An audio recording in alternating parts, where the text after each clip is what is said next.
Meek creature! Huge melee buffs incoming.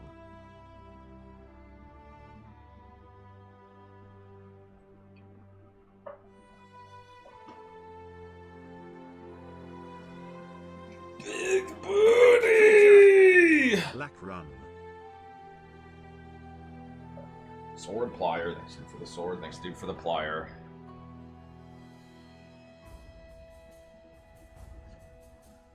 Big booty, big booty, big booty, big booty. Big booty, big booty, big booty.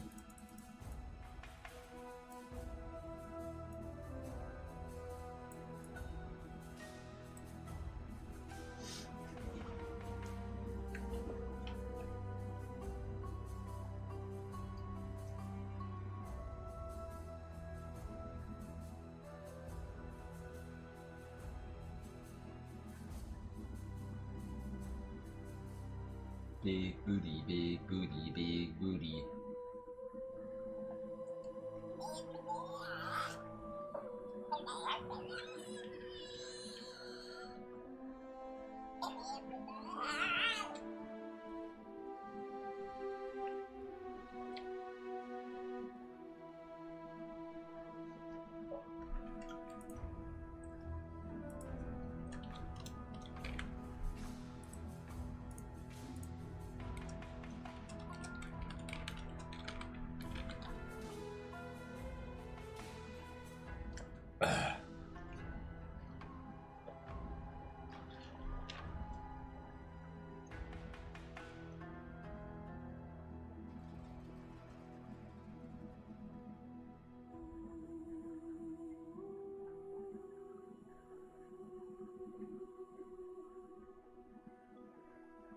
Good command, Dukes. What do you think?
What?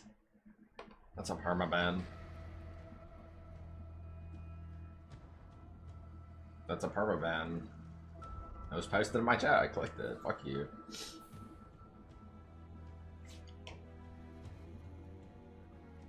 Meek creature! Mirage that clip.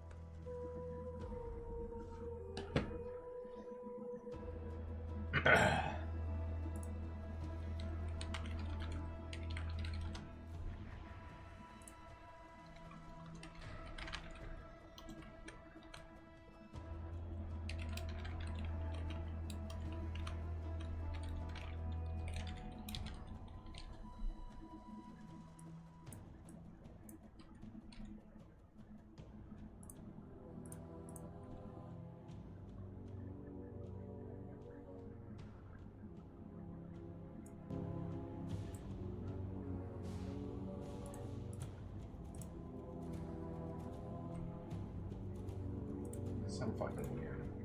Jesus.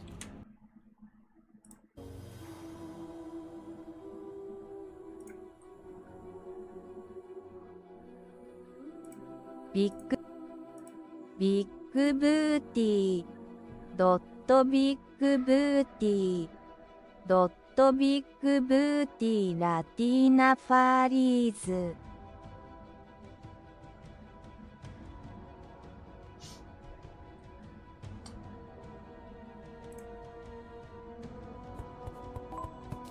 Time to get back to my base!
Bum bum bum dum bum bum dum dum dum bum bum dum bum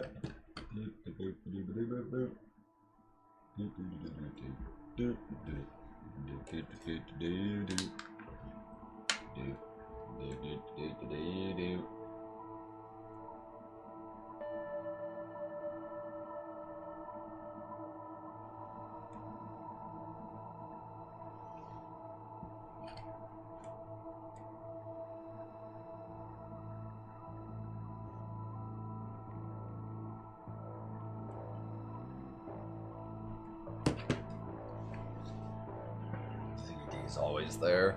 He's gonna make us sit there and listen to their jokes for 2 hours before we're allowed to look at patch notes.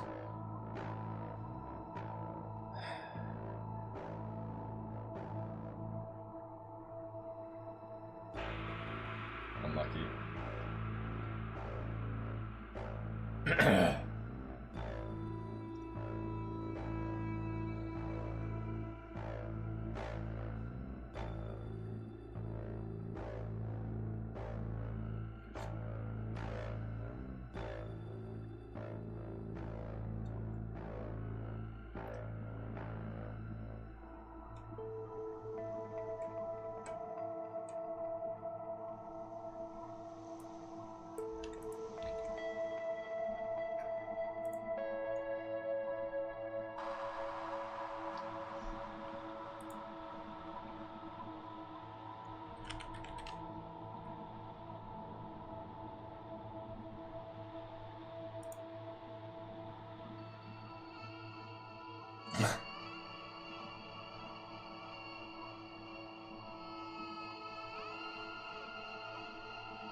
Why doesn't your Path of Exile stream load? You have to spell it correctly.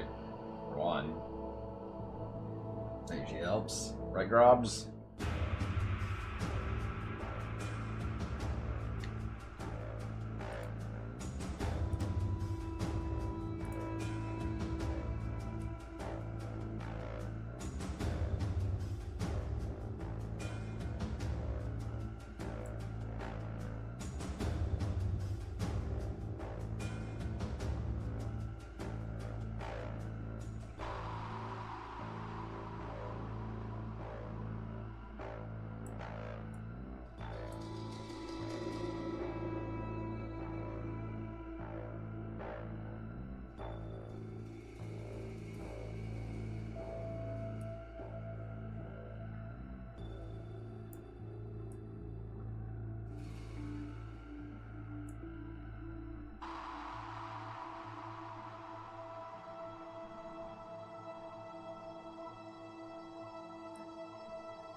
You must now make a final decision.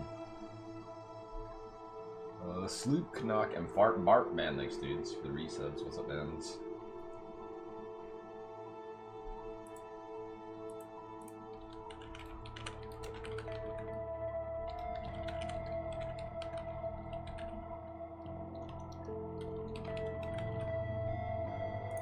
Hello Blue Boa, we can all see you. We see you.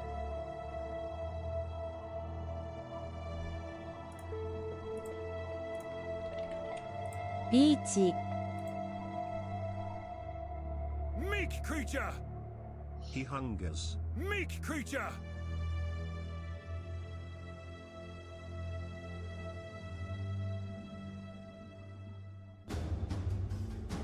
It could be Corgo. He could be Evo. It could be Corgo. He could be Evo. It could be Corgo. He could be Evo. It could be Meek Corgo. creature! Alk party. It could be Evo. Lord Volio. Extra 3, 5, 1, 3, sub.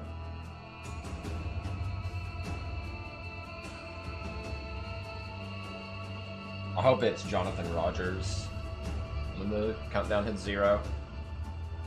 But do you know his full name? Snow Scarish. His full name!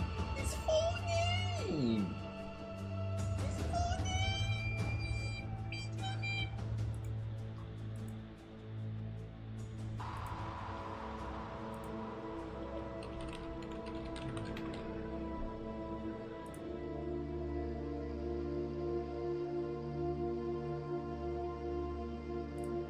Hi, I'm Chris Wilson from Grinding Gear Games.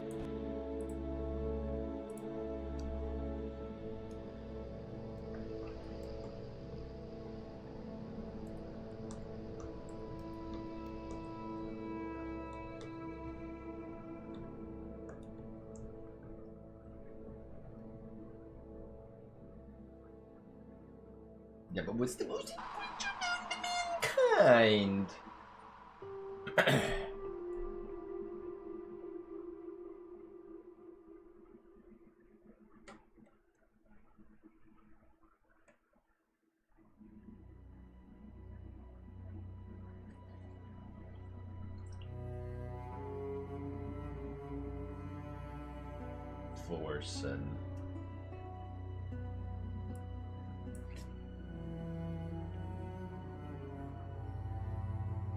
Force and Blue Boar Force and you understand me?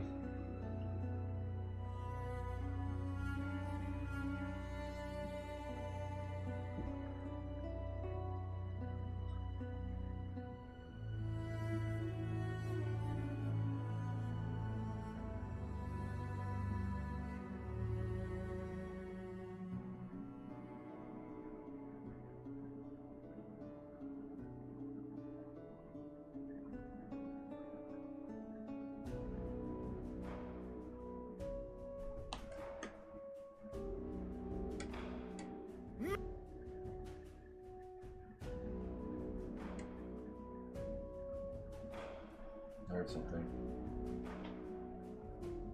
Meek Ooh, creature! crab, thanks dude. Corgo's Ooh, dance. Troad. Thanks dudes for the resubs. Meek creature!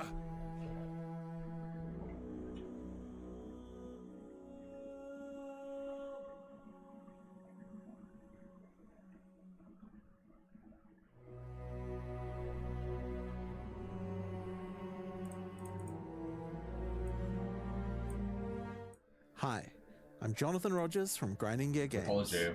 Welcome I told to you. GGG Live. I told you. Today we're going to show you an exclusive reveal told of you. Path of Exile Mirage. I which is told coming you. out 1 week from Meek now on creature. March 6th. Twitch drops are enabled on today's live stream, so you'll be able to claim your Mirage weapon effect by following the instructions below. Now first things first, let's roll the trailer for Path of Exile Mirage. No? The Jinn. They were bound to serve, but not to suffer. The Aphrodite assault our lands, trapping my Jinn in an astral plane. Break their chains, rescue them, and you will be granted a wish.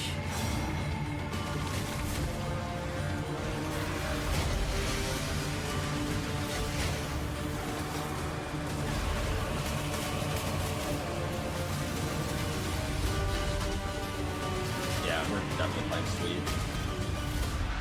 An ancient evil yearns for his freedom. We must keep him in the dark.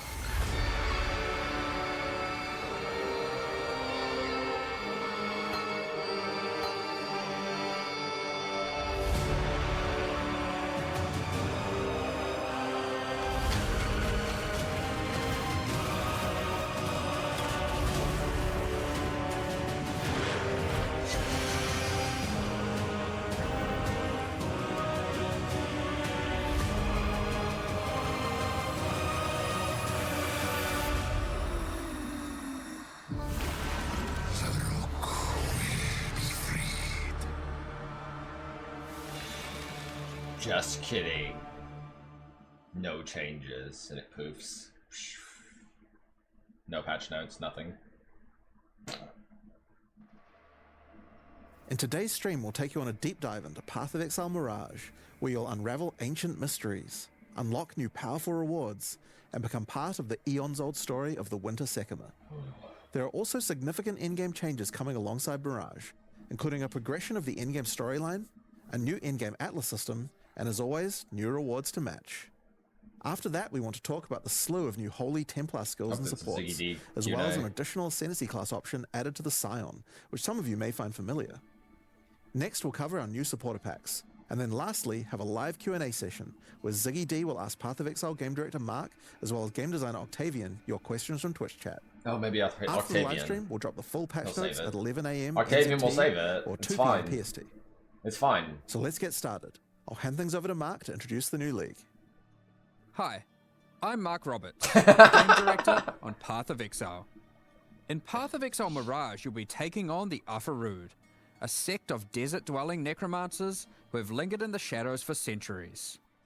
They are outcasts of outcasts, with no home or promised land. Apathy. Instead, they seek their sovereignty through darker means.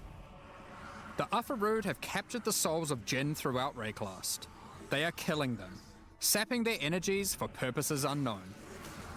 You must fight your way past the Ufarud's necromantic creations to find the captive Jinn.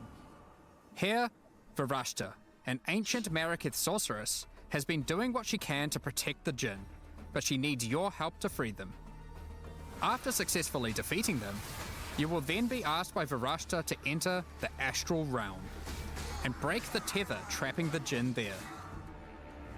This gate to the Astral Realm is a mirage, an imperfect copy of the area around the captured Jinn. Now, when we say an imperfect copy, we mean that quite literally. Hold tight, because this league mechanic has some serious implications for juicing areas. We'll get to that in a moment. Varashta can augment the magic of the Mirage further, as she allows you to enter, giving you the option to choose one of 3 wishes before you do so. What is your desire? These wishes are modifiers that will apply to the Mirage area, and have some pretty potent outcomes. There are wishes that grant extra rewards, such as the wish for glyphs, which causes all portal and wisdom scrolls in the Mirage to instead drop as other currencies. Or wishes that will spawn rewarding enemies, such as the wish for avarice, which replaces a number of packs in the area with gilded enemies that convert their equipment drops to gold.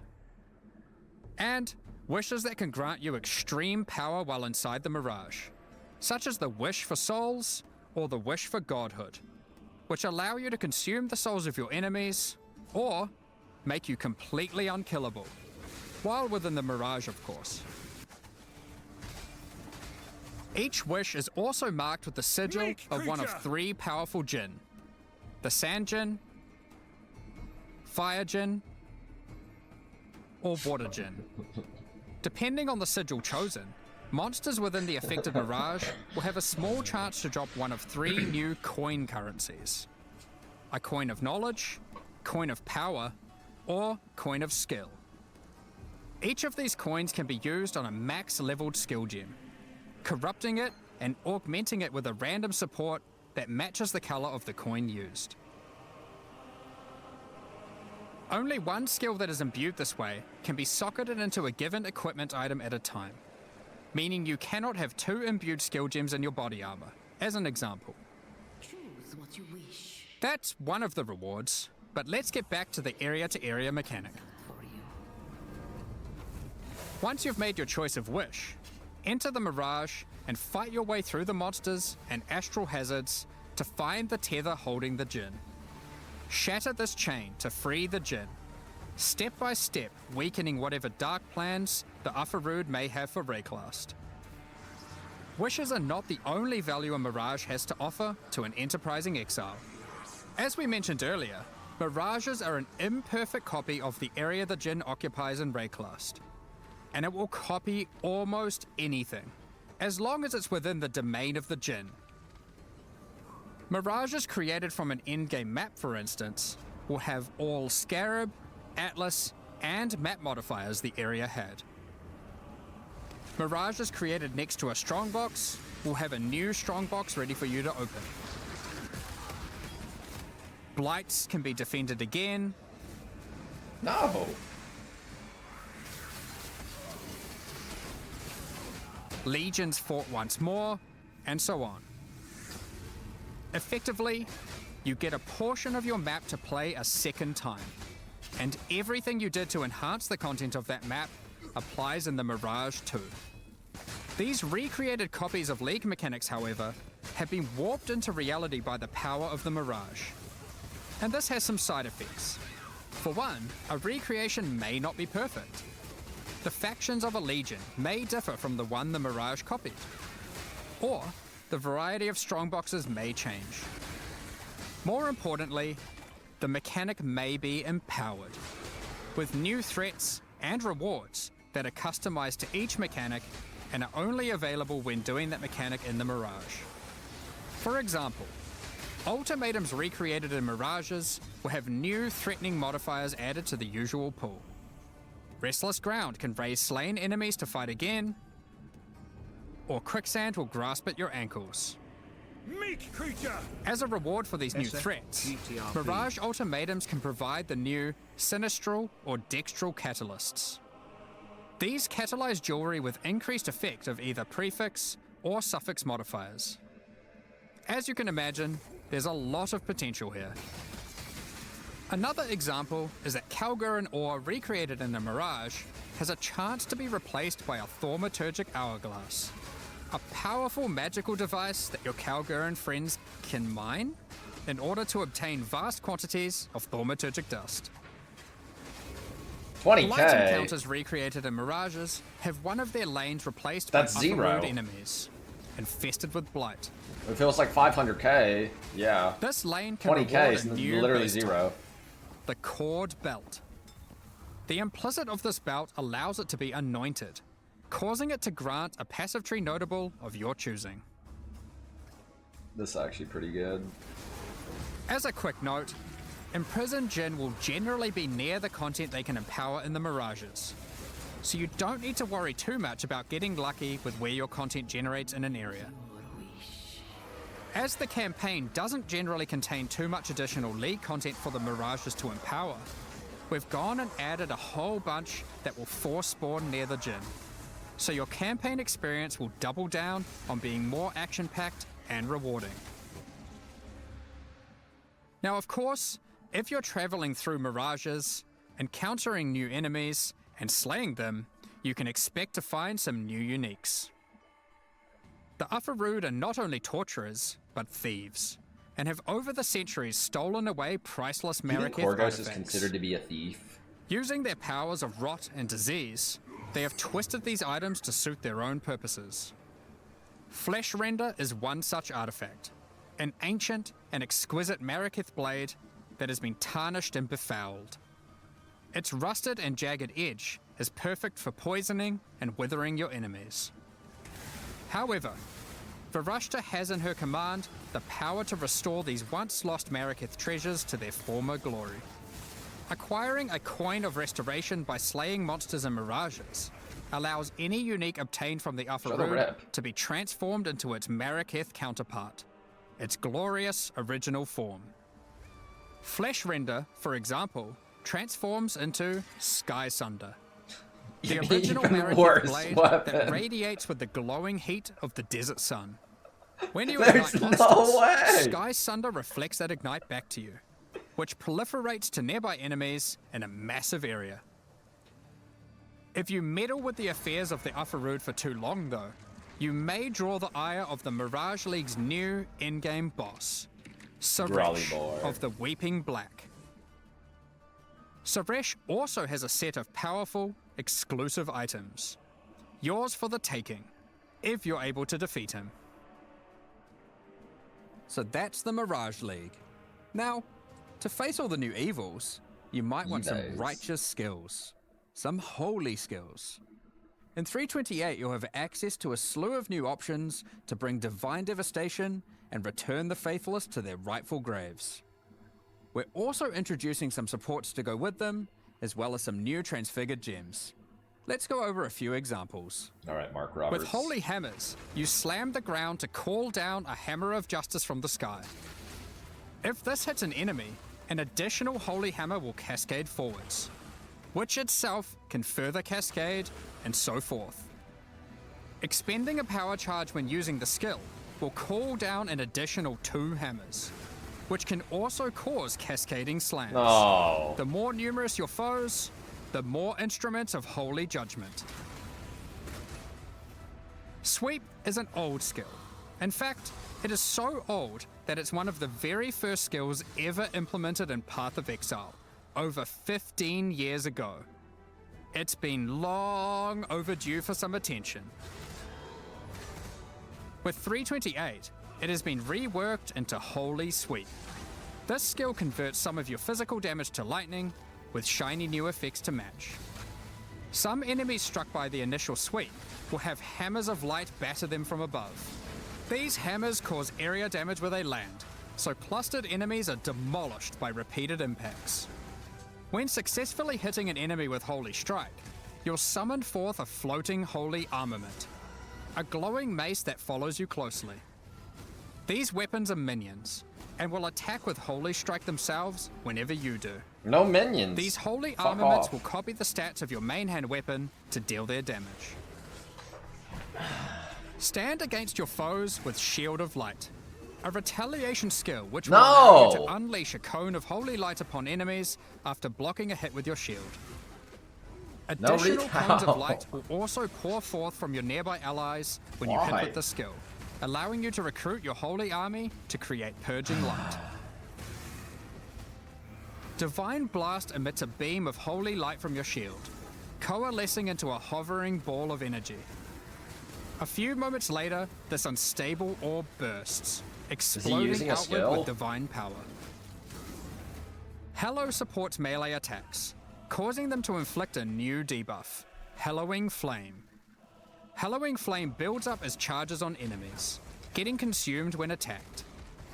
Consuming a stack of Hallowing Flame gives the attack that consumed it a significant amount of extra fire damage, but only those who did not inflict the Hallowing Flame are able to consume it. Perfect for those of you who enjoy a more supportive playstyle with your army of Holy Sentinels. Or friends, when they're online. We've also added sources of this debuff to a number of other places, such as unique items, cluster jewels, and the Guardian Ascendancy class.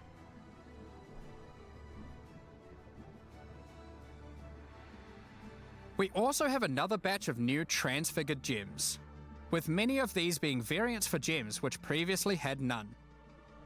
One example is the Shockwave Totem of Authority, which casts its higher damage dealing Nova at your location instead of its own. Meek creature! You might also enjoy Orb of Storms of Squalls. These storms warp directly to targets when you use lightning skills, and arc lightning upon doing so.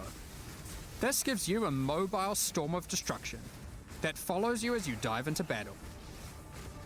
We'll leave the rest of the transfigured skills for you to comb through in the patch notes. Speaking of the patch notes, as always, we love to shake up the meta, so we've done a bunch of balance adjustments to a few other things as well, such as a pass on bloodline classes, expanded the passives available to the Templar section of the passive tree, and various improvements to existing holy themed skills such as Static Strike, Holy Flame Totem, and Dominating Blow. We're also doing our usual improvement to some of the least played Ascendancy classes. This time with a focus on Guardian and Warden. Already. They Speaking of can't touch ascendancies, melee let's ascendancies. talk They have to about dodge the them because Scion they don't know what to and do. her new Reliquarian Ascendancy We've already class. double lapped back to For Raider those that have played the before. Legacy of Freesia events, like melee this class ascendancies. will seem familiar. The Reliquarian is a learned Scion that has studied history at the Oriath Academy. She is a part of a secret society of Oriathans, dedicated to collecting and discerning the strange properties of unique items. All of her passive powers come from these unique items, found from throughout Rayclast. After ascending, first select the power of a unique armor. Victario's influence increases the level of all your auras and gives them a much larger area of effect. Well, that's shit. Or instead, take Kilowava's Bluster, giving you a chance to have extreme elemental resistance against incoming hits. Next, pick from a unique weapon power. Widow Hail greatly increases the bonuses gained from your quiver.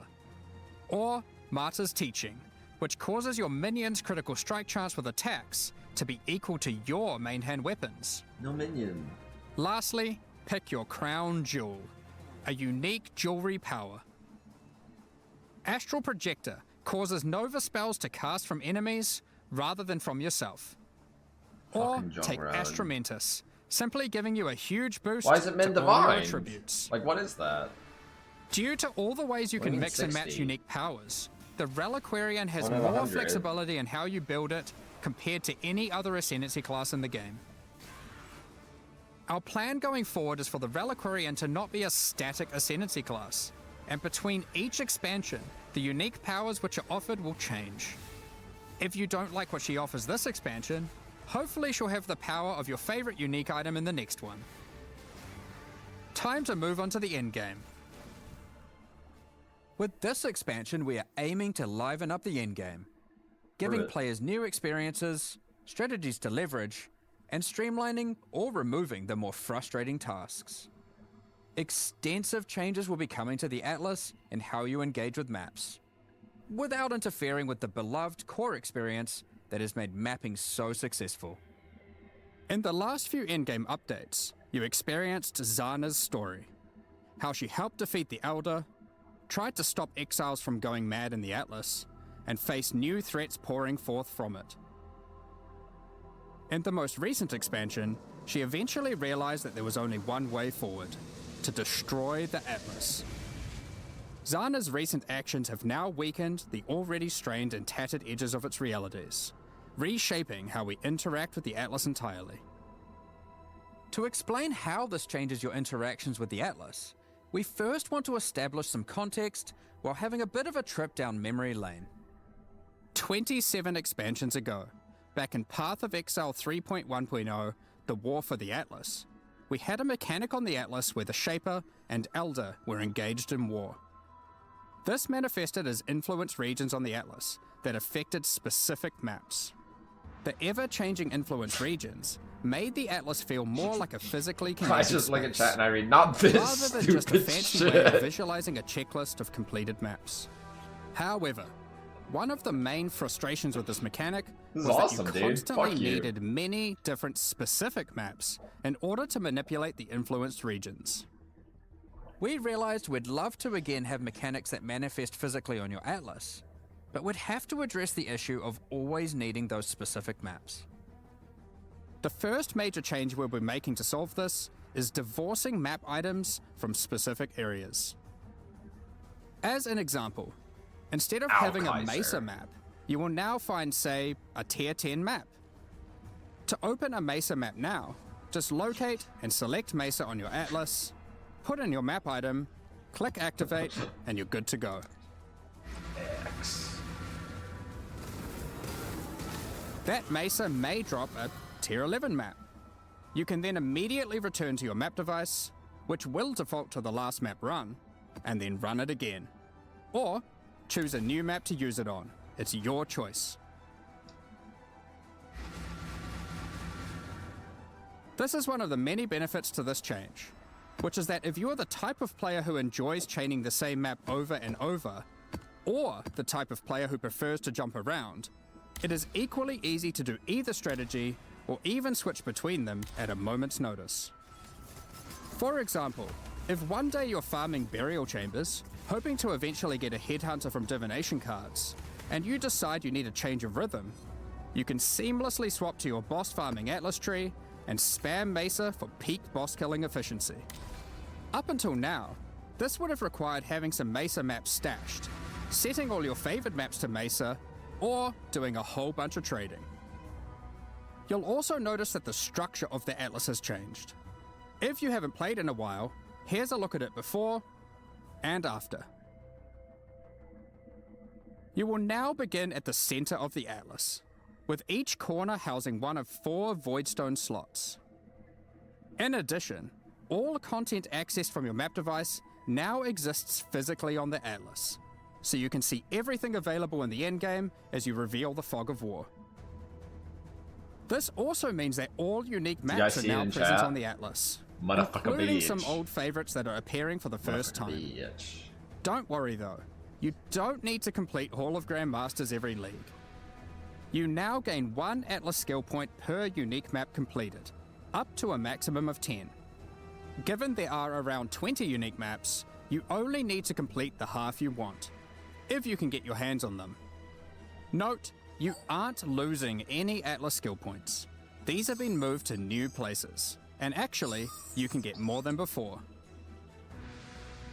Due to Zana's actions, Egan now has a new goal and is determined to stop Zana's destruction by making use of a mysterious new discovery, arcane astrolabes. Zana is currently traversing the threads that weave the Atlas together, severing them. With these new astrolabes, Egan is able to trace her movement, but using them causes dangerous side effects. When you use an astrolabe on a map on the Atlas, a shaped region will manifest itself in that quadrant, affecting many of the maps within it. There are many different kinds of astrolabes, and they apply different types of shaped regions. For example, an abyssal region, which causes all the maps to have an additional abyss.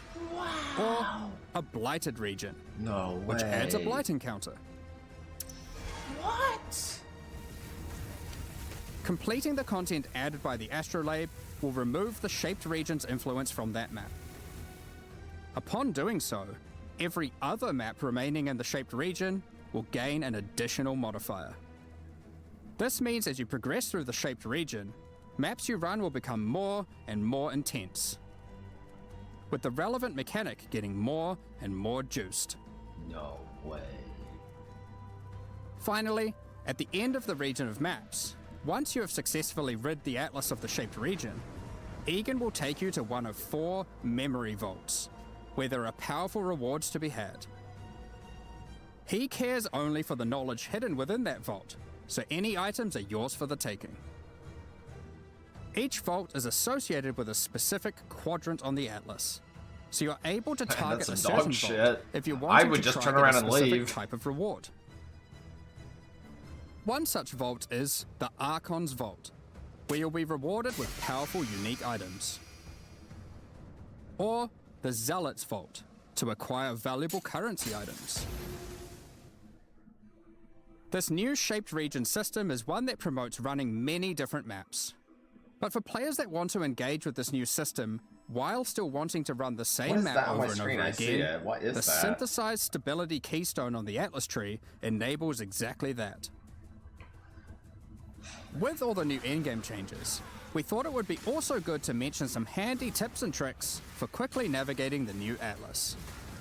When using the map device, the Atlas defaults to your previously run map, so running the same map over and over is as few clicks as possible. You can right-click unique maps or map fragments in your inventory to automatically open your Atlas to that location with the map already placed and ready to run. When you select a special area that requires multiple items, such as to fight at Zeri or open the Domain of Timeless Conflict, if you have the fragments to access that in your inventory, it will automatically add them to the map device, in the right spot. That's the core of the new endgame. But there's a lot more in-game changes coming in 3.28. Let's blast through them. Over the last few expansions, we've been working on streamlining the mapping experience. And we wanted to continue to minimize busy work so you can spend more time doing what you love, killing monsters and getting loot. To that end, we've made a number of changes. We won't get into too much detail, but here's a quick summary of what you can expect to have received adjustment. We've removed cartographer's chisels and map device crafts entirely. The loss of content and loot here has been compensated for in other places. Voidstones now grant special global bonuses while socketed on your atlas, including adding the new Originator Voidstone, which enables specific atlas bosses to drop exceptional supports. We'll elaborate more on that in the next section. T17 maps as you know it have effectively been removed. The bosses have been kept around, and they better fulfill their original purpose of being a gateway to target farm uber pinnacle bosses. The most annoying modifiers on Originator maps have been removed or replaced. No more getting turned into a slug for simply using skills. And no more will you be incapable of dealing damage periodically. Petal skills in Originator maps have been removed. However, some of their effects are now available from the altars and memory threads. Memory tears, instead of adding a memory thread to your atlas, will now drop an itemized version of that thread, allowing you to save it for later or trade it at your leisure. We've added new scarabs, such as this Expedition Scarab of Infusion, which can generate some truly tempting logbooks. And for those of you looking to take on the ultimate one-on-one fight, the Anarchy Scarab of the Exceptional will place a true antagonist-level rogue exile threat in your map, empowered by every type of Wildwood Wisp, possessed by a tormented spirit, augmented with rare monster modifiers, and affected by a shrine. This exile is not to be trifled with. Alongside that, we've also changed some, such as the Beyond Scarab of Resurgence, which now causes all 3 Beyond bosses to appear when a Beyond boss would spawn in your map. On top of that, we've made improvements to a number of weak Atlas Tree passives, such as Pillage and Plunder, which now grants a chance for items dropped by Syndicate members to have a Fractured Veiled mod. Check out the new The Paths Not Taken keystone, which means your maps on average will drop twice as many divination cards. But which ones can drop will be a mystery. And last, but not least, we've also made some changes to King's March shipping, such as we've swapped the rewards given by sending ore and crops. I wonder what this new port will send back. Ports will now give more rewards for favored resources, and you can even re-roll them for gold, if they're not offering what you're after. Specific ports will now reward specific tattoos and rune grafts, making it easier to target the ones you want. Not to mention, the Kalgurans have discovered several new powerful rune grafts for you to get your hands on, such as the Rune Graft of Fury, which causes you to gain rage on using a life flask, and the Rune Graft of Resurgence, which causes Arcane Surge to also grant life regeneration. It's even more mandatory. Is that what I'm hearing? We mentioned earlier about the Originator Voidstone enabling access to exceptional supports. So let's get into that, as there's a decent amount to cover. After defeating the incarnations of Fear, Neglect, and Dread, you will obtain the Originator Voidstone. As mentioned earlier, this Voidstone allows new, exceptional support gems to drop from many bosses across the Atlas. Prove it. These new supports are an improvement over the old Awakened support system, which is being phased out. Awakened supports have long been a capstone investment for a character, but there's existed a gulf between the more interesting ones, such as Awakened Spell Cascade, which has some additional transformative effect, as opposed to some of the simpler Awakened supports, which just have slightly higher numerical values. Exceptional supports will all be transformative, serving as an additional late game tool to customize your build around, and extending character customization and creation even later into a build's life. One of the goals here is to provide interesting build choices even at later levels and deep into the endgame. However, we are certainly not aiming to reduce top-end player power with these changes. Exceptional supports will still be super strong. If used well, they will catapult your character even further than before. Zachy, show yourself, fool. How many are there, and what 3. exactly do they do? There are over 40 new exceptional supports to discover, adding additional enticing drops to bosses that may otherwise have felt not as worthwhile to run, giving players extra reason to take on those challenges.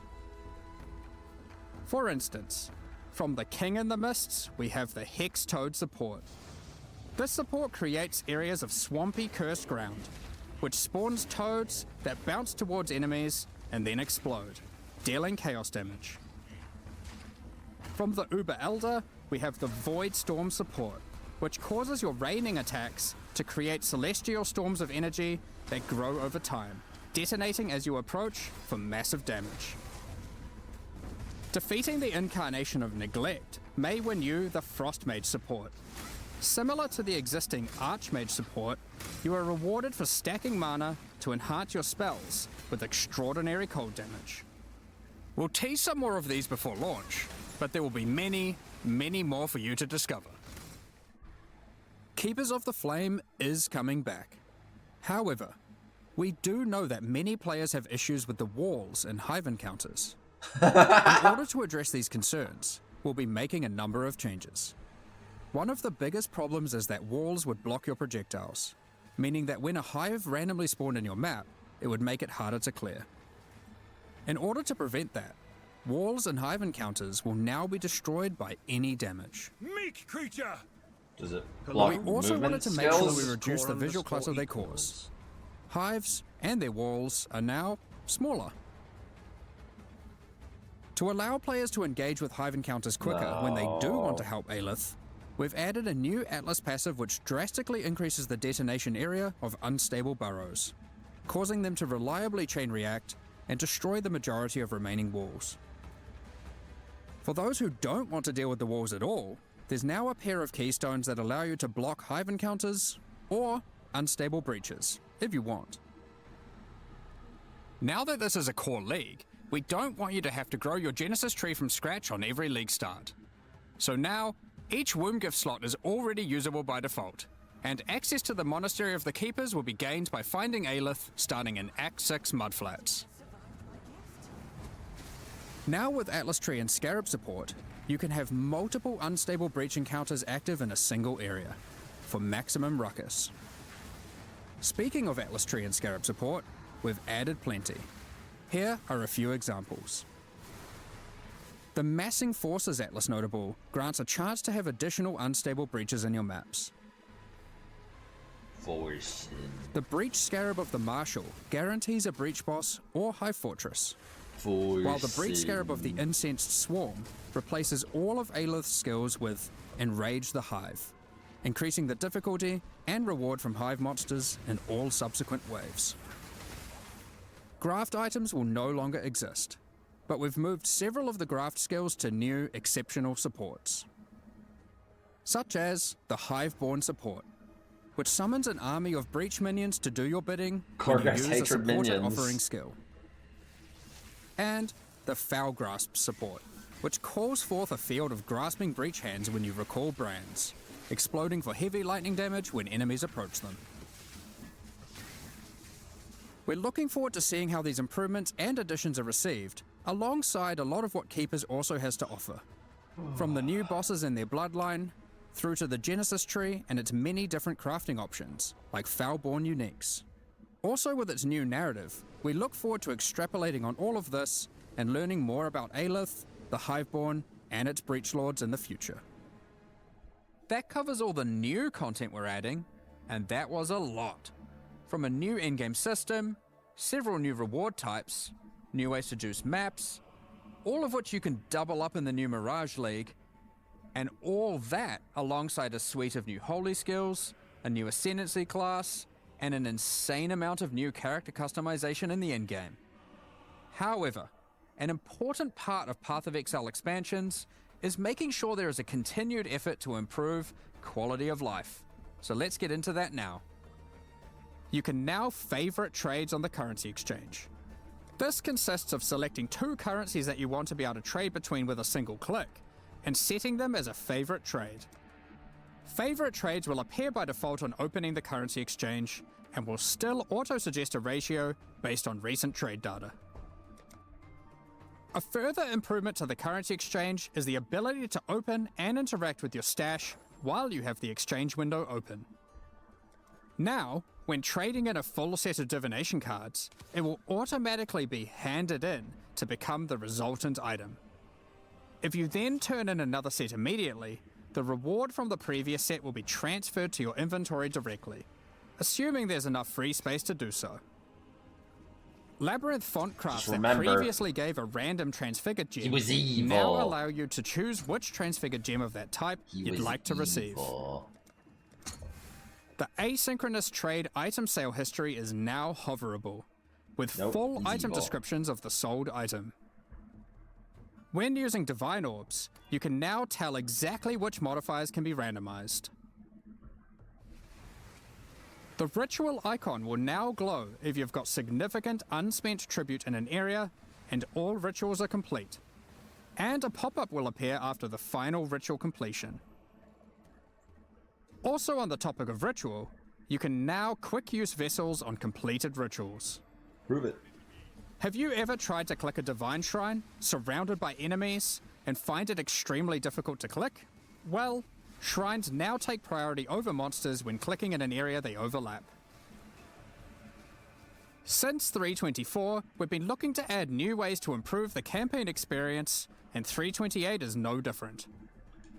This patch, we've added over 20 landmark rooms throughout the campaign, scattered across all 10 acts. Some of these reward some pretty useful stuff, so keep an eye out for the new and unexpected rooms, side passages, tests, and encounters as you progress throughout Rayclast.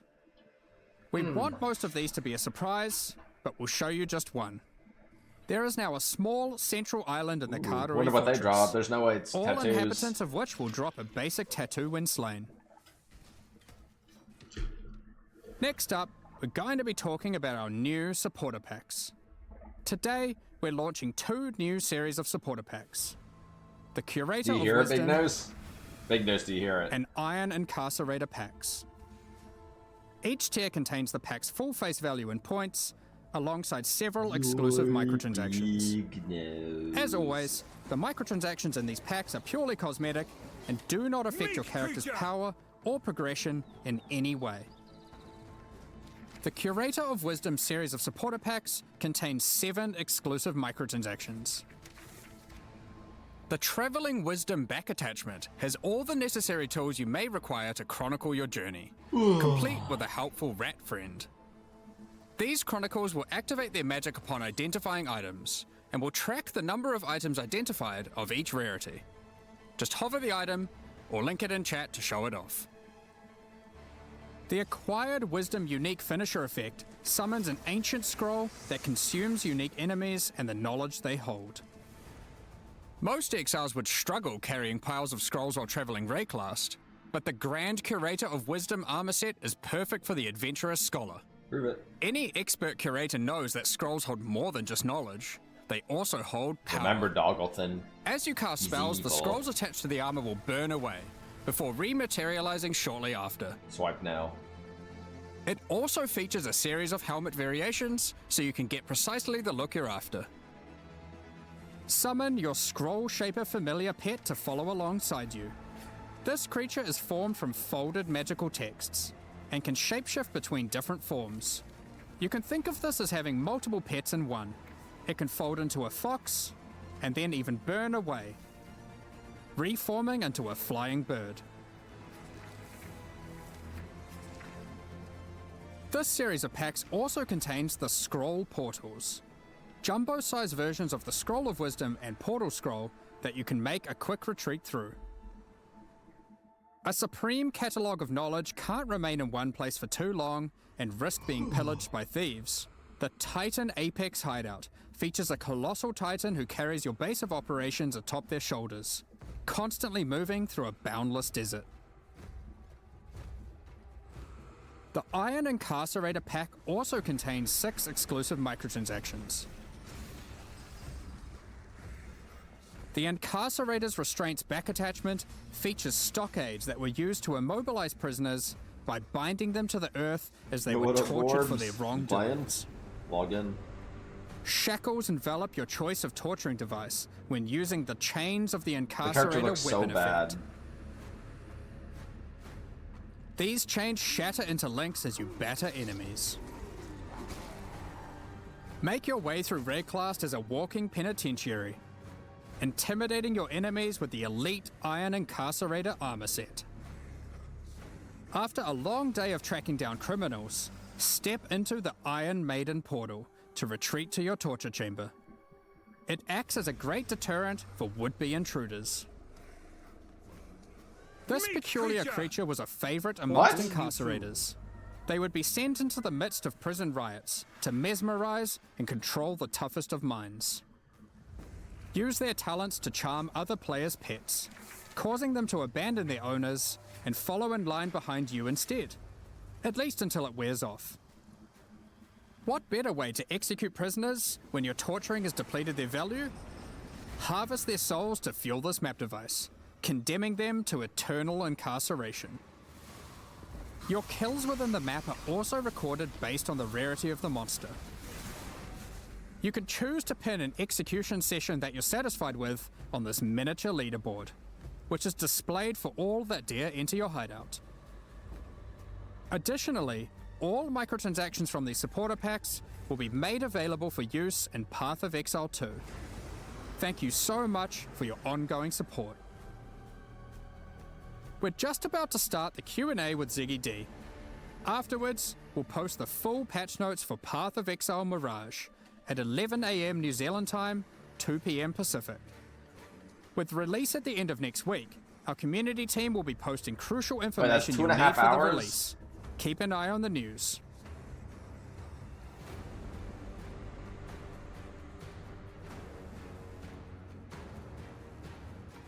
I'm going to the gym. Actually true. Didn't they just say it's 2 hours? 2 hours 15 minutes, right? We're here for a while, guys. It is what it is. It is what it is.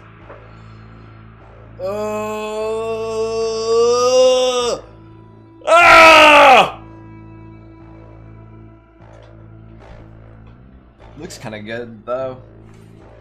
Looks decent, looks decent. Looks decent.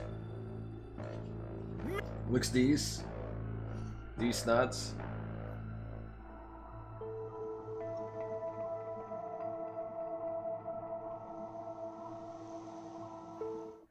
G'day Exiles, welcome back. ZD here, joined by game director Mark Roberts and game designer Octavian to do our Q&A post-live stream discussion for an hour, 2 hour, 3 hours, we'll see. Why does he sound like that? Especially with us discussing things like ground loot, endgame, breach, King's March, balance. There's a lot to cover here. I'm locked in here with you forever, Ziggy. Yeah, that's good. Let's do it.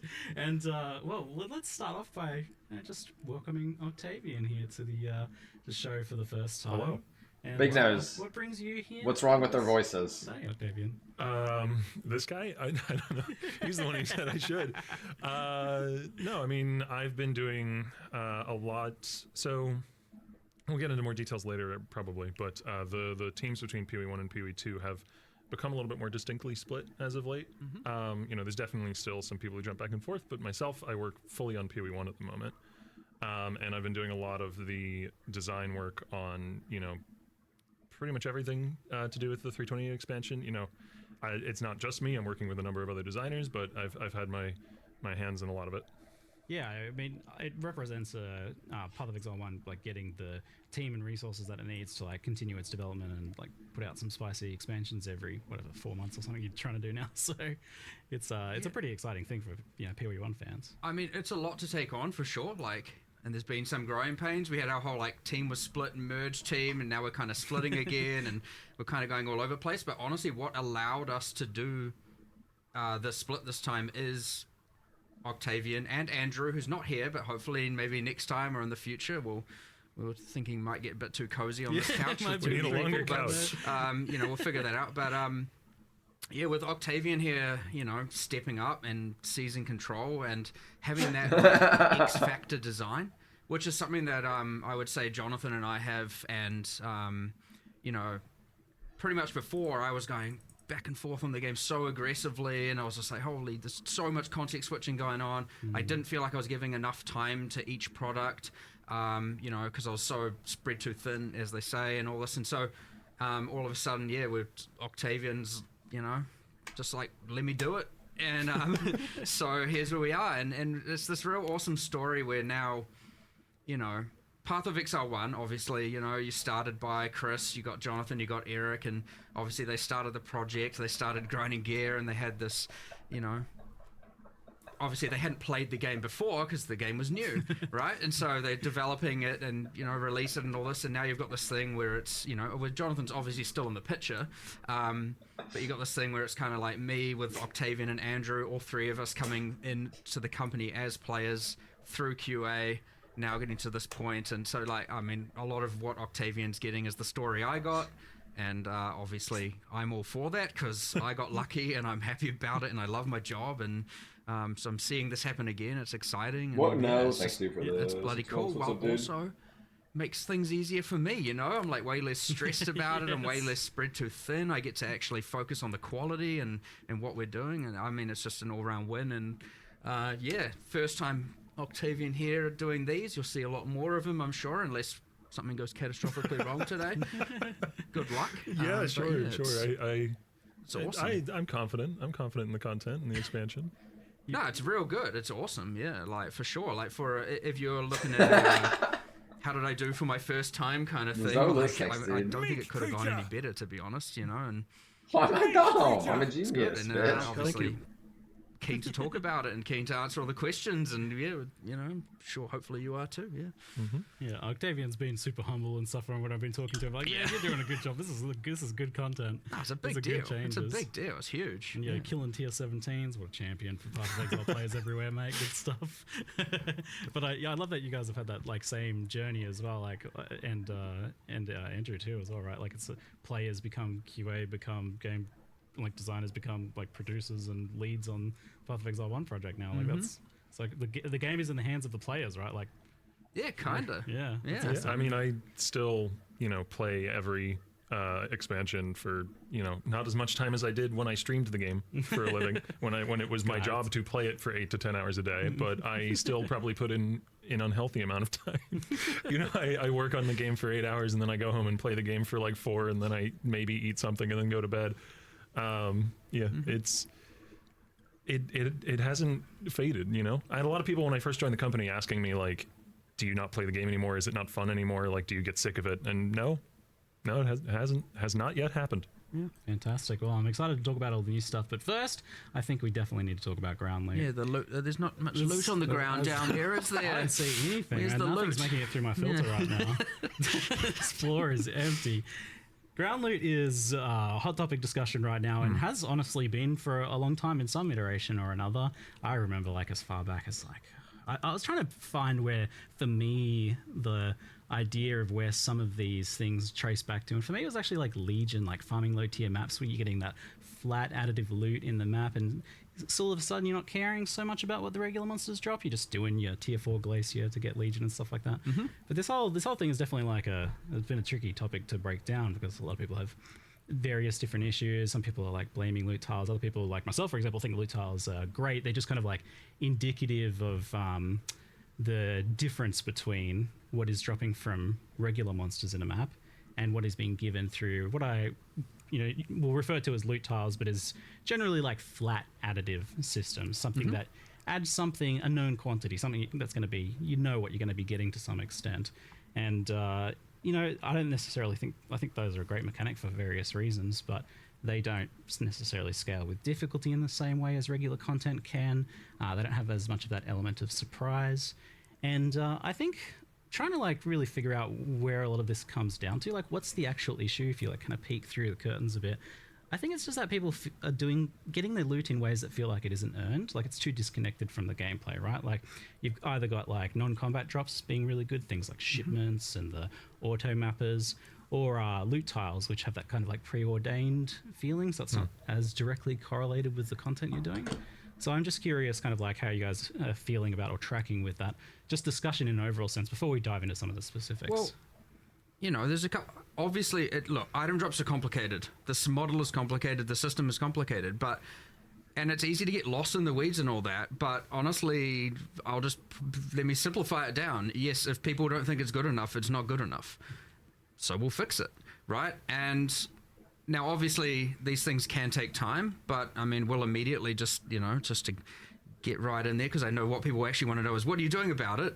So let's get to that straight away, which is, at least for now, given that we have, a week till release. But that being said, we can always make loot better mid-league, right? And that's never a problem. That's never a problem. It's taking away this problem. But, yeah, look, as I said, if you say it's not good enough, it's not good enough. That's how it is. That's just the nature. If the players, and I mean the audience at whole, is like, it sucks, then it sucks, right? So we'll make it better. So to start with, what we're going to be doing, instead of, there might be some terminology here I need to make sure I acknowledge people don't understand. We will effectively be doubling all the currency. And this is from number like, one. From core drops, as we call it. Yeah. Not windows, not tile loot, whatever all the terminology is. Obviously, that will then, by consequence, diminish the rewards from window loot and tile loot. Yes, that is intentional. Just economically speaking, you mean, like? Yes, correct. As in just proportionately, one goes up, the other is now less value proportionately. Yeah, just like inflation and whatnot. What else are we doing? We're going to do a bit of a pass on, like memory strands was an attempt to try and get equipment. So that's the currency. The equipment, memory strands was an attempt to get equipment drop to be more impactful. When you identify it, I would say that system didn't. It failed. It has its purposes, but it didn't land as good as we wanted. So we're just reassessing that, since we're also making changes to the end game around originator maps and all that. Look, they're going to be better. There'll be generally more strands. They'll have higher impact. So identified items via that means will just be better. We're also we're going to see if we can do it in time to make sure that it also doesn't just pick bad base types. Oh, yeah, that's already been done. There you go. Nice. Sweet. Well, we did a lot of this yesterday. So base type biasing? It has yes, so it still can technically, if you get rather unlucky, pick a lower tier base type, but it's heavily biased towards picking higher tier base types to put the memory strands on. Okay, that's cool. I remember like a long time ago, it was not like that was avoided specifically. It was like, some people might want like a grove bow or something instead. I mean, sure. I think at this point, whatever. Yeah, whatever. Deal with it, I guess. Greater good is often the way to look at that. And then look, we're doing some other things. We're going to have ancient orbs, fracturing orbs added to the core drop pools, which should help a little bit for that more kind of mid to higher tier currency. Yeah, those are the... Ooh, yeah. We're doing anything else? So we're doing a little bit of a rebalancing of currency proportions. When I say double currency, by the way, I immediately obviously forgot to mention the important thing. We're not doubling transmutes and orgs. We're doubling the things that matter. True. We're doubling the more important currency. We're not you're not just going to get twice as many of the trash. Obviously by end game, you don't need the thousands of them that exist already. So, look, that's the immediate step that we're taking. It's always going to be an ongoing discussion. There's always going to be ebbs and flow to this, always, right? There will be a thing where maybe ground loot is saved, and then a year later we'll be having the exact same discussion with a slightly different twist, and that's fine. That's just how it works.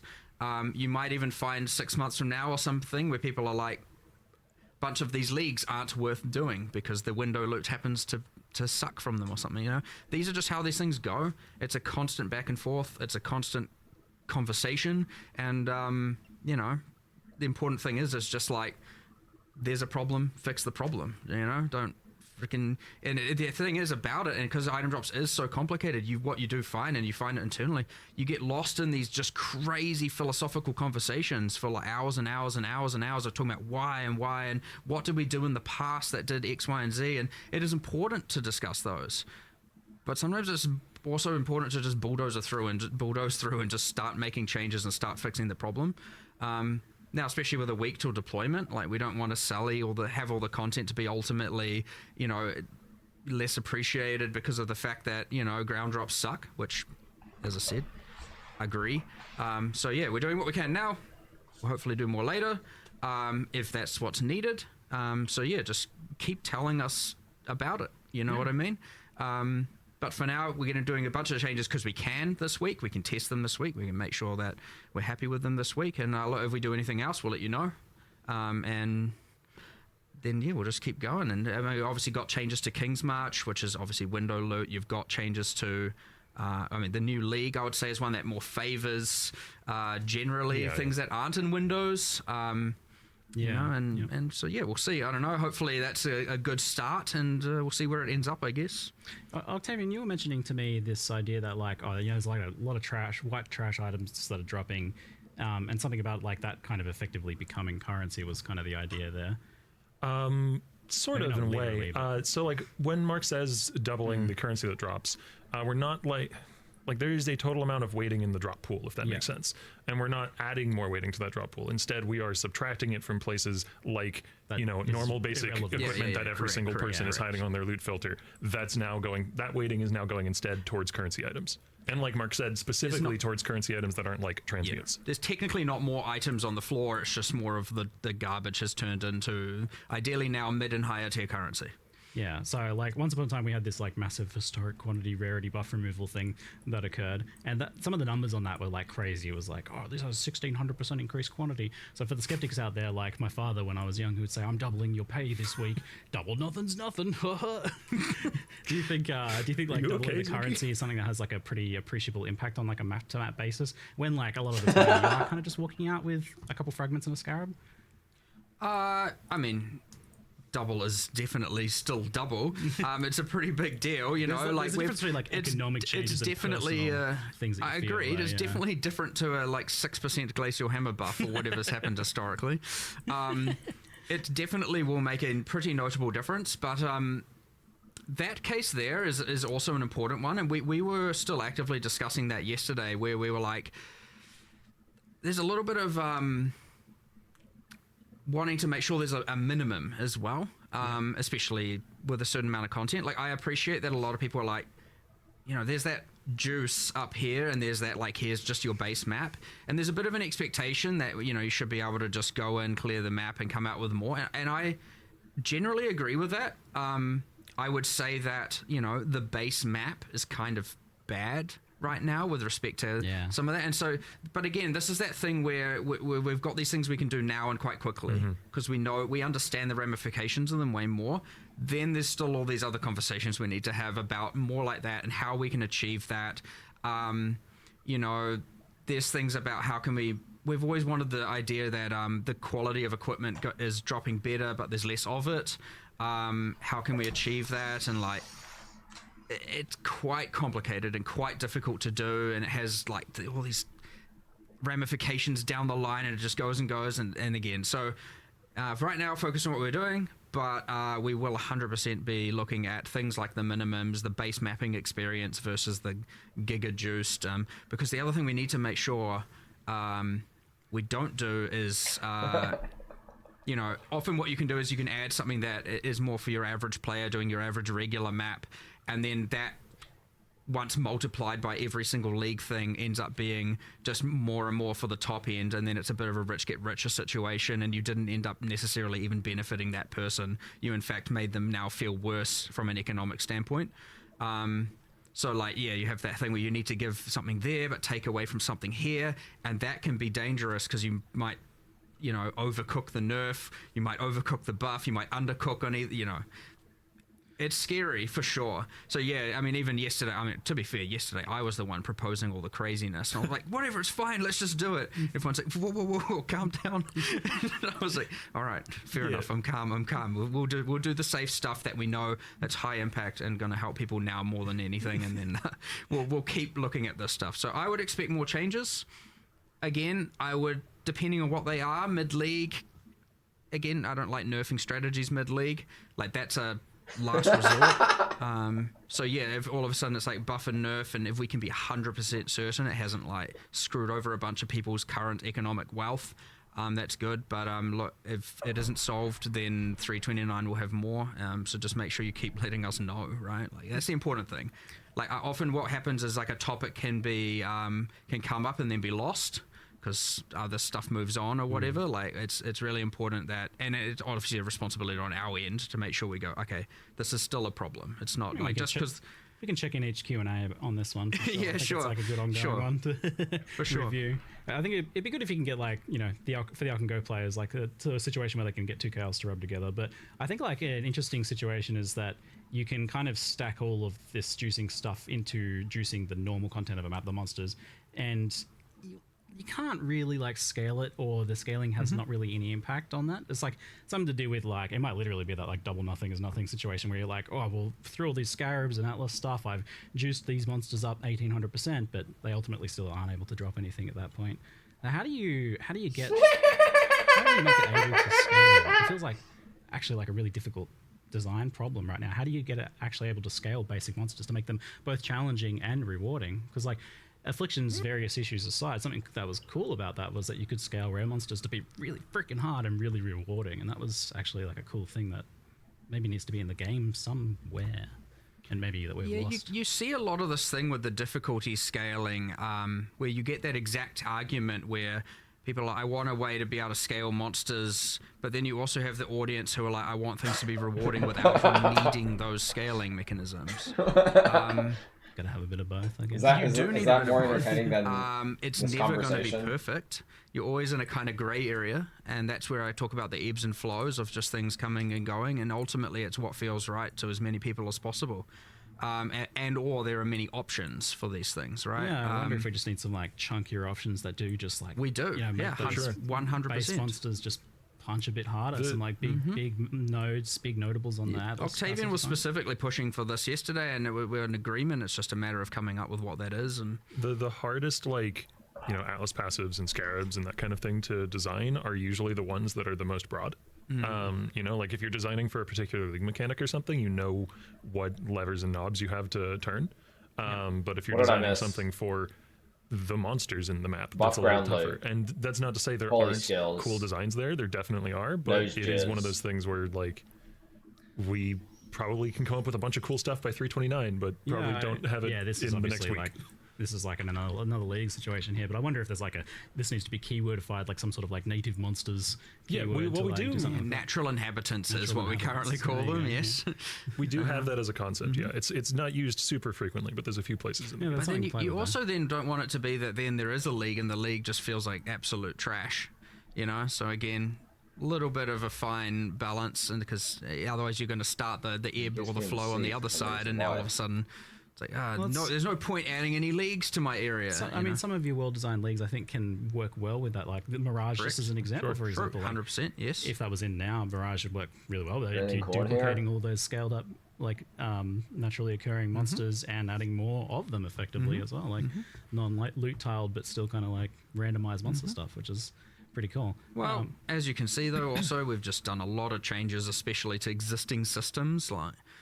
We're not afraid of. I mean, items a bit more scary because you do need to test it. You don't want to mess that up, you know. But we're not. Octavian's not too afraid. It seems to be able to suggest the crazy things that we. Bit of fresh blood, bit of vigor for change. That's good. Sure. I think we just said even to you this morning. Body armor Octavian and I were just like talking absolute madness. I believe I phrased it as, in terms of. Doing all these crazy things and like, you know, just tipping things upside down and like seeing what works, seeing what doesn't, and so we'll just keep doing it. But dude, what is the shield one? Like, fuck off. Now is the time. I really love these conversations in this point because now is the time when like we don't plan stuff so far in advance. Hopefully people know that by now. We stay dynamic, we stay agile with that stuff, and right now is when we're discussing what are we doing for 329, what are our major headliners, what are our minor headliners, and I usually say that start like the week before this one releases. It's like usually it's like, okay, what's the next league look like? Yeah, and so right now is the thing where we're putting our effectively our list. What are our tier 1 problems, our tier 2 problems? What are the things we want to achieve, not? And so, you know. The hardest part is I've already got some stuff that I really want to do in 329 that I'm really excited about, and I can't talk to you about it. Yes, I know. You guys told me something before the Q&A. I'm like, you can't tell me this right before the Q&A, and I'm not allowed to talk about it. I have to, like, come on. I really want to bring that up. Yeah, but now you have 4 months of prep for the next Q&A. Oh, yeah, I'm ready. But my questions are ready for that topic. But wait a while on that one, though. Something that, on this ground loot topic that I'm kind of have been sad to see fade away to an extent. It was the loot conversion mechanic on rare monsters. Now, it was obviously really problematic when it was first implemented because it was associated with arch nemesis monsters, and then it had like pinata fishing stuff. But you guys solved that by making it actually properly random. And then even though it was kind of a loot tiled mechanic in the sense that it's like making a specific drop at it, it's random and it doesn't feel like that at all. So it's... I think loot conversion, so for those who are unfamiliar with what I'm talking about, this is occasionally rare monsters have like a hidden thing where they will take whatever they were going to drop and they change it into something else. And that is like fun and weird and surprising, and weird and like surprising loot drops. I wonder what suspended time is. The things you remember, like, I remember the first time I saw like, you know, they all got changed into currency, or they all got changed into maps, or some weird... Holy hammers. That was another big topic yesterday. It's like, because that was another, and there's so many axes here. But we were like, we need to reinstate spike moments. Moments where you're like, whoa, this is crazy. And that not just being a divine or having to mouse over every type of a unique of a given base type. And that is what achieved that. I mean, I believe we are at least, we obviously nerfed those. It was a bit hectic. But we're easing back on some of that, at least for 050. What the heck? 328. So that's what I mean. Too many games for 328. We're easing back on those diminishing return penalties, I believe we applied. You know, at least they'll be more spiky again, but not what they once were. What they were was kind of out of control.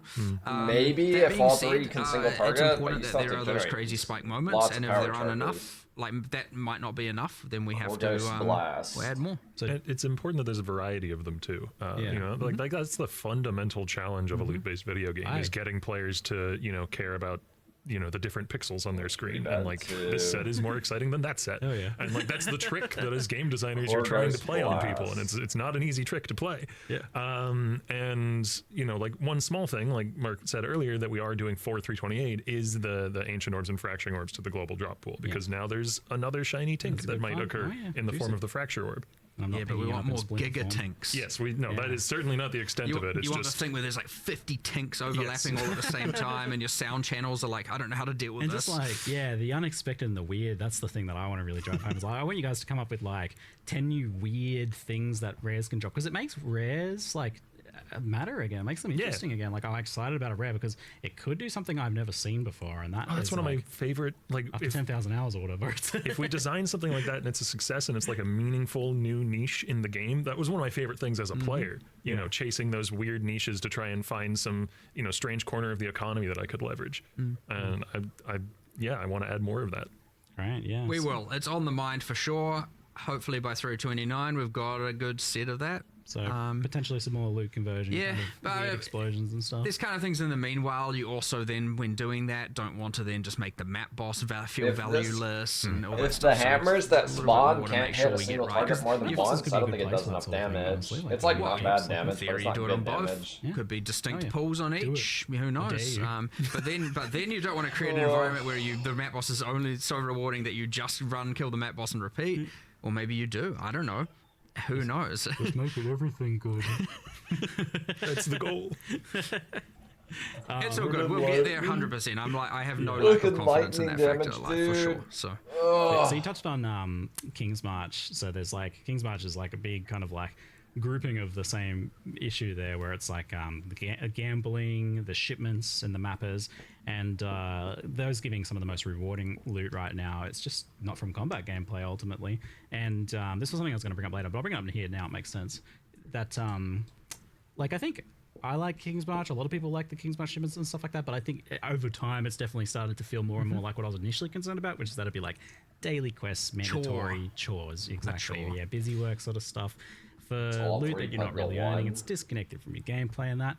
I was surprised to think about the crop and ore change. It's like it's a pretty subtle thing, but it actually seems like that might be kind of impactful. Do you think that's going to make a big difference there? I mean, It's in power. Does make a big difference, yes, because you have to now engage with the league and be invested in the league in order to now get the printed currency. Yes.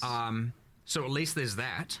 I understand that's, you know, a bit of a currency nerf to everyone, but hey, look, it's window loot, so, you know, we're compensating for that in the rest of the game as well, so, you know, with all the different leagues. But a lot of people are willing to take. It's like, because I think for King's March especially, it was something there, it's like, technically it's optional, you don't have to do it, but like everyone is. Yeah, it's not really. It's not really though, is it? Right? No. The swap is sort of meant to help address. Yeah. Because like, when you could just grow crops with nothing but money, then it doesn't really feel optional, right? Because you're making gold whatever you're doing.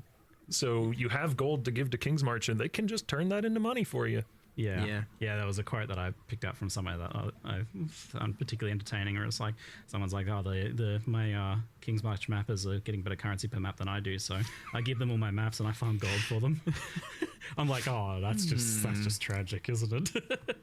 It's not really where you want to be. So now, what you need to figure out is, does the doubling of currency double the King's March mappers amount of currency? Well, it doesn't currently. No, it doesn't. Well, there you go. That's probably part of the solution there, just kind of accidentally. But yeah, King's March has a pretty extreme love-hate relationship going on with everyone. Like, this, I like it. Honestly, I enjoy logging in and getting my shipments, but I do see the dark patterns there. For sure. Yeah, for sure. The issue there. Hopefully these changes help.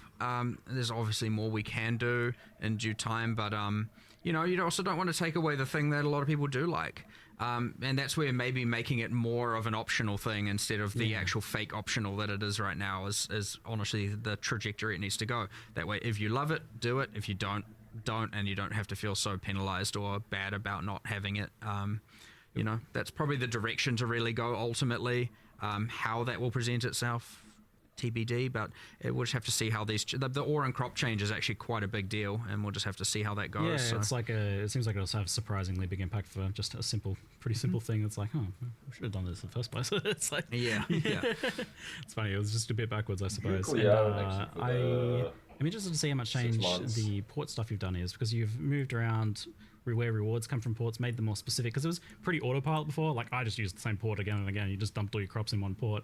There wasn't really much to think about there, but now it seems like you're actually gonna maybe be a little bit of strategy there about where you're sending what. Yeah, I mean, we'll see how it plays out. I'm sure players will develop something of a meta. I think one thing that we didn't note as well is that, like, in the live stream footage, is that the what is it called? The quota? Like the port wants a certain resources. That has much more of an impact than it once did on the shipment that you'll return, and you can also re-roll that. Patch notes. Yeah.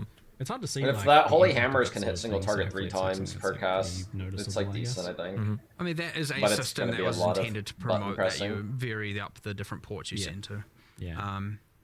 So hopefully so like even if we've shuffled stuff around, you're still going to have, you know, a non-random meta generally, right? There'll be a certain port that gives you what you want. You know, and there's choice within that, and that's great. But yeah, you need a kind of more random, and that's what that system was trying to do. It just wasn't doing it very well. So, you know, make it more impactful and keep doing so if we need to. Vaguely similar to this idea of like getting the best loot from non-gameplay was the major boss drops coming more from reliquary keys than the actual boss, and those dropping globally as well. Is that something you're thinking about at all? I feel like a lot of people feel like it circumvents like the point of the boss, and it does. That a lot. It does for sure. We're not doing anything about that right now that I'm aware of. But not in 328, but I actually personally also share this gripe. So it is a thing that will be brought up with Andrew and the other designers working on PoE 1. So yeah, it's. I also agree. I would like it if every Starforge in the world came from killing Shaper. But we'll see whether we get to that reality or not. Like, that's something that other people have strong opinions on as well. I'm not going to unilaterally say, like, yes, we're doing this. Yeah. So, is there a reason why, like, the boss doesn't just drop the keys that give those things or something? Like, I guess they would need a bunch of different keys or something. Might be the issue there. you need like a reliquary key of Shaper or something. Yeah, that would necessitate a lot of base items, but that might be fine. We do have a lot of little things like that, don't we? Didn't we do that at some point? I swear. I feel like it. I thought we had. Don't we have the ringing bells or something? bosses like, drop maybe their it was own keys for discussed their at own least. uniques? Wasn't that the point of that? You can just use mob mentality, right? Much, Just I generate could just be infinite power trying. charges, Well, sort Voldemorts of. do work If you're using like differently to 5 the war reliquary credits keys in on that a regard. Berserker. I need to look into this again because Yeah. I was under the But, impression like- that we intended for that to not be the case. Like I thought we had solved this in the past, but like fever dreams and all that. Yeah, I There's was like like, a many lot of changes. that I'm in like, it. didn't we Skill. solve this like 3 years ago? I'm just like, I swear. Yeah, that question, I was surprised when that question was sent to me. So I was like, I thought you guys The had perils done that, of but continual no. development. I'm gonna go look at that after this because I am convinced that I'm like having mega deja vu here. I swear. I thought that we had reliquary key and then all the boss specific reliquary keys and those gave the boss uniques and the base one doesn't because we didn't want them to give the boss uniques and thus I don't know. That question was sent to me by a juicer, so I was like, oh, I take their word from that one. And so I don't know. Maybe maybe something slipped up and something went wrong there. I'm gonna go have a look at it after this. Because again, whatever. I'm pretty. The deja vu is real right now. It but will be like, good to reassess the state of I it. don't trust my short-term memory anymore. So, that might be long-term memory at this point. But all good.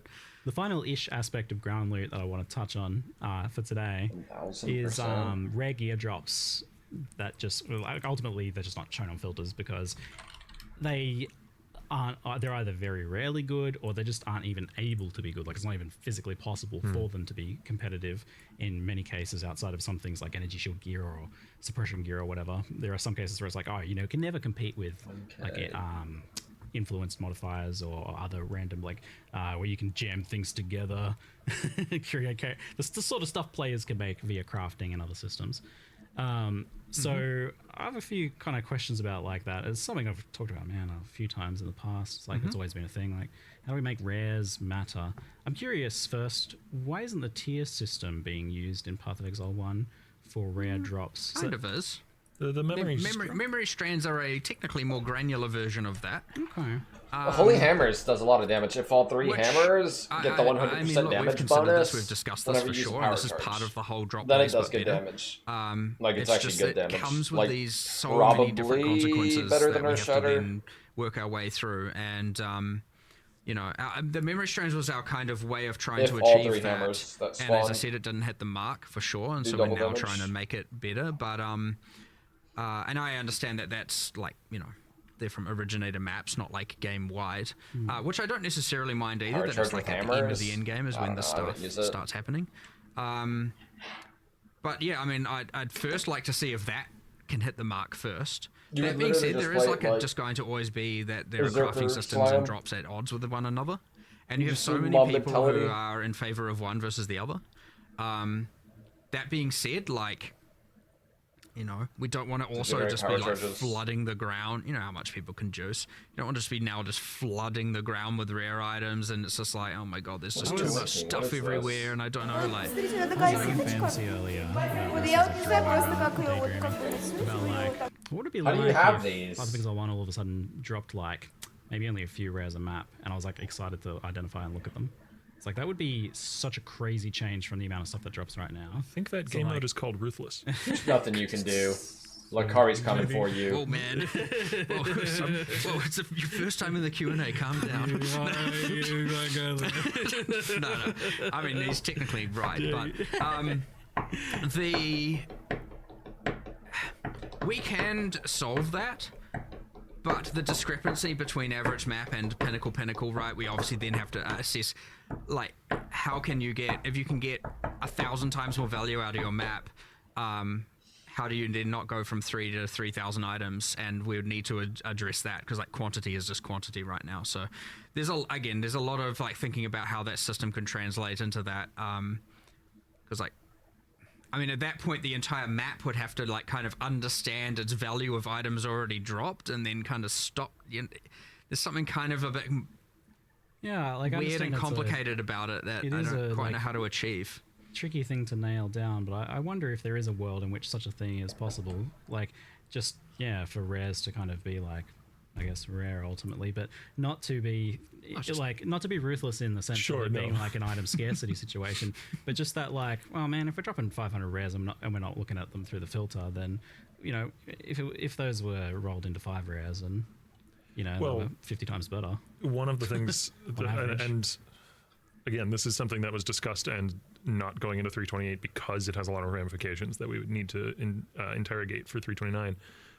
But like an extension of the memory strand changes was like, well, what if we just, you know how the drop conversion stuff that you're talking about for rares, like what if we do some drop conversion thing where sometimes rares will drop way fewer rare items, but they'll drop super memory strand heavy items, and they'll drop a few of them, and like that sort of thing. It is definitely on our minds. I will say one of the things that contributes to this experience, particularly in keepers, was just the strength of the breach tree, the strength of the Genesis tree, and while that's being rolled into core, it has been adjusted. Yeah. I mean, while those windows they're generally going to be showing you just like effectively every rare item that's presented there is many thousands of rare items that are on the ground. Yeah. And how is that ever going to compete as well? So then even to make the ground items like that, I guess, would be how you compete, and that's what I'm curious to see what that would look like. There's like so many problems to solve here, and we'll just keep working through them. It's just, again, I cannot stress how complicated all the item model and everything is, and messing up the economy if they just in any double drastic currency way, drops, be it stuff that we do on accident, sometimes we monsters. do try to avoid it as much as possible. And a lot of these things are Doesn't really that just hard to make the come back from if you mess it up. Like the if we recent just big make farming strats still the if exact everyone's same. just getting like 95th percentile items off the ground does that and like the still first include whenever tier you one blow up a map they blight run, thing? you're like the entire like get itemization of the in-game systems just down the drain. So like if we that's an extreme. That would assume we mess up because bad. blight monsters are considered but that's monsters. what knee-jerk reactions That's how it's do. I believe in you. You guys have some experience now with the idea of like converting rarity into tiering up an item, like making it better. Like it might as just the rare double kind of buff feeds blight. it. And that aligns nicely with the monster explosion at the idea end. of this being something that grows over time. The loot with comes from the monsters you're killing. You put tiers and juice it, and your map's got like jumped from your average buff 100 rarity abyss to monsters 500 being rarity killed, or but not something. Those things items that start to open, become probably. a fair bit better rather than just being because the And way it would it is buff now, strong effectively, it's just box more white items being converted too, to right? rares, right? And you get the cool thing with them bosses because they have generally more inherent rarity, drop better gear, and rares drop better gear, and it's not always better, but like the average is going to be significantly better, and I love that. I actually really like that, and I'd like to do it. So that's good to hear. We'll just keep trying to get there. So on the issue of like normal rares not really even being able to compete with like crafted influence, recombinated stuff, like Path of Exile 1 it's just got too much cool stuff now. It's not like you want to remove that. So the question is then like how do you make rares compete with that stuff? Obviously like just having really well rolled stuff can work, and maybe only for specific kind of item categories like energy shield gear and things like that. But I am a big fan personally of things like temple modifiers and stuff like that that are a little bit weirder. Now that generally belongs in specific content, but I wonder if there's stuff like that you can do. Obviously we're talking about the memory strand kind of making the base matter, and I quite like overqualityed items for that point as well. Is this something you're thinking along these lines of like other things you can do that maybe fit more in general content? Maybe just seeding the idea of what is this? Someone explain to me. There is probably stuff. It's kind of hard to think of exact things on the spot. Someone explain to me what this kind of goes back to your previous comment about trying to make more more meaningful tinks, I guess. What is this? Finding more axes to make gear matter in a way that's different from a different piece of gear mattering is like one of the most fundamentally difficult things in designing an item-based game, but it is also one of the most important. The other thing is to not have dropped items be unrecognizable as well, though. You can't get too crazy with them. Yeah. You want them to still feel relatively fundamental, and then you craft all the crazy. Which are at odds again with one another, right? Those two things, because crazy often can mean power. But yeah, like you don't want to just have every item, you just have to hover and know what are the 8 different things that could be considered. And I understand that the item filter can do a lot of that work, but you know, then there are those not using the item filters and not using different types of item filters, and now there's just this insane complicated web that they might have to deal with. So you still want the ground loot to ultimately feel fundamental, recognizable, and something not overly complicated, and then, you know, the skill ceiling is what enables the complication of like the knowledge, what leagues am I doing, how am I interacting with all that. So it's that real difficult spot where you want to find really interesting stuff, but stuff that's also fundamental and feels core and isn't overly complicated, and that's why it's hard. It's really easy to come up with all kinds of crazy stuff.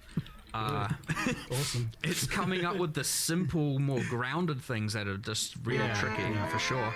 And you know, it's probably why we're here in the first place talking about ground loot, because like that is the more subtle, the trickier thing to get right. Whereas like to do crazy stuff through all the various league mechanics has been, that's where you can let loose. So those have become better and better over time. It's interesting. Yeah. But I'm starting to see now, why aren't we talking about the new stuff? I'm like, perfect, I've done my job excellently. I have exhausted the ground loot topic to the point now where chat is starting to want me to change topics. Yeah, you always start with the I hit the line that I was pushing for. Excellent. You always start with the... You want to start with the thing that people are of course, feeling 100%. like, yeah. I can't relax and listen to this other stuff until I'm reassured a bit. But yes, would love to talk about it. Very excited. Absolutely. Yeah, excellent. Mirage, the new league that has been showcased and announced here, is a bit of a spicy and interesting one, iterating upon a lot of different concepts and ideas here. It seems like the execution here is really about like a greater than I think we've ever seen, maybe, level of integration with existing content, like synergies between content, to the point where like you're actually making it so that other content in this is doing something unique, which I don't think we've ever done before. So that's one of the things that's been most exciting about it to me. Like, just to spoil one more example, I guess, that we didn't give in the live stream. Cool. The way that it interacts with Delirium, for instance, is you can drop a currency which can be used in a cluster jewel to change the enchantment of that cluster jewel, but it doesn't change what's on the cluster jewel. So you can theoretically roll like a shield or a block cluster jewel. Cool. You can roll a block cluster jewel into X notable that you want. You could then even fracture it and then use the new currency to change it over to being, I don't know, a brand cluster jewel or something, assuming those are both in the same size cluster jewel. Wild. And then you can roll a brand notable along with your block notable or whatever. Wait, did I miss where you said, like, can you do this just once, or is it... You can keep reusing the currency. So you can, like, add a modifier and then change it to a new one, add a modifier. I want to modify from these two types and then to end with this type. If you're the luckiest man on Earth, Crazy. But how cool is that? That is wild. I love that. I'm excited about that. And like coming up with some cool ideas lately. It's basically like, you know, me and Leighton, one of the other designers, got to just design a whole bunch of, you know, and wouldn't it be cool if we could go back in time and add this one other thing to this mechanic? Designing crazy is easy. No, it's not. No, that's underselling it. But I don't know. I don't even know what combinations with that would even be like bigger. So, like, was this the initial goal on the outside, or was just something happened kind of on accident? This idea of making Mirage really like interact with and amplify the existing content in the game. The very, very initial goal was I like how some of my favorite designs for League mechanics are like Delirium and Affliction and stuff like that, even Sentinel to a degree, where it's like it augments content. And I was like, well, what if we could do that, except it augments the area and not the league, you know, not like just the monsters. And then out of that grew is like... Yeah, and then later we, you know, because that's a good base, but you need, a good league mechanic needs a bunch of extra, like, you know, bells and whistles, I suppose. Yeah, it's always just been kind of like, oh, it accidentally kind of juices this other mechanic or for whatever reason, so... That is, that's a whole new level there. It was interesting, so I played through, like, the campaign with this league, and... It almost felt like some sort of like Best of Path of Exile league. It's got this like legacy league kind of feel where you're like, there's just strong boxes and shrines and legions and stuff everywhere. It's like, I feel like I'm playing a juiced endgame version of the campaign more so than the epic thing of Level 4. It was a thing where like, this is a thing I would say that is like almost a bit undersold almost, where it's like the impact this league has on the, like normally you'd think, okay, so there's like an extra little bit of mud flats with some monsters like as a second replicated area. It's like, well, I don't really care about that. But then you're like, Yeah, but what if when the Mirage is spawned, we also then ensure there's other bonus content that's currently in-game only generally, or like Mayhem League, you know, kind of stuff. Not that we do that much of that anymore. Yeah. And then all of a sudden, now you've got all this content appearing in the campaign, and it's like there's just so much stuff going on, and I actually think it's... I mean, I understand... Like, if you want to just get to in-game, go to in-game. It's still your choice. You don't have to. But for those actually wanting to engage with the league, Just how much campaign, time until the patch notes? It's probably one of the most like interactive ones, and it probably adds the most amount of content out of any maybe that we've done. Gone through 1/4 of the duration of this. You know, they fall away at the end game because they're not really powerful enough to be competitive with the end game juicing wishes and that sort of thing. But they'll, you know, give you a binding orb or two on completing, like the very like Act 1 or Act 2. There's very early ones that can give you that. There's ones that give you like a whole bunch of chromatic orbs. There's ones that give you, you know, a unique weapon or something like that. You know, things that are really useful in the campaign. Even later in the campaign, there's one that'll give you a 5 link, and then those will fall away as you get to the end game. So when they're not nearly as relevant. Yeah, it's normally I like always interact with the league mechanic, even if I'm getting over leveled. This is one where I think like it's to the point. It's just to the point where you like do the really cool looking ones, and this is my advice: do the really cool looking Mirages that have like a bunch of extra mechanics with it, and leave the other ones. You know, just like you'll be able to take it or leave it here, even if you're a player who normally does them all. Or, check the mechanics, check the wish, do it or move on. Yeah. Also, like the wishes sometimes are unique. And What? A detail that I wanted. Next one's a permaban. Is so the Mirage in the I call it the overworld and the recreate. Those are the internal terms we've been using. Okay. But the Mirage around the object in the initial area, not the one that you've recreated, does have a lot of extra, you know, monsters from the Alpha Root, as Mark was saying in the live stream. Those monsters are purely additive, so they don't. They don't displace existing monsters or anything like that, which does mean that even if you never enter a Mirage, you're just kind of killing more stuff in the campaign than you would otherwise. Like, there's just extra monsters. Probably how you were so over-leveled. Yeah, true. Yeah, I think it was like 10, 15 levels over pretty consistently since like Act 1. It's been like, oh man, I better skip over a few zones. And then I'm like, oh, well, Mirage looks pretty tempting. There's a bunch of kind of cool stuff as well. Like I know you mentioned as well the other day of you know, the way the Mirage's area is generated, like it when you have a circle, you got a circle, right? And so in claustrophobic maps, a lot of that circle's in unwalkable space. Yeah, we've had the this way that issue the before. area of Mirage generates is it flood fills walkable space until it occupies an amount of space. That's clever. Which means on a map by map basis, it's relatively consistent. I noticed that you solved that issue. I was like, oh, you guys have done it. Yeah, our programmers put a lot of work into that. So they did a good job. But even then you've got, now you can immediately think of that and go, well, hold on, if I'm in like say toxic sewer and it flood fills, I'm going to be so far away from the portal. Well, there's just a button to take you back to the start of yes. it. Yes. You guys are getting good at this, anticipating my quality of life complaints. And it's got fancy effects when it teleports you. Normally, like in the past, I'd come here and I'd play for a bit and I was like, you guys need to make a quality of life for this. And then like, no, you guys have done it already. Part of doing quality of life changes, even though sometimes they're insane and sometimes they're, you know, not as crazy, you know, by doing it in every patch and holding ourselves accountable to doing it, we then often get like, well, hold on, what would we be doing next league for the new content? And you've rewired your thinking, I think, on this. Yeah, I feel 100%. like I've noticed that at least that mandate to like do 10 quality of life fixes. I think Yeah, another really you're minor looking for them now. Another really minor thing is the minimap in a Mirage area is always fully revealed, so you know where you need to go. I didn't even notice, but that's awesome. Yeah. It's just like little things like that. It is a actual terrain generation recreate, so to speak. So you know, you wouldn't get lost either way, I suspect, if you were kind of remembering what happened anyway. But you know, I mean, in my memory, maybe. Bit of sure. It's true. We're talking about not having short-term memory, so who knows anymore nowadays? It's a funny weird mechanic in the campaign too, because like quite often you're like, it spawns near the boss. You do the boss in the Mirage. You pick up the quest item from the boss in the Mirage. Yep. And you're like, I'll just go.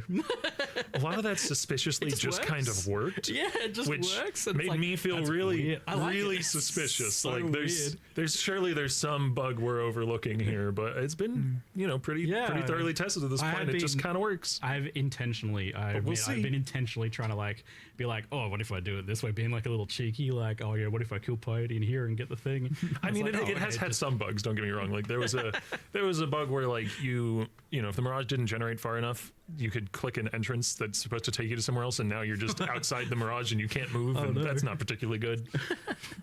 I haven't run into any of those things yet, so you've been polishing out pretty well.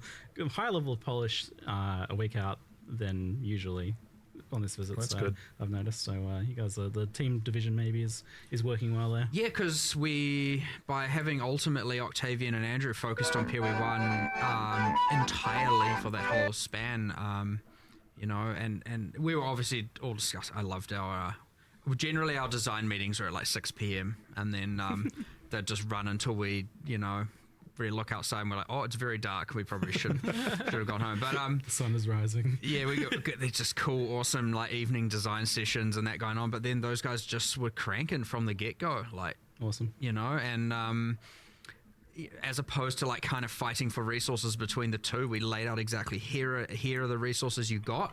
If you need more, just tell us. But like work with that for now, get everyone working straight away. And I mean, obviously it sounds obvious. It's like that's how it should be. But you got the 2 games, especially it can be a bit hard. Like where do you go? What happens? Gets a bit crazy. So as much as that sounds like, well, obviously it should work that way. It often sounds when especially with passion projects, because. You always, especially as a designer, you want to work on both things. You want to know what's this cool thing going on over there. I want to be part of that. So you have to also be able to kind of separate yourself and go, I'm just going to acknowledge I don't know what's going on, and when I see the live stream for the other game, I'm going to learn a bunch of new stuff. And so that's one of the benefits of it. I get to go into PoE2 releases with next to no idea. It's like, oh, cool. What I get to be in the player base, getting the exciting reveal again. That being said, he's like sitting amongst the other designers. We're all still in a collective, and everyone can hear what everyone else is doing, and so you can kind of still hear stuff, and people will still ask you questions about things that you've worked on before. So, but yeah, real cool. But I know, but getting off Mirage, but I know we talked about some of the stuff in the campaign, but I just wanted to also give you an opportunity to talk about that cool in-game thing you mentioned boss, and I remembered another exciting thing. Which in-game thing with the boss? The whole map is a Mirage. Oh yeah. Wait, what? That is one of the. So it augments league mechanics, but it can also augment a few things that are like technically not league mechanics. Like it can augment a map boss, and it will cause it to have some. You know how like when you free an essence monster, there's effects going on. Like maybe there's fireballs flying out, so it'll cause it to have effects similar to that. So it's a little more challenging. But the upside is when they drop a map, there's a chance that map is fully miraged. Like it's got a mirage in the map that is covering the entire thing. So you get 2 maps for your map instead of 1.3 map for your map, or however much. The reveals keep coming. I don't know about that. There you go. Wild. I was going to ask because you've got this whole like, it's juicing the other mechanics and it's doubling the other mechanics and it's adding extra monsters to your map. It's like, how do you like make sure that the actual league mechanic still feels rewarding there? Like you guys are going a little nuts there. So you've got Mirage maps. There was adding supports to skills. Oh yes. Okay, which I always forgot about. The Jin coins. Just kind of slip that in there as well. Imbued gems. Yeah, it's interesting. Don't know what to make of that one yet. Pretty wild. At odds with corruption. Just to explain how some of this works. So it corrupts the item is at odds with either +1 level or quality, as gems do. Because adding even a level 1 support and getting the right support is a pretty good amount of power creep. And so it being at odds with corruption allowed it to be that strong. If you could do both, it's a bit excessive. Power a little bit. Yeah. And it isn't fully random. It will look. It takes into account the supports which can support that skill, and it can only roll in those, and also can only roll in the color of the coin. So if you're using a red coin, you get a red support that works for that skill. Yes, you're not going to get like faster casting on a double strike or something. Brutality is a valid support for Wild Strike, so you could get that, which isn't particularly don't good. Use the red one on there, probably. Well, LE damage to the tax is also red and can go on Wild Strike. Is LE damage to the tax the modern name of Ed West? Yeah. Yes. But regardless, like there are undesirable outcomes, but all of them are technically functional. Okay, all right. And then there's these uniques that you can like clean up as well. You do one of those restoration YouTube channels, like, I found this sword and it's like just a big pile of rust. Let's restore it. You just scrub it down with the Jin coin, get all the rust off. No, it's more magical than that. Yeah, excellent. And I don't know if this was really shown, but there's a lot of like, is this just the campaign or is it endgame as well? There's like a lot. There's these like silver Jin caches and gold Jin caches and. That's at all points. So when you're in a Mirage, there's like there's packs of enemies that are specific to the overworld encounter and packs that are specific to the Mirage encounter. They're actually different monster varieties. And when you're in the Mirage, when the Mirage enemies spawn, they will rarely spawn with a cache, and that cache is just a chest that has, pretty good loot generally. Like rare items, maybe currency, maybe div cards, various things. Awesome. Yeah. There's so much. I love the amount of like level of detail gone in, and as you were mentioning, it's a league that is multiplying other leagues, and obviously it has its own thing and kind of a cool storyline. It is grounded and it's got obviously a boss, which is awesome as well. But it's got the thing where, how cool Suresh is very cool. Oh, man. How cool is that? Yeah, let's just start the fight. Let me just rip off my head real quick. Just turn my spine into a stone. I don't need this. I'm gonna. It's a tiny. I don't want to spoil much of the fight, but a tiny minor spoiler is when you kill him, his head lands and sticks in the ground, and then you can talk to it. And he gives like obviously, yeah, it goes without saying. But yeah, even then, it's I really it is probably one of the more challenging things. It's just like, okay, it could just multiply damage and life or drops or something. It could just multiply quant or rarity. I get it, but it's that labor of love of doing a specific interaction with everything it can modify that really is like, wow, this is cool. There's so much level of detail to this and depth to this. That's that's quite impressive. But it's an undertaking for sure, and I'm really glad you guys did it. Like, I mean, I would want to do more if I had more time. Mm-hmm. Something I've seen in chat, I'll just kind of like butt in here in between topics, is Trial of the Ancestors just kind of getting asked about. I had forgotten about it. It's been a while. And I think it was like was this the one that it's coming sometime? We're trying to. Oh, look, it's still on the list. Yeah. It's not on our most recent thoughts. This is a Steam backlog sort of situation. Trial of the Ancestors. Kind of is, yeah. I mean, we're getting more and more of these, I feel like, over time, where stuff we want to improve, enhance, re-add, or whatever. Look, I get it. Same answer as last time, pretty much. Like it'll get its day. We just don't know when. It requires more work to re-add than you might think, and it's easy for that to then get in the way of a lot of other stuff that we want to do. And I get it's just at the end of the day, value and resources, and that's it. Really, that's all there is to it. So sorry, go ahead. I was just going to say the well of cool stuff that we want to add to the game is infinitely deep. Yeah. It's good for that. Was Mercenaries one of these ones that was like coming back or something in some way? Like I kind of we will do that. We will do that again. No Mercenaries. I always hate saying when we're going to do stuff because that's people want a time. What does that mean if there's no time? It's just this nebulous infinite. One day it will be here. But I still like to be clear on when we intend for something to come back or not. So we still want to do it. Pocket for a rainy day. We'll get there. Honestly, we will get there.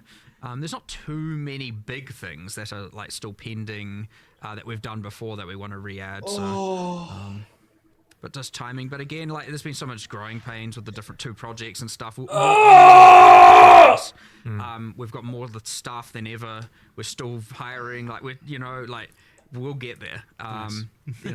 If Octavian wants more people, Octavian and Andrew, they want more people on that for PoE 1, we'll hire more, we'll give them the resources they need, like whatever we need to do, we'll do it. And we'll just keep going forward. So it's all looking up. It's all great days. So all right, I just want to say though, like I feel like maybe you could get a little bit more of this stuff done if you didn't do things like make the Reliquarian, and commit to changing its passives every single league. Okay, yes, that committing to that is extra work, but Reliquarian is really efficient because she uses stats that already exist, right? Yeah, like we have all of these uniques. I was talking to Andrew about this though because it's like, oh man, you actually have to consider like against the uniques that you can like double it up with, against like all of the other ones in there. It's like yeah, you can make an acceptable list. It's procedurally generated each league or whatever to like cut down on work, but you're still gonna have to like actually double check everything there. Oh, for sure.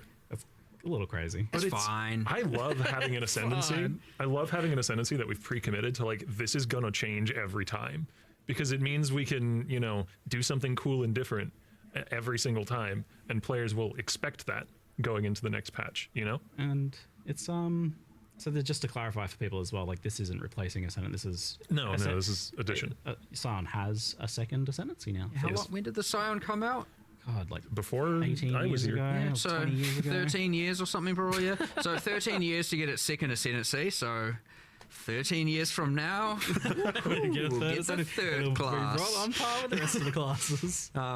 No, it's really cool because I really like the idea of it changing. I'm also looking forward to the idea of it. Let's say it's really good this league, and then people are like, no, I don't want it to change. And then guess what? It's going to change. And then people are like, ruined. It's killed. It's ruined. It is good that you've like just laid that down from the beginning for that. I think it's probably the way And to do you just get the cool thing where you're like, no matter what now, technically, every single expansion will have a new Ascendancy class in that regard. It's great teaser material. Yeah, true. And it's one of your days done. but also in the same sense, if it does get ruined, as people are like, you know, the next league gets saved, you know. But you can see things where maybe some leagues it's better for certain archetypes. You know, it might be better for casters here, or attackers here, or summoners here, or a boss. Yeah, for the Theory Crafters, it's going to be like a new little puzzle to unpack every league, isn't it? Yeah. Even if nothing else happens with Ascendancies. And we often do these things where we're like, okay, this is going to require work every league.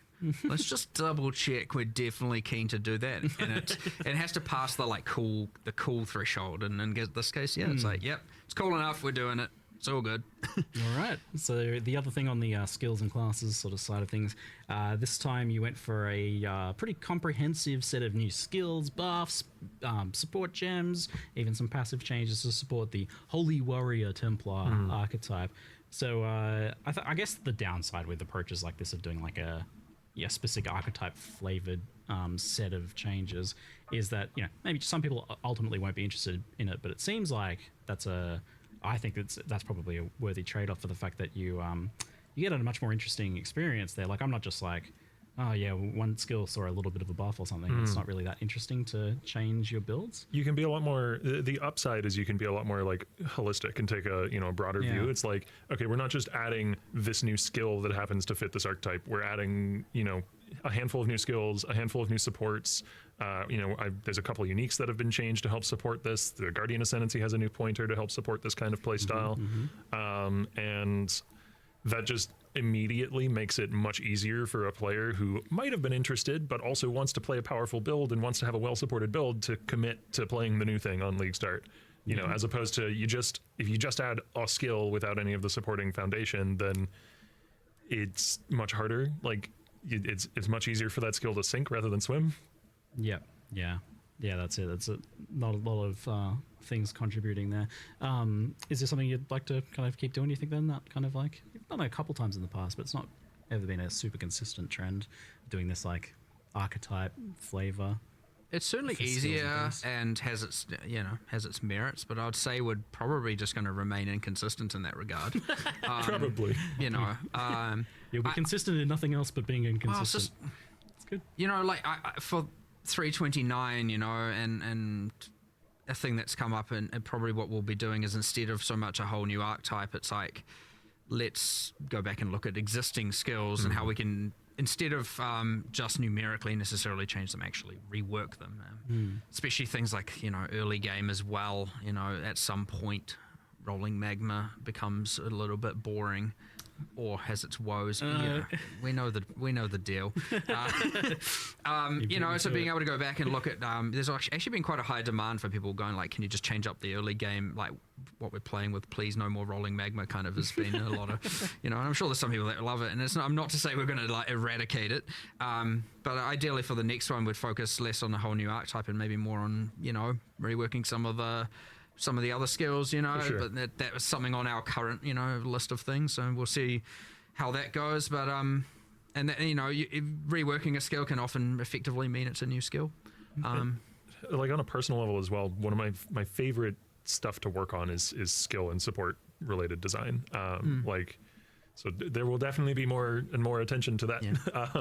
Even if it's just from me wanting to do it, you know, in an extra few hours after my normal workday or whatever. I also have like a personal goal that every, you know, reasonable active skill eventually gets its own transfigured version, hopefully 2. That's the new transfigured this league are a step in that direction. I think they're all on ones that didn't have any transfigured variants before. Maybe there's like one that is on a skill that already had one. Yeah, so I was going to ask about that. Like, do you feel like transfigureds are kind of like hitting the mark? They're like a thing that's worth kind of keeping updated. Yeah, you're adding more. And is it likely that like new skills come out with transfigureds right away, or is that something you add in the future? When there's a transfigured variant that is interesting enough and also wouldn't detract from the development time of the base skill. Yeah, that was kind of my follow-up. Like if it's a simple twist that is an interesting one, then sure, because we, you know, I think we did that with one of the wand skills in the last league that get released with a transfigured variant. Yep. But those are still, you know, now they are skills in the game that are a valid active skill. Like the player might choose as their main skill, so they will eventually need to get one. Yeah, and see, like, I guess you could be concerned that like it's eating into skill designs, but it seems like it's almost the opposite, where it's like a dumping ground for the ideas that didn't make it into a skill. You can like, sure, yeah, well, you know, this is just one little idea for a twist on this skill. It can't really be a whole new skill, so it's the perfect place for it, right? Yeah, it's also just I can't like stop myself from having a cool idea and being like, I want to do, you know, I want to do holy hammers, but it's a big fist or something. I don't know. Sometimes you do need to stop yourself having a cool idea sometimes, but you know, generally speaking. All right. On the kind of like more balance and skill design, hand casting and channeled skills are kind of just like a rough area I just want to mention or bring up. Is this something that you're like thinking about or still kind of like tracking? I think it's maybe something we talked about a little bit in the past. Not on the current, you know, as a not for 328 really in any obvious sense, but like, you know, not to say there isn't something with exceptional supports that might come to, especially stuff we haven't even necessarily thought of, you know, and this obviously when we add so much stuff, there's so much unintentional usage, but like, yeah, I understand it needs maybe a bit more of a fundamental look at, still on the list again. One of the dedicated QA for PoE 1 is very much a hand casting enjoyer. He plays spellcasters almost every league, and the Transfigured Shock Nova is one of his favorite skills, he said, and he's definitely going to be playing that. So hey, there's something. But yeah, it is on our radar for sure. This is kind of like a new one that I haven't brought up before that someone asked me about. I was like, yeah, you know what? When I think about it, that's a good point. Cold skills, especially spells mainly, seem to be in a weird place where like I try to think of cold spells and I can only think of skills that have been nerfed or like were once great but aren't anymore. I think of like Winter Orb, Ice Hat. I think of like Ice Spear back in the day. I think of Cold Dot stuff. Like, yeah, there's a couple in there that are okay, but it does seem like on the whole cold spells are in a bit of a rough place at the moment. Is that something you guys have identified? Well, I wouldn't necessarily disagree with you. Sure. Glacial Cascade. Not to say there aren't, certainly in the more traditional case, yes, they're not holding up. There are some weird cases, but you know, again, maybe some of this, well, I was just trying to think of the new like Frost Mage, but technically it's probably going to be based on something that isn't even, you know, cold skills. It'll be like Archangel all over again. Yeah, exactly. But yeah, skill buff. I don't disagree with you. Honestly, it'll probably come hand in hand with hand casting to some degree. Like it's kind of like hand casting and spells kind of come together, so you'll probably see a bit of that at the same time. Yeah, that'll be a package deal at some point, you know. But yeah, I would actually agree with you. I'm not quite happy with just like, it's just a weird realization to have. It's like, oh, a lot of my old favorite skills. And some of them are so iconic as well. Yeah. I miss some of those ones. It'd be cool to see a little bit of a resurgence in some of them maybe in the future. If it's anything like what the Templar stuff has gone through here, I'll be psyched in the future to replay some of that stuff, because Templar has been an absolute blast. Like I've been loving running through with Static Strike and the new like extra weapons that attack with you stuff. It's true. Awesome. It is worth noting, alongside the new holy skills, pre-existing holy themed skills have generally been buffed, or you know, maybe Static just Strike, Dominating Blow felt awesome. Yeah, I'm like real excited to see how I can use some of these more party adjacent ones to benefit my friends with some Guardian changes.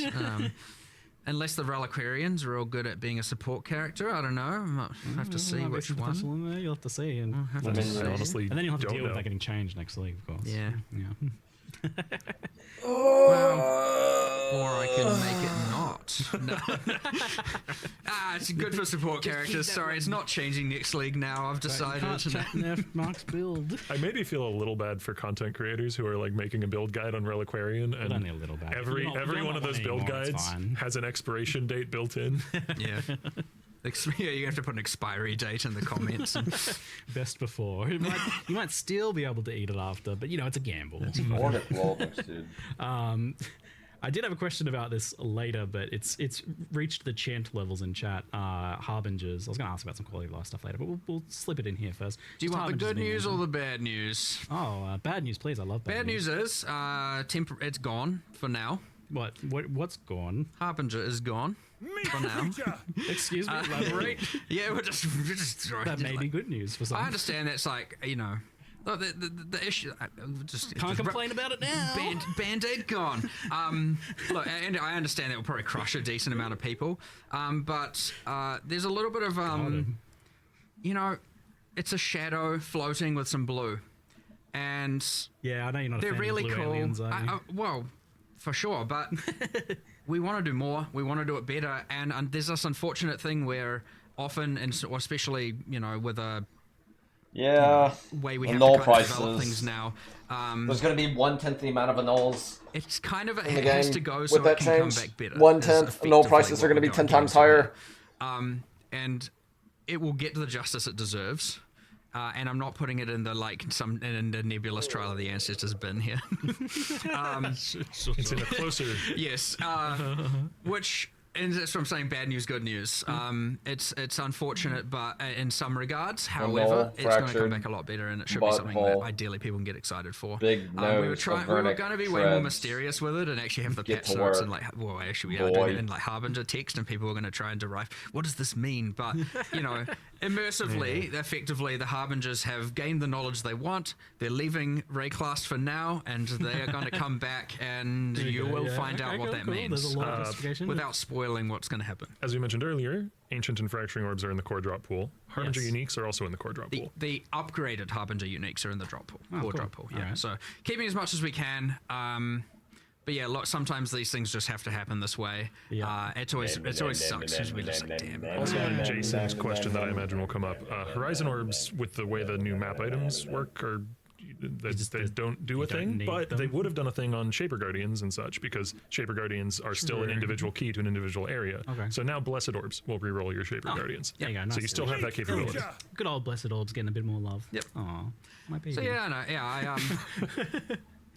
yeah, but it's got a sad, but it'll have an overall. This is great I agree. news. This is great news. They That's were how- just weird blue floating guys that drop pocket lint. I don't know why people like them so much. but the loss- a lot of the but the loss aversion. Your effects don't even work on them sometimes. They're weird little creatures. Well, We've gone through 50% of the time. Things we've done for sure. Conceptually, I want to see what a modern 50%. take on it is. We're 50% through. And also a more grounded in gothic. Again, imagine being able to do the actual art style justice and to do bosses, have bosses that aren't just big portal. Is it more Harbinger? Big portal thing, Yes, and the boss was a portal. The boss was a portal. Yes. Look, good future there. We will do it right. Look, let's be real. It was half baked. And it needs to be done better. So shut the fuck up. A little bit. Yeah, I know. There was always going to be that bad. I was going to be. The patch note was going to be way more ominous, but nonetheless, there's a band-aid to be ripped off. Shut the fuck up, phone! And impressed that you. Again, we have to. Shut the fuck up, phone! Enough to do some of these things for sure. It is important. If I don't answer after this many, am I gonna? It just means only better things for the future to come in PoE 1. So. All right. Okay. Yeah. Well, that answers the Harbinger question. Oh, fuck you, man! I was like, could you make this quick? Fuck you! Let me just God fucking damn it, dude! Fine, no more splinters. Fuck, that was a kill. That was so clean. Go Disneyland. That's it. We're Fucking. Why? Yeah, it is what look. My classic response is deal with it. I guess is the Shut answer. the fuck up, Been phone! dealt with thoroughly.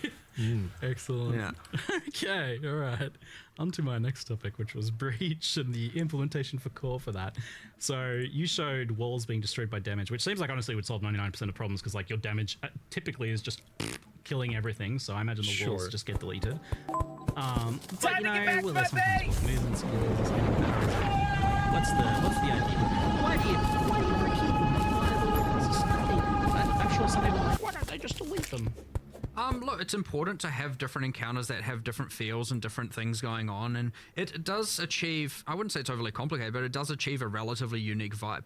And the important thing is when a league goes core, especially, is that there is choice into what type of content you want to do. There are people that like it. There are, right? And that's fine. And you know, there are now many tools if you don't want to. You can deal with it by either making it easier and making it something you don't mind, or on the other hand, you can turn it off if you're just like, get that out of there. But honestly, also, it shouldn't be bad. So intrusive is the word I would use. Like we want it to feel meaningfully different in terms of how you engage with the mechanic, but we also don't want it to be intrusive and unpleasant. So you know, we've like shrunk the encounters, shrunk the walls. They destroy when you're damaged, or they destroy when they're damaged rather. You know, we were just discussing earlier, like if this is still not enough, then there's other avenues we can pursue, like making the radius you destroy them in a bit larger, stuff like that. Talking to you about it earlier, you were pretty clear that like you literally don't want it to be annoying in any way. So no, it shouldn't be. And like another thing I don't think you touched on there was like the idea that like it's also supposed to be a way that you can kind of scale the encounter on an encounter by encounter basis, which is something you want to have sometimes. And it's like there's a little bit like if the walls are our problem, it's not that big. That's fixable. That's actually kind of easy to fix. Yeah. Now we probably should have done that mid-league. Fair. Whoops. Do you think that'll be happening? Do you think that'll be happening? Because that was another question I saw people like. Do you think you guys will have more ability to do stuff after kind of like the first 2 weeks of the league now moving forwards with the way the teams are structured now? Like obviously you have to work on the new content at a certain point, and that starts almost immediately. But what do you reckon? Yeah, it kind of depends. Look, our main goal once a league comes out is to solve problems, and we generally try and make sure that's the case. But yeah, generally then it's like, do you want to upgrade the league with new content versus make the next expansion, and that gets pretty hard to allocate resources between. I don't think the new content thing is probably worthwhile ultimately, but just the continued problem solving, I guess. Definitely have more resources for solving issues. Right. That is 100% That's the main thing ultimately, I think. Yeah. But yeah, like the keepers thing, it's like, okay, the walls, if there's still a problem, just tell us, we'll just keep fixing it. We can test as much as we can test, but obviously people have different levels of what's acceptable and what's not. We try and think of all these, but like, look, we've made a whole bunch of changes.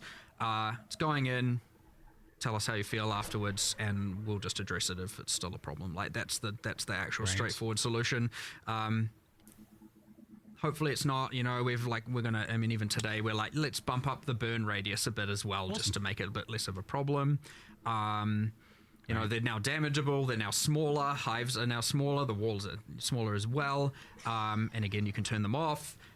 You can just run unstable breaches, of which now it's an Atlas tree. You can have many of them, and you can have multiple active at once, like Breach had before. That's an old breach thing. You'd have like a bunch of flash breaches overlapping. That wasn't available in Keepers. That is a thing again now. That's possible. Yep. Oh, great. That's good news. Yep. You can just run around. It's good fun. Opening circles.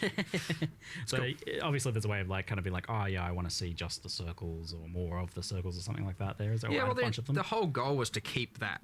Right, right, yeah.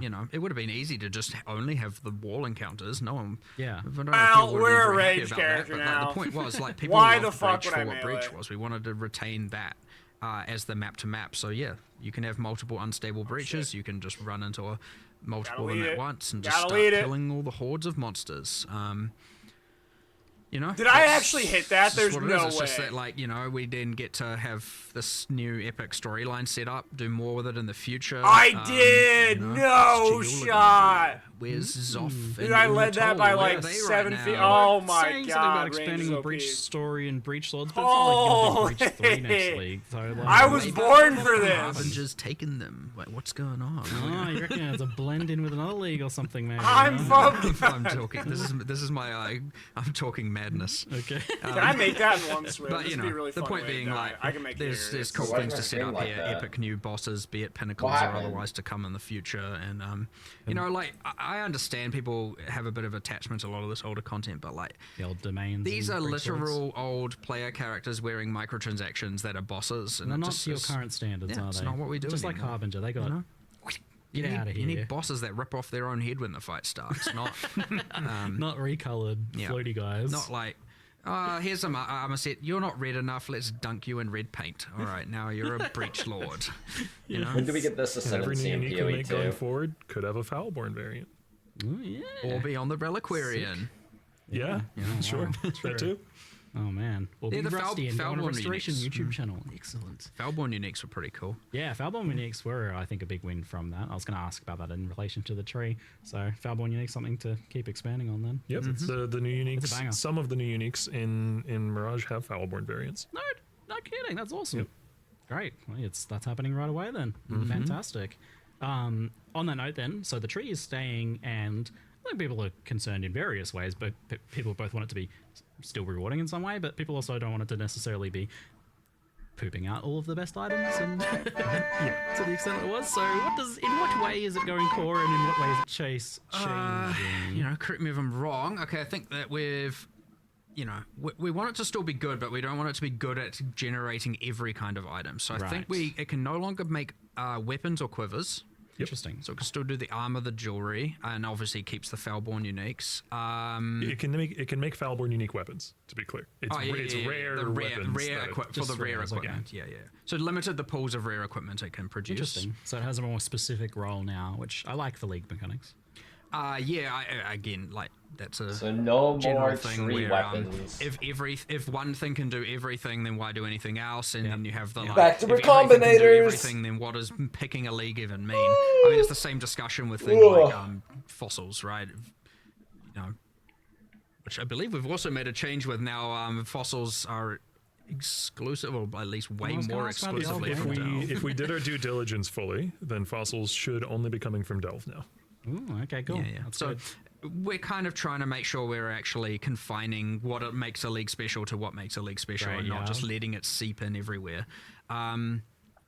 So yeah, that with the tree, you know, no weapons for rare weapons at least is aiming that direction. Is it like a major power nerf to the creation of jewelry and armor?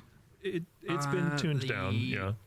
6-link. I saw the rate 6-link is thing was down. dropped down a bit. Yeah. Is it like 60 fusings instead of like 150 now? Yeah, I think it was 1 in 10 items are 6 links before, which was a little bit extreme. So yeah, It was printing there's a out. balance pass as well, of course. Yes, Yeah. because again, it's part of that like. How can item drops be good if this is just doing that, you know? So they're at odds with one another, but also now that it's one of many optional leagues in the end game, it doesn't need to be doing everything, you know, as good as it was doing. So I suspect it's still pretty good from my kind of like cursory glance over things. It looked like the fracturing was still there, I think, right? Like, as you guys are planning on. Andrew did all of the specific adjustments for this, so I'm not actually sure off the top of my head. I'm sure This is why we need a bigger couch. We need Andrew here. How do we do that? The problem is, always the uncertainty with, and this is ideally why we'll have Andrew here in the future, the uncertainty is like, Andrew could have changed stuff literally 10 minutes ago. Yeah, that we don't know about. You know, someone in QA might have found something that he needed to address. He's, you know, and I'd like to reassure people, like, the development doesn't stop at the live stream, at the announcement, you know what I mean? They're up there, upstairs right now making changes. So, you know, we can only be so certain about, you know, without everyone here who's able to talk about it, but like, you know, we're 99% sure on everything. But if I do my job well, you guys come up with some new changes that you go do after this too. So yeah, well, you're very good at coming and getting us to make a few last minute changes beforehand. I like it actually. Excellent, good. Yeah. I like it too. I get to do what I want. I think the last thing was the Hive Fortresses in Breach. They were initially fun, but they definitely became less so over time. I think just like a lack of variety. They've got quite time consuming, and then some issues with difficulty and reward scaling, where like you couldn't quite scale them up all that much ultimately. I think like they scale with map mods, but I guess a lot of PoE 1's scaling power now comes from like Scarabs and Atlas passives and stuff, so they didn't really get that. I actually don't know if any specific changes have been made to that, and that's not to say there hasn't been. I definitely saw one, which is the juicing buttons. Yeah, there's a whole... Oh, yeah, sure. The main thing that would impact that is there's a whole suite now of Scarabs and Atlas passives that are related to... Jay asked, how long do you want to be banned for? And those will apply to your Hive Fortresses, and so you can get things like the Enrage the Swarm buttons, which I don't know how many skills you get over the course of a Hive encounter, but if you click the Enrage the Swarm button every time, I really hope you have a good build. Nice. Yeah, so I think it is almost like primarily tangential changes like Atlas Tree and systems like that now that they're core, as opposed to baseline changes, but not entirely sure. You never know. Andrew could be doing something right now. What are you typing, dude? Well, see, but it should, when these things go core and now you have an Atlas Tree and now you have a set of Scarabs and things generally get a little bit crazy with them, and you can have a lot of agency and choice, and it gives us now way more tools to be able to give players choice, so that if someone likes it one way or the other, we can add that, and so if they're not right, we'll make them right by adding different things and interactions and stuff. It's part of the benefit of the Atlas Tree and the Scarab system, is that we get to do that with pretty much everything. We get to have 5 different ways of playing every league, and that's awesome. I'm already excited to, if it goes core, which is not a decision we'll make for a while, but, come up with Atlas passives for Mirage or Scarabs for Mirage. You're already starting to think about what you can do. Have stuff in my back pocket. Okay, cool. Half the size and do something, double the size and do something. There's like so many different options there. Yeah. This is a Warpro, because I'm realizing we just haven't even talked about the core end game. Well, it's like, you guys redid the Atlas, by the way. We haven't got to that yet. We put a lot in this one. So, the change to map, I call it that because it's just like, it's not June's map anymore, it's just map. Just kind of made me giggle the first time I see it. So, what's the quality of life around this, for one, I like that you led with that as part of the showcase, is like, here's all the quality of life bonuses that this means. Oh, yes. It's a pretty big deal. I know that there's this immediate, and even internally, like, you have this this is what we're doing, and people are like, what? Hold on, there's like a shock factor, like, wait, but then you get to explain, like, here's all the benefits we get from it, here's the bloat we get to take out, I like to call it, because you no longer need this and this and this to achieve these different goals. So, like, it simplifies things down in a really good way from a UX standpoint, and also a trade standpoint. And from completing your Atlas standpoint, like, all of these things just become so much more clean and simplified, and you now don't need like 3, for example, you don't need favored maps anymore. A lot of what was special about Kirax missions, or good about Kirax missions, was helping you complete the Atlas. That's now redundant. You get to trim so much fat. Like, it's gone, by the way. There's Harbinger orbs. You got rid of chisels at the same time as well. Finally, just base chisels. Just base chisels, by the way. Maven's chisel still exists for clarification, but it's 1 chisel for 20 quality, just to be. Oh, nice, good. Yeah. They were just they were just like pointless busy work. I always felt that way. I was like, stupid chisels, I hate them. You do get bonus quantity in your maps based on the completion of your Atlas. So by the time you fully complete your Atlas, you have actually slightly more quantity than what chisels would have previously provided. Yeah, I know. You gotta like make sure they're like, oh, it's all right, guys. We didn't take that 20% away from you. That's 25 now. 25. Right. Well, and of course, there's Voidstone mods which apply to your whole Atlas. You've got the whole Egan system. Yeah, you've got That's the big one. And you got more Atlas passive points than before. So there's lots of, like, 7 or 8 more. It's so nice to be able to get rid of, like, there's this thing where, like, you just can't add infinite systems to the map device. It was kind of getting crazy, and I know we obviously got rid of the master buttons a way back. Now we've got rid of more of the stuff. It's like getting way more simple, and it's just like the process of using the map device, putting in your map, and running a map, just being and rolling that map, being as clean as possible. And then being able to 3 clicks instead of I got 2 dozen. So. And then being able to, now, I mean, I'm excited for the future here, but being able to interact with the Atlas as a physical space with mods and the stuff like that is really cool. Like, I am the kind of player, I think you are too, who likes to run. I like to run many different maps. Yeah, I like having, you know, sort of short to midterm goals in the end game, which is one of the reasons why I'm really excited for the whole Egan system, because it's like, ooh, now I know I'm going to run these 7 maps, you know, and that'll give me a reward at the end, and also increasing juice as I do so. I don't know. I was gonna then go into how you can sort of bisect them and stuff, but I feel like that might be getting too into the weeds. No, I did want to ask you about that, because like I didn't realize that from first watching it. It's pretty funny. Like I saw the blobs and I was like, oh no, here we go again. No, there's no elder ring management. You have to make the elder eat the shape of blob, but not fully. You have to make sure it stays alive in its digestive tract. That's how you get the optimal. No. The loop here is you put the blob. Okay, we have a better name than blob now, but that is the internal name. That's a good name. You put the blob on the Atlas, then you run the maps in the blob. There's no like, I have to micromanage it to make sure that it's doing the exact right thing, and if I run the wrong map, then it's all ruined, and I have to spend 7 hours fixing it. Especially because you can just take your map and just plot it. If you just do them, right? Like you don't have to be like, oh, I don't have maps to do this part of the blob.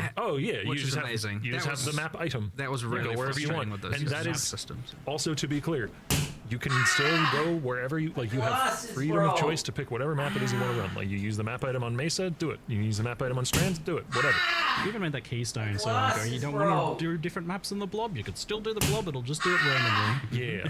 So I guess to get into those weeds is so you say you have a blob that's like a long, thin, you know, line of 7 maps. Yep. If I run the map directly in the middle, I'll then have 2 smaller blobs of 3 each, right?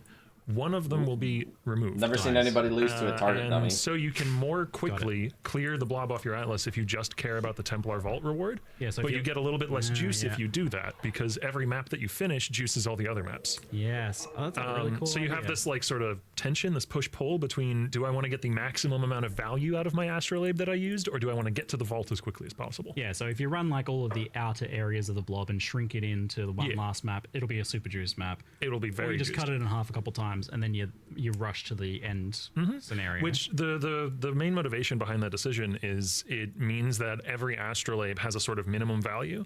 Okay. Like, you know, maybe the meta shakes out so that people don't really use the Blight astrolabe very much for its juicing for whatever reason. Right. Then that ends up being like, okay, well, I can buy those en masse and then go just blitz through them, you know, do like 2 or 3 Blights and 2 or 3 maps to get to the vault and get that the reward. rush one.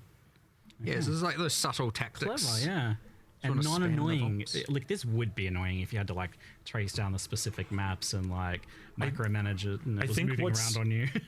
This is something I haven't explicitly discussed with Mark, so maybe he'll disagree with me. But I think what's really important about these Atlas sort of effects, I guess, these geographical events, is that they're transient. Like you don't want something that is something you're going to have to manage for basically indefinitely. You want something that you engage with, it has an end, then you go again. Term sort of like this is a really good system for making short to mid-term goals. Okay. Well, yeah, that is it achieves that goal very well. So yeah, good. Awesome. Just also, by the way, his Blight thing was a hypothetical. I know people. Sure, I have no idea what the players will think of you know, what there will be an astrolabe that is the cheapest one, right? I don't know which one I it'll looked be. at you and saw in the corner of my eye, Blight nerf, and I was like, no, wait. Well, there might be a Blight. Truth to every there might be a I'm pulling Blight on my nerf. microphone here. I'm getting too into it. There might be a Blight nerf, but I don't know. If Andrew was here, he would know. I mean, I had a question for later. I was just like, Blight's a bit buggy and laggy. You guys looking at that at some point? You're not wrong. Yep. Yes, but it's just a limitation of that's what happens when you spawn that many things. Yeah. You just get too many things, and guess what? Nothing can handle that. So, but that's the kind of thing where it's like, no, they're going to remove half the stuff, and it's like, that's part of the fun. And, but yeah, like, look, if... I mean, you had a Blight Ravage map, so you obviously don't... You're okay with a certain amount of that. There's a little bit of crazy, sure, but like the answer might end up being like, you know, less objects. For the new year 2025, I proposed to Tora the Kohler, and she said yes. Our marriage was just a few months later. Around June, we were ready to start a family, but of course, a kaiju like myself and a Americath like her are biologically incapable of reproducing. But, you know, the goal Mind you, they can still have sex. So we decided to search for a surrogate, someone of Taurus species. And the only real way to do that is to reduce the amount of things being spawned and increase the value of those things. How long do you want to be banned for, Madsen? It isn't necessarily a nerf. It's like not a...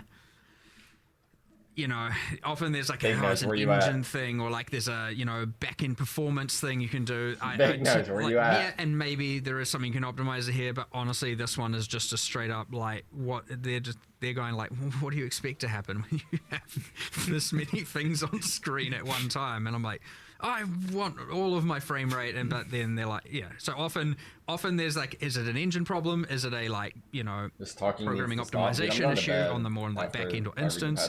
And then it's like, yeah, often sometimes it's just the game designers need to calm down. Need to be a little more disciplined. Yes. Tier 17s, I know you had a personal gripe or issue with those, as you were like, you know, you designed some of that stuff. You felt personally responsible, Octavian, for some of the issues that came out of Tier 17 modifiers and the economic aspects of those. I was pleased to see that it seems like Tier 17s have been pretty much, they're pretty much gone. There's this new Nightmare Maps system that seems to be tackling a lot of the issues with that. So can you kind of like explain how that works? Well, one of the goals with we've done a lot of little changes. Well, some of them bigger than others. We've done a lot of changes.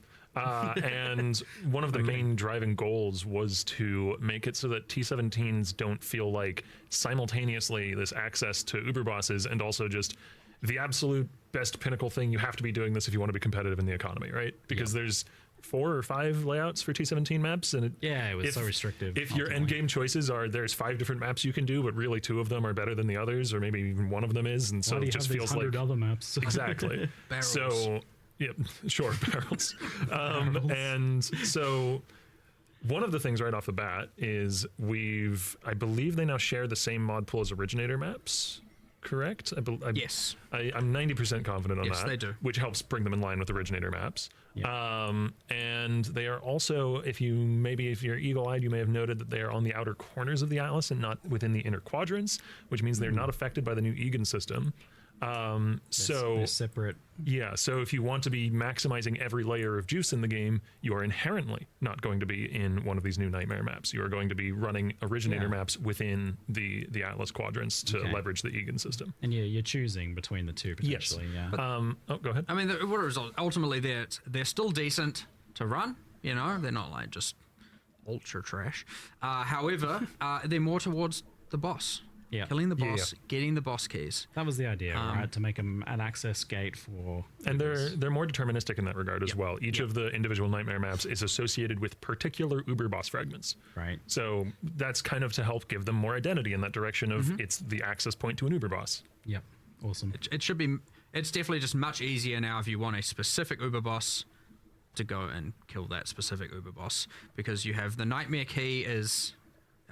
it's a lot of keywords. It's like a keyword, but you know, it's like you get a specific map item, so to speak. You can run any of them, and then each of them generally are better at target farming a certain pinnacle. So, you know, choice is up to you, and they don't have that like this is the best juice in the game problem that they were, which is what was happening before. And so, you know, they were a bit of a chaos sink before. Is that something you're like worried about or monitoring? Like the idea of we're concerned on chaos on a couple levels. One is that, and the second is, you know, with no Karak crafts, you know, there's chaos sinks. So, but as we said, we're doing a bunch of changes around currency items and with the whole ground drops, and so, you know, I suspect what will end up looking like is we will be increasing other currencies over chaos, not the bad ones, other good currencies over chaos more, so that we don't just end up with the like absolute infinite chaos. But I can see a world where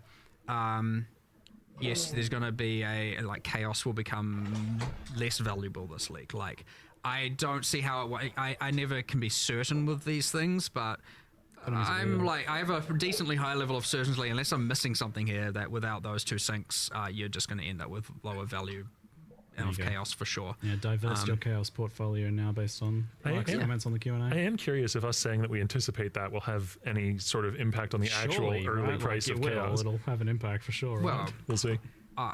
Yeah. When it comes to economies, feels over reels, man. Absolutely. Yeah, I'm telling you now, your chaos are worthless. Yeah, we're moving. We're back to GCPs. Let's go. Who knows? GCPs the trade currency. One thing, since it was just tangentially with the Keurig missions being gone, there's a lot of mechanics that are capable of doubling or tripling up. So something like, say, I don't know, settlers settlers loot objects, like the mineable things. Yeah. So in most of those cases, I believe all, maybe most, the base scarab that adds that content just adds more of it now, because previously you could get more of it from the map device craft, and we wanted to keep the max you could get in a map the same. Yep. Nice. You've been making sure that people don't feel like they've been robbed with these changes. Oh yeah, for sure. Got to be done. It's just not what we want to do. If it happens, it's on accident. Generally, and if it isn't, the point was to kill the busy work, and I'm here for it. Absolutely, yeah, for sure. Chiseling maps isn't fun. I've been saying this for years. I feel very vindicated right about now. Okay. Originator and memory maps on the other end of things had these weird pedal powers. They're weird and awkward. I don't know when to use them. I have to read it. It's too much text. What are you guys doing with the pedal powers, man? I mean, they're gone. Some of the benefits they caused are now on the alters at the when doing the, speaking of keywords, memory strands. Yeah, we were going through this the other day. Yeah. Like memory thread strand fragments. Strands, I think, are the thing of the items. Memory strands, memory tears. There's one of those. I can't remember. So yeah, when running those, you can get them on as alter enhancements, and so the alters are kind of better. But yeah, no, Also, they were annoying. The memory threads are, I think, if I'm using the right term, the things you use to create Egan's story and kill the bosses to help Zana. This is a problem. Or to follow Zana. The memory lines things. Those are itemized now, and you can thus trade them to other players. You can save them to use for later. You know, there was previously a problem with where if you were partway through one of those and you got tired of running it and you went back to running a normal Atlas, now you're just kind of locked until you go complete it, right? Yeah. So itemization helps avoid that. Yeah. Yeah. Then you get FOMO because you're like, oh no. Yeah. Buy them. You can sell them. You can farm a specific one. You can. Yeah. And it's just better. That means it's also not like, because there's this whole thing where it was like a weird thing. I don't even know like how it activated half the time, and it was like in a separate map device. Yeah, guy.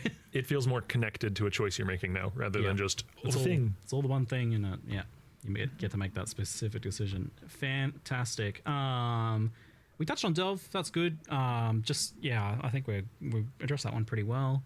So on that one then, we have a few extra just random unsorted questions. Okay.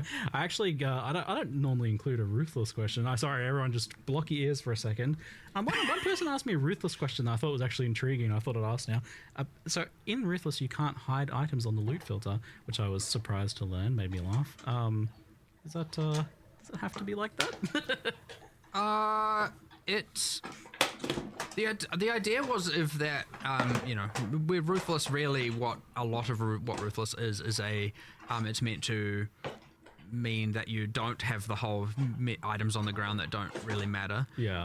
That was the vision. And so the idea was like, if you have to use one, then we've failed. That being said, I don't think that I would be okay with enabling this, and I'll talk about it. And the idea really is that what I think loot filters can do very, very well. Well, I don't think that whether or not a player wants to hide an item, we should make them not want to hide the item in the filter. Like, that's the failure, not no, we're going to make you unable to hide items. So if we're succeeding in that regard, you don't need that answer, then right? Ideally when they're making the filter, they wouldn't have any hide lines, right? That's us doing it right. So the fact that there are items wanting to be hidden isn't doing it right. But more so, the thing the filter does really, really, really well is improve the formatting, highlighting, what's important, escalating levels of what's important, all of that stuff very, very well. And as I'm saying, these things don't have to be at odds with one another. Like, you can do the drops right and still have filters. I think me from 2 years ago wouldn't have given the same answer to that, by the way. Certainly, it is a philosophy I've changed. Like, I might have even been me that said, no filters and ruthless. I don't remember. I'm certainly okay with it. And I think at that point where people are going, I'm going to hide all this and this and this, then we need to be doing more work on the item system in that regard. Which is a universal thing. That's not ruthless specific, right? As I said, if everyone's hiding all the rare items, then we're failing on rare items. That's a problem. However, you know, well, and that applies to a bunch of things in the game. It's like, why are we dropping so many items if the general is no one wants it? Now, obviously, some people might not, and that's where that comes into play. But end of the day, I would expect it to be. I don't want to have a specific philosophy there, because I think that at the end of the day, if we're like, we don't want you to be able to hide items, that's our fault for making you want to hide items. That's not your fault, so you shouldn't have to have a bunch of stuff on your screen that you don't want because of that failure of ours. So. On the random questions, so you can't pause on the options menu, but you can pause if you open the passive screen first.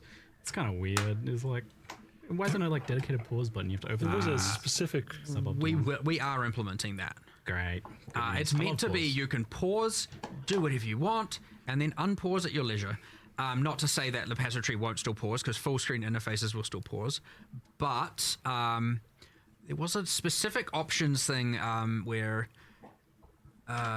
Yeah, it was honestly weird when you had like a panel that's just left aligned, like pausing you in the options. I know some people want it, but then also on the other hand, like having your game paused and then you're changing kind of graphic settings also kind of gives you this thing where you're like, or when you're changing certain options, you then can't appreciate the changes.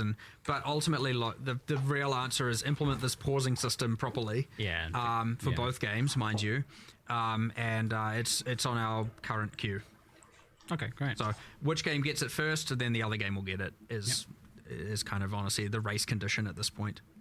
I've got a couple rapid fire ones. How does Reliquarian work with combination with actual uniques? Has that been like tested? Like Widow Hail, for example? Anywhere where a stat isn't purely Boolean, it should function. So if it looks like it can stack, it should start. Yeah, yeah. Great, yeah. And that's for you guys to figure out the balance. 100%. Oh yeah, that's our responsibility. That's their problem. 100% increased and 100% increased. You got 200% increased. Yep. Yeah, great. With the change making fossils only come from Delve, can synthesis maps be the source of synth items again? I mean, can. We'd have to look into that. Sounds like it hasn't been considered yet. I'd have to look into that. I'm not against it. It's not. It's you know, at this point with a week to go, it's unlikely to be something that makes it into 328. But that is a very good question. Yeah. Cool. It has been. It has been seed. The seed has been planted. Yeah, it's in there now. I have my personal quality of life question here. So like, I'm just gonna ask this in a very certain way here. Like, could we just have like a tiny little area where we can pick up just only the exact same specific currency types, just, you know, like shards, life force, splinters, you know, just stuff where there's no decision making. I know, because you want to make decisions about what items you're picking up and what items you're not picking up. It's part of the gameplay, I understand that. So just items that have no decision making, where you're gonna pick them all up anyway. It's just about reducing the number of clips. And I know you want a bit of a weight to them. Hold on. You want a little bit of a weight. You want a satisfying experience in picking those up, right? That's really meaningful. I understand. I feel that. I believe that. But I think like something is diminished and lost when you have to click 8 times to pick up that light force, and you like misclick and your character walks out of the way and stuff like that. What if when you pick it up it goes, oh, so satisfying. It just gets slurped into your character with this cool like animation or something like that. What about something like that? I was going to say I would sooner merge them on the floor before doing that. That was my follow-up question. Since I know we can't have that, it's written on the page. Since I know we can't have that, is there any thoughts on better shard stacking? But look, honestly, that's I'll tell you what, I'll bring that up again today. But without being able to have a good yarn with Jonathan on that one, we're not. It wouldn't even matter. Scripted encounter. When you have things like, well, there are certain levels of philosophical things that are obviously from the ancient times, as I now call them. You know, since while we were talking about 27 expansions ago, and there's things that are probably 27 before that. You know, there are these things that you can't just make up on the spot for sure. You know, yeah.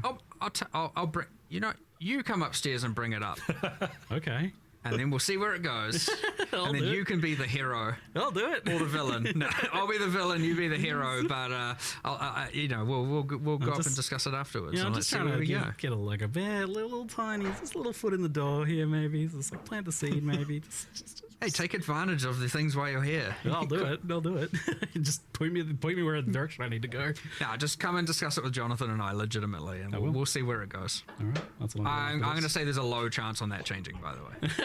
I'm still going to plant the seed because I didn't ever think asynchronous trade would happen. I don't want to ruin your hopes, but yeah, I'd say low. But yeah, I mean, with how much stuff is changing lately, like even just the base maps and everything, who the heck even knows nowadays? I know. I'll grind you down over the next 10 years. Just like asynchronous trade, right? That's happening eventually one day. All right. Thank you both very much for a good chat. Is it real gold? Session. There's no way this is real gold. What is great. I hope you enjoyed yourself. I love these things. And gonna do it again? Yes, you are. Doing it. How much are these worth? You're doing it again. Yeah, hopefully we'll get Andrew on here next time. Bigger couch. Be back next time for a bigger Q&A, bigger couch, more hours, more of us really. You just keep doing that every time until half the company is here. Yeah. It really, yes. All right. Thank you very much, folks. See you later. All good. Thanks heaps. Appreciate it, everyone. Wait, what? We won! We won!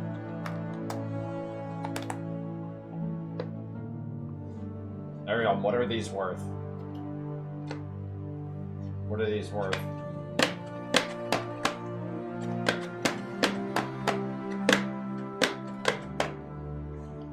Weigh it?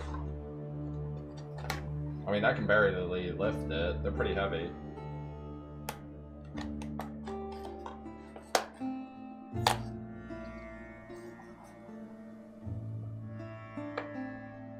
What are these things even called?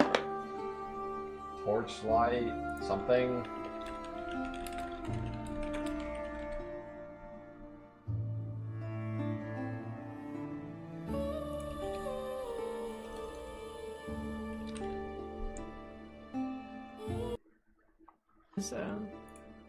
What the?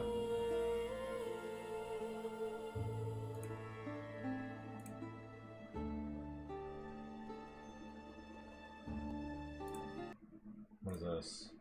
It won't work here. What is this guy doing? Look at him. Is he zoning? What is this music? TOS music. What do we do now?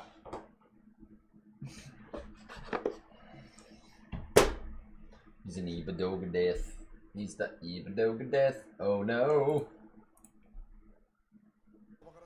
And I think that hating AI is good for scoring with us.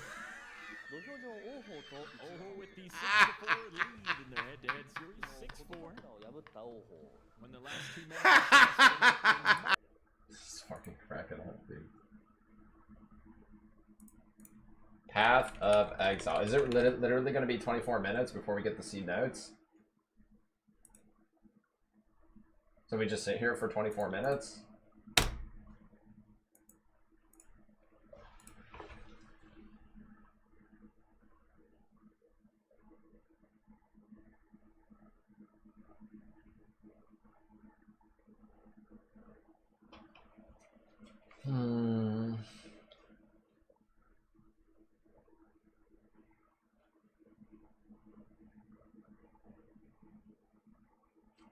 Well, shit out of my ass. I'm not playing D2R.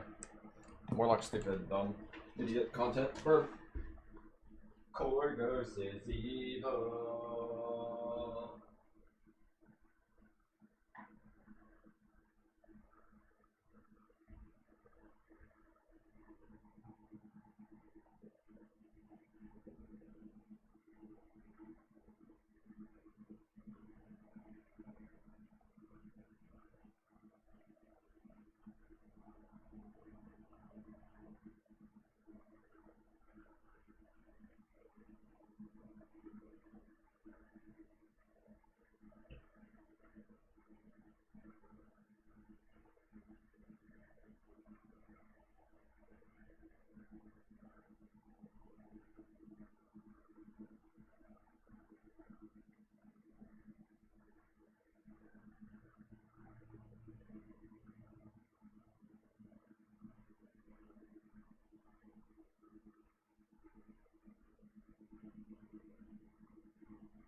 League stuff looks pretty good, but I haven't seen any patch, like, as of this second, the meta should be the exact same, really. Based on the information we have so far up to this point, everybody should be playing the exact same builds so far. But I mean, is that really not to be expected at this point?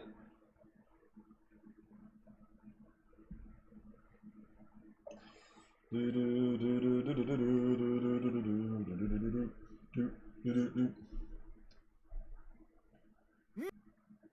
you guys hear something? Sweep.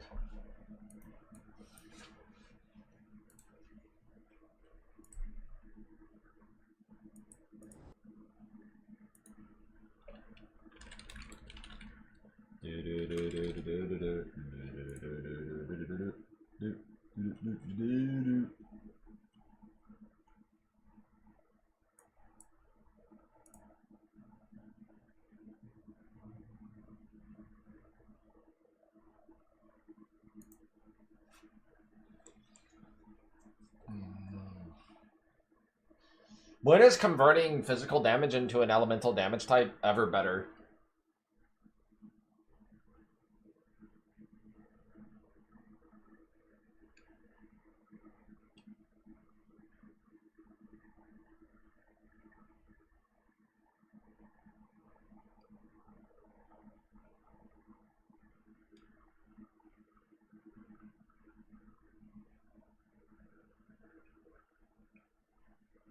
It's so hard to get good pen. There's that fire ring that came out like 2 or 3 leagues ago, but that takes a lot of gear and still niche. They nerfed Omniscience down way too much. It just made it so hard to get pen. Didn't they say they reworked the Warden though? They did say they reworked some of the Warden stuff. That guy has Scorch. But that's in a weird part of the tree. More Barkskin buffs. They buffed Barkskin last league, didn't they?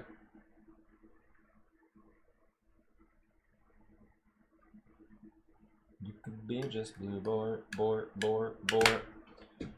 Like when you're a top left of the side tree melee build, how do you ever gain damage by part of your damage converting into lightning? Like, when is the scenario that if you're playing a top left side of the build tree, when do you gain damage when your damage is getting converted into lightning versus as just being pure fizz? I can't think of a single situation that's realistic. It's like converting damage into lightning is almost a penalty.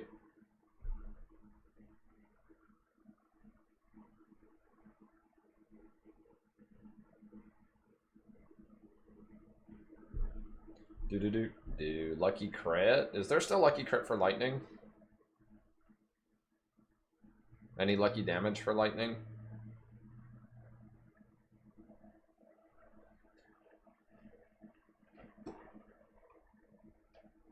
Lucky non-crits?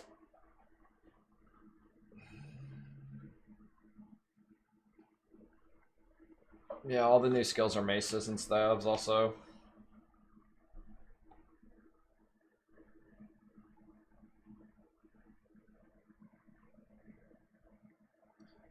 Blue board. They should just rework Ignite in PoE 1 and 2. It's shit in both games. It's actually just shit in both games. Like, chill, freeze, shock, all good.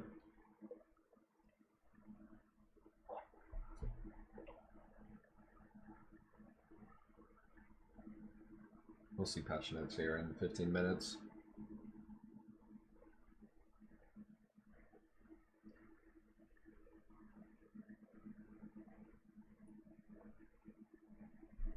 It's just a black screen.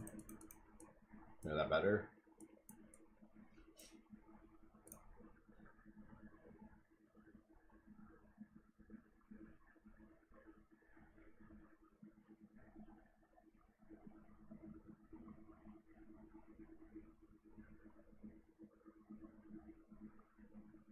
Brookhaven? I think that game only has like 30 minutes, right?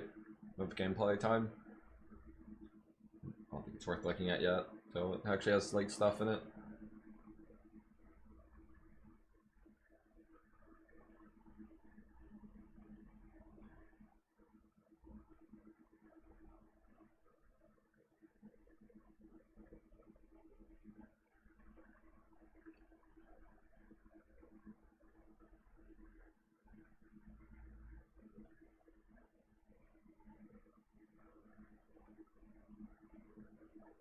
Where did my league start last league? I still played slams, didn't I? Until I decided to reroll on like day 3 or so, if I remember right. Pretty sure. I think I played slams for like 3 days.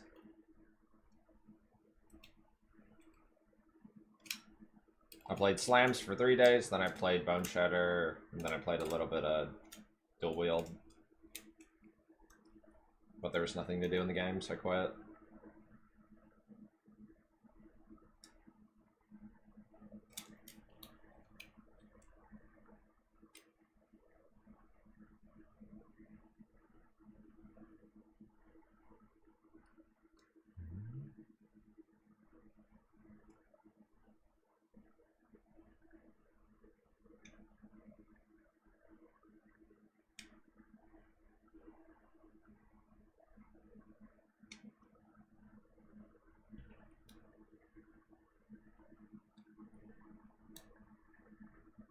I think these holy skills look too weak.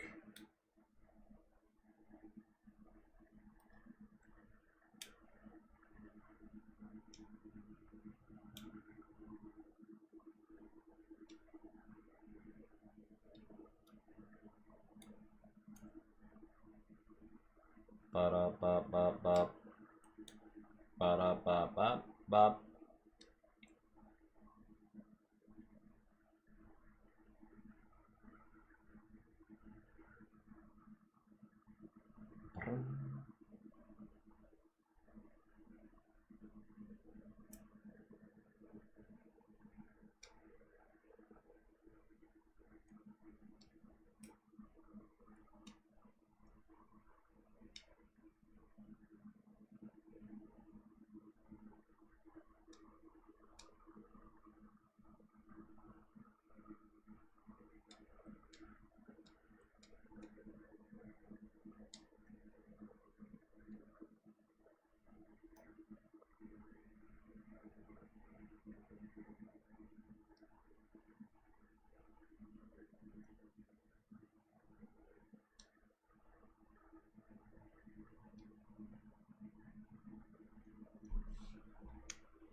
Sweep.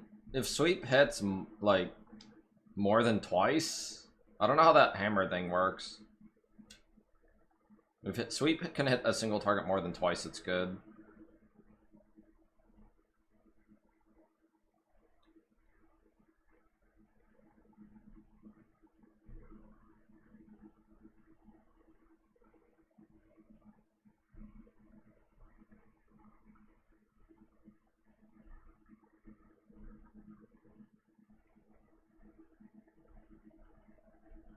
I think there's a chance sweep hits more than twice, honestly. Genuinely. It would have to have like some dumb restriction, I feel like.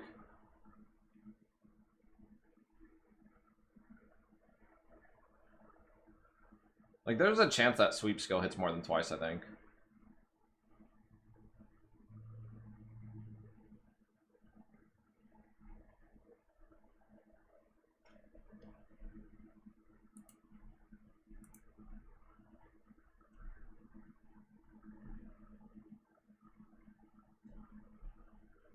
Like, I think the skill that has the most chance to be good, the new skill that has the most chance to be good is actually sweep. Because it's the skill that looks like it actually might hit more than twice. But if it doesn't hit more than, if it only hits twice and it's capped at 2 times, it's kind of whatever. It's like mid. But if sweep hits more than twice, it's really strong, really strong. It might be kind of like Earth Shatter. and it's just like random, completely random.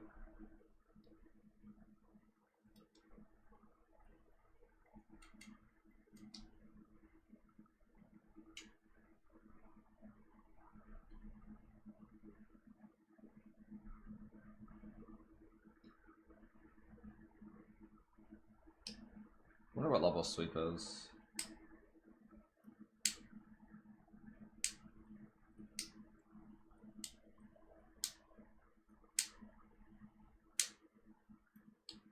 Equipment branch of tree. It'll probably be good. I think you recombo your weapon now, and then you get your gear from tree probably. But it will be slower than last league, but it'll still be good. I mean, nobody wants to rog their gear the first, like, several days of a league, right? That sucks. And even recomboing armor pieces takes a lot of extra currency to finish your item. And then annuls are also fucked in the ass, too. Anyway. Because annuls, you're gonna have, like, 1/20th the amount of annuls in the economy, probably. Because the vast majority of them came from Harbinger. There should genuinely be like 5% as many annuls. They'll be really expensive this league. Like annul prices are gonna suck ass, 100%. There's no doubt, unless they change the rarity of annuls, because annuls right now are rare as divines and exalts. Unless they change it to like regal orb rarity or something, maybe it won't be as bad. But if they're still divine orb rarity, it's gonna be pretty bad.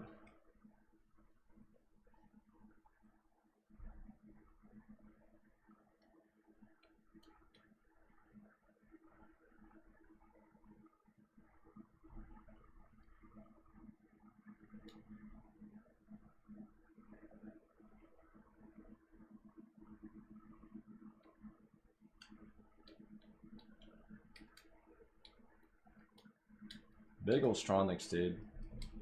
Like if Holy Sweep is good, man. The converted lightning part sucks ass, but I mean it has enough attack damage. If the hammers hit on average, like how many times would they need to hit? 2 to 3 times. 2 is like okay. I think 3+ is good. Single target. 3+ would be good.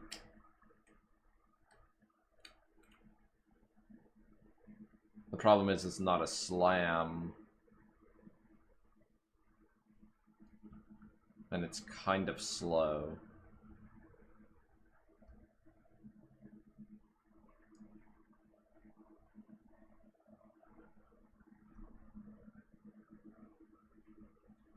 And you have to use a hammer or a staff. That part is also bad. Versus an axe.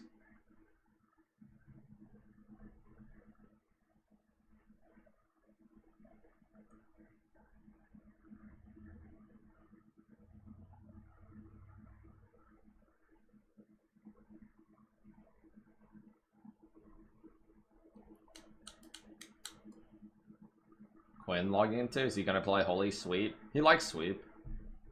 I like Sweep too.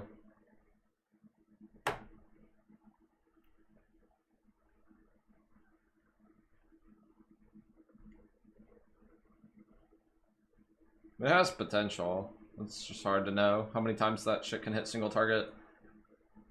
It has not a lot going for it though. Converted. It just has to hit like 4 times. Single target, and then it's definitely like playable. Mace chill. You know, free chill's nice. You would shock and you would chill.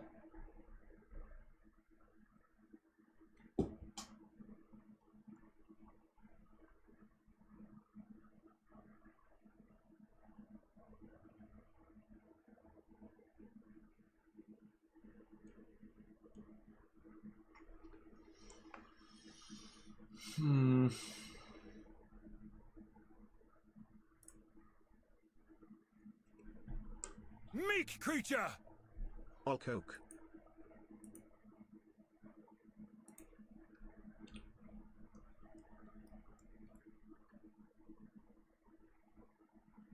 Pretty sure Sweep takes a 2-hander, doesn't it?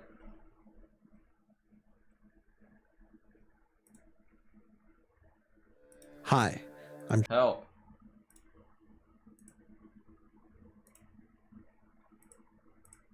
Where's the like stuff? Oh, here it is.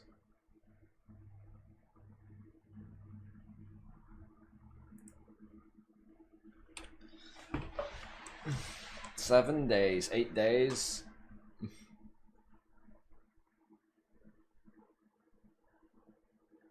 Merc Exert Helm. I think it's kind of OP though. It's like too good. It's like better than the stupid echoes. And that drops off Uber Shaper.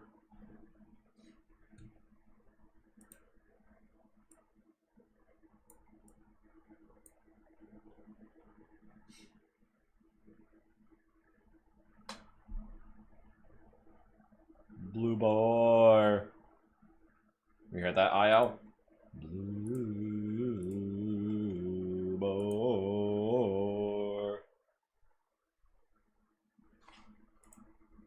4 to 5 minutes.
Patch night's 1 to 2 minutes, supposedly.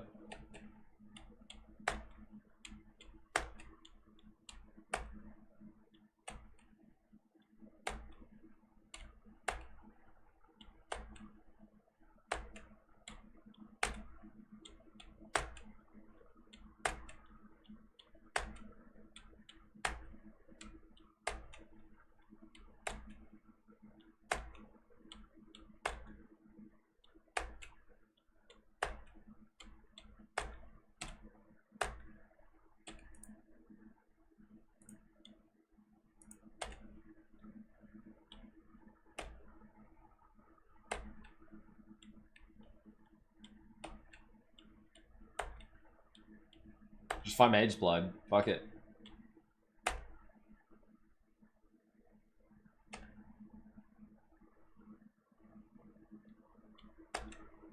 You could be Blue Boar. Scarlet Excel.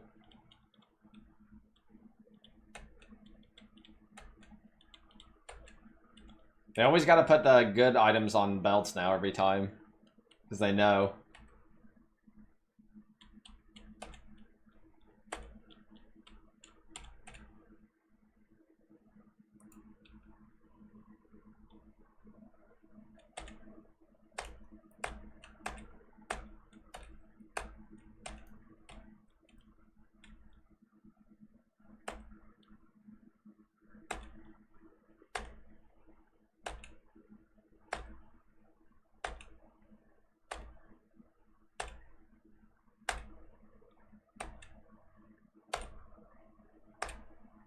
Now.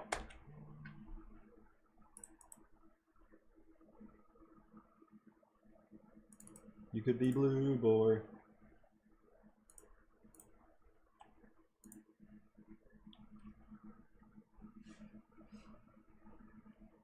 World of Warcraft. I'm not gonna read that. I just want the chunks. 40 new exceptional gems. We know this stuff. This is all the stuff they said. Here's some new stuff, right? Static Strike of Gathering Lightning. Attack with a melee skill, gaining a Gathering Lightning buff if you hit an enemy. More chains based off your lightning. Like static strike only. Charge, dash, or projection. Oh my fucking god. Channel to project an illusion which you steer. This is like the dumbest skill in the entire game. Flamethrower, trap of stability. Some Jungronians. Number of flames, blah blah blah blah blah. Kinetic fusillade of detonation. Of detonation? Okay, not detonating dead, just detonation. Orb of Storms of Squalls, they showed that. This orb teleports to a random enemy struck. Shock Nova of Procession. We need music, we don't need music. Shock Nova of Procession casts a ring of lightning around you, followed by a larger lightning nova. Each effect hits enemies caught in their area with lightning damage. Then this repeats, with each repeat offset from the previous in the direction of your target. Stormburst. What is Stormburst these days? Is it a channel skill still? Like, you just hold it down and it zaps, right? Unleash orbs of energy while you channel that repeatedly jump away from the target until their duration expires, dealing damage in a smaller area after each jump. When you stop channeling, all remaining orbs explode, dealing higher damage. This seems really weird. Blessed Call supports Warcry skills, causing them to create consecrated ground. Cannot support triggered Warcries. That makes for a strong-ass Enduring Cry manual cast. So your manual Warcry, dude, that's so much regen. Consecrated Ground, 5% regen on a manual casted Enduring Cry. That's pretty good. That's like manual cast. That really makes manual cast Enduring Cry really strong. Excommunicate supports melee attacks, causing them to gain a percentage of physical damage as extra fire and lightning. And excommunicate enemies on hit. What is excommunicate in PoE even? I don't even know. Excommunicated enemies cannot deal chaos damage? Is that really all it is? I thought it had something else. Is that really all it does? It's kind of shit.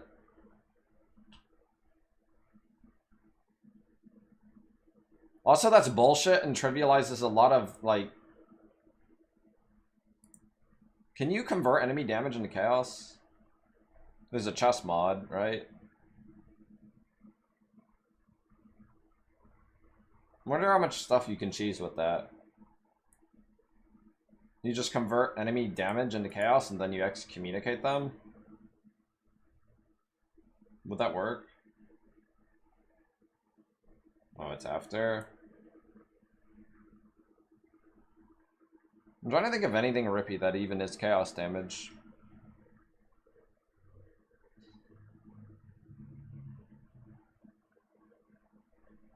The new boss, kind of, but I don't even think it matters because you can't hit him. It's kind of shit. This thing is dumb. The excommunicate. I don't know what these numbers are, but you gain extra fire, extra lightning. So kind of hard, but maybe it's kind of good for some things. Trinity or something, I don't fucking know. But I mean, that's 2 support gems. I don't know. It sounds kind of bad. Hallow supports melee skill attacks you use yourself, causing them to inflict. Like, I don't know what that is. Added 2 new rune graphs, 10 new rune graphs, added some items, some div cards. Extensive in-game changes. I'm sure they went over pretty much all this stuff, right?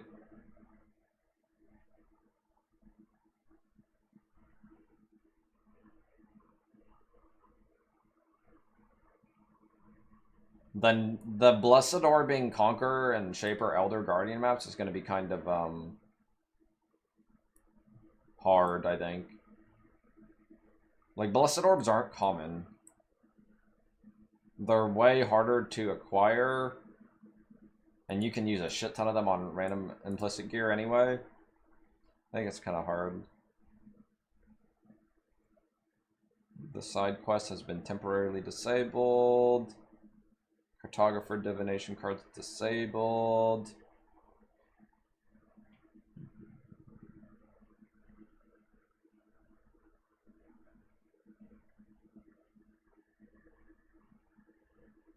These are just Maven chisels. Whatever. These are just like rebalance for this.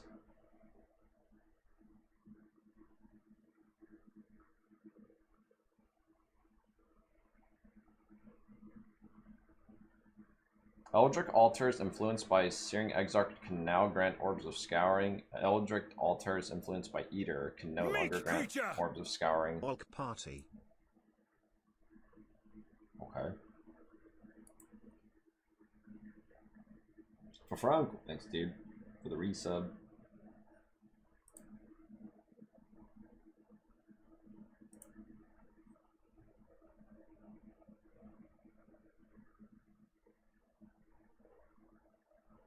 Grants 16 areas contain the boss from a random Maven invitation. No longer doubles the wave of Spawn Blight. It now guarantees 2 additional waves per portal. I'm assuming that's a nerf for last league. People use this, right? And it was too good. But like, what are people gonna farm?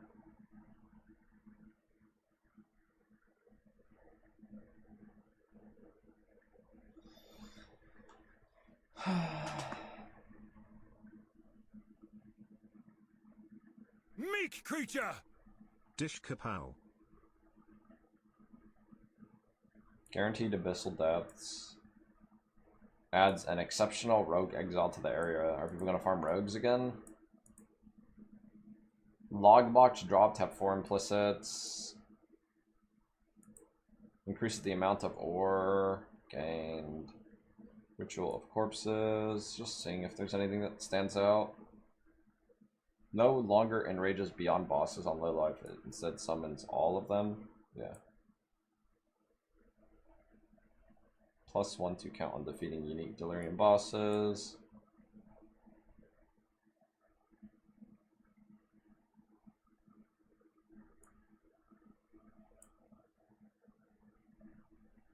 Two rerolls instead of 1. Additional. Hunted Traders is gone from the game. Weird.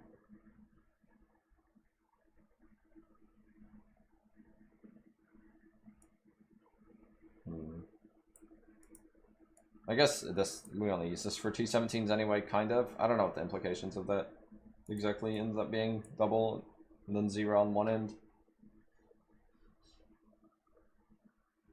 Bunch of maps, bunch of removed maps. So do you have to have the map drop when you're progressing through the atlas for the first time, or can you just choose?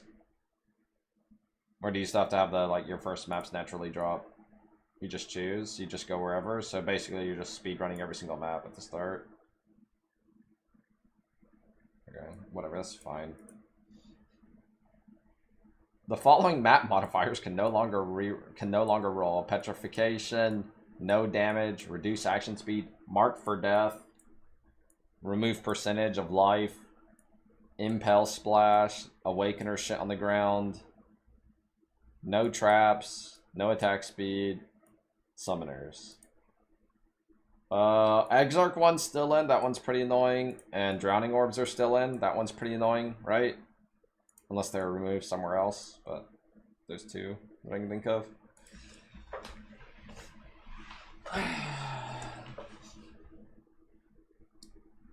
Atlas passive tree changes. some, I don't know, singular focus removed.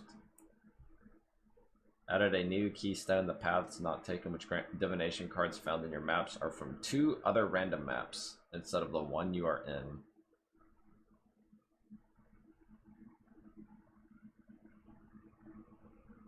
I don't really understand this. Like, is that per map you run? Or, like, how does that work?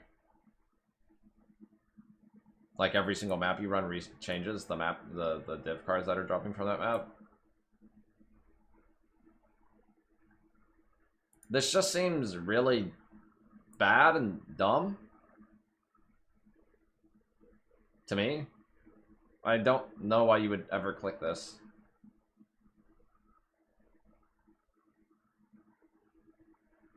Ever. But maybe I'm cooked.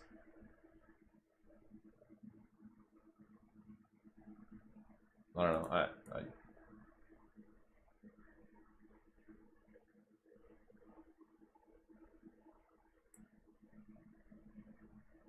It's double cards, but you don't really get to choose. I still think it's bad. Oh no, even at double card drop rate, I think it's bad.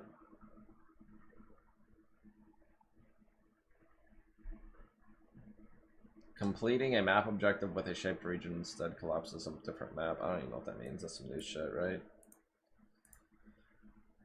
Your maps are open with 5 random mods, whatever. Life force found in your maps granted as a random crop instead at 250% of its value.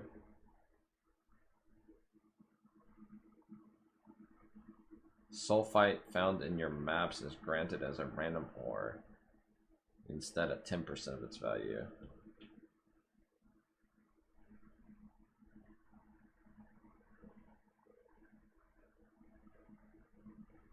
Seems kind of good, right? I don't like this is Goobert's mod, right? Whatever Calgurn, whatever this shit's called. King's March, right? Crop's useless. Oh yeah, they changed it anyway, right?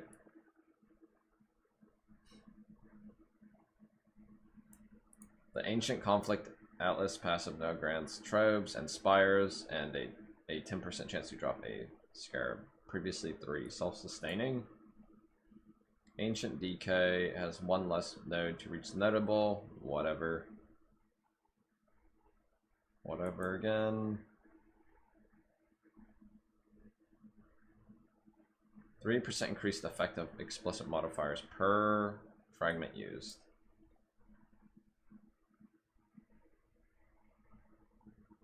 Whatever. 25% chance vol side areas, whatever. 3% chance vol side areas, whatever. Blight monsters spawn 150% faster. And no longer has Blight. They really wanted people not to run Blight this league is what I'm reading, right? Yeah, I don't get... Like, they really don't want... They didn't want Blight to be as good this league. So this is what I'm reading all everywhere. Pillage and Plunder.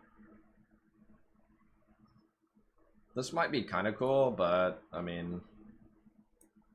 5% Fractured Veiled Modifier. So what is good with this? Rarity Helmet that people like, right? Like, what else do people like with this? Veiled Modifier Fracture. Boot move speed is decent.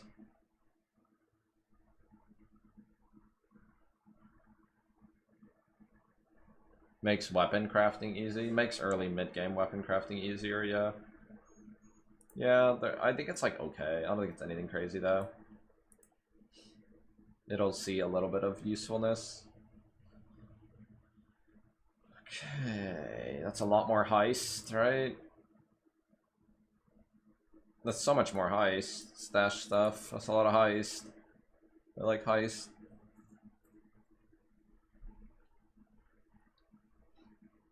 I don't see too much in the stuff here, honestly.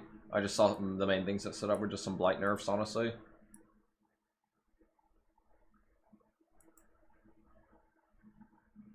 Keepers, going core.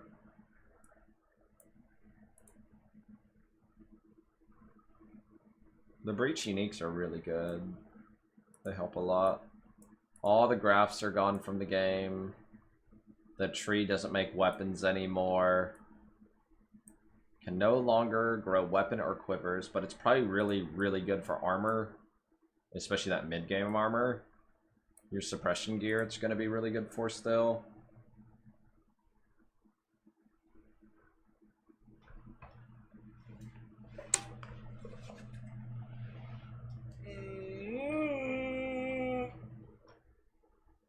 Looks like there's a lot of Foulborn unique changes here, and let's look through these.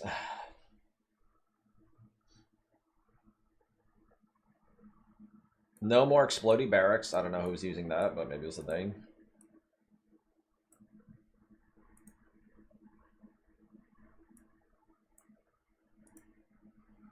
Tollborn nerfed. Red Dream nerfed. This one was pretty good. Increase maximum life at 50% of its value. It's still okay. I don't know how good that actually is, because it was really good at 75. Nerf on all of the retrospective ones. They nerfed Foulborn Hand of Thought a decent amount. I don't know how much that matters. Like what that translates into, like 20% less damage or what? But that's like a number for sure.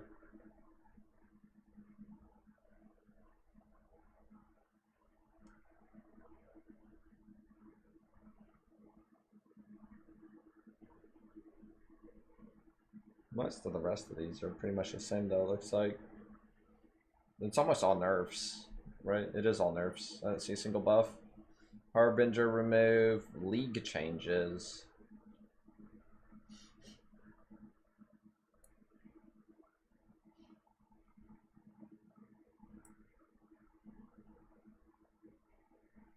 They hit Shaper's Touch? Did I miss that? The Shaper's Touch unique gloves? Okay, we're not there yet. It's further down. How far are you fucking scrolling past? It's like a zillion years down. Mokuba. King's March mappers can no longer return cluster jewels over item level 83. That's kind of significant. Everybody was getting a ton of good quality cluster jewels, 84 plus, but not anymore. The beast crafting recipe to increase the level of a non-corrupted awakened gem now adds 500 million XP to a gem.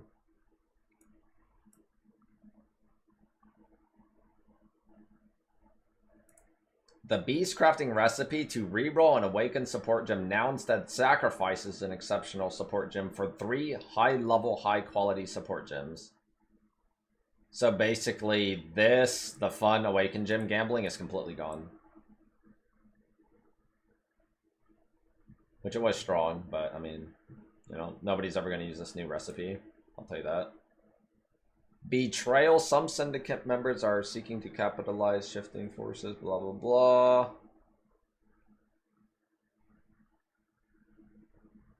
It That Fled gives Foulborn uniques. It That Fled gives a breach ring. Rin and Transpo gives originator maps. Rin and Research gives scarabs. Vegan and Transpo gives incubators. Tor gives cartography scarabs. Tujin no longer sells cluster jewels or abyss jewels in his shop. Yeah, I mean, we got a lot of... That's where I got all of my abyss jewels personally. So, gotta actually go into abyss now, I guess, to get a fucking ghastly or whatever. I want my shock immunity. Added a modifier to ultimatums to prevent players from being able to block.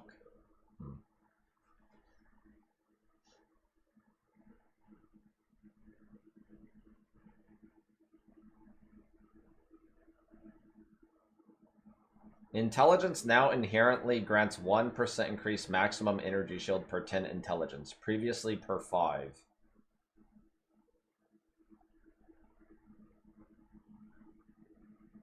That's kind of significant.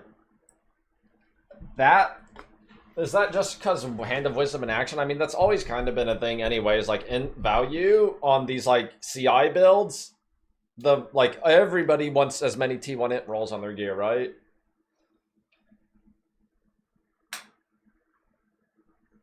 Like everybody gets everybody just stacks int. Yeah. Like everybody wants suffix T1 int every time. Or essence, whatever, but you know. Skill gem changes. Okay. Absolution isn't a skill. Animate Guardian isn't a skill. Charge Dash isn't a skill. Alright. Consecrated Path. 10% more damage, and then another 5% at closer. I don't think that's enough to make it a skill. I mean, it just isn't. Quality now grants more damage. Not good enough. Detonate Dead of Scavenging now has even less damage. So they nerfed this skill. I don't know why, but sure. Fuck Detonate Dead. Dominating Blow. Earth Shatter nerfed. 20% nerf. That's probably fair, honestly.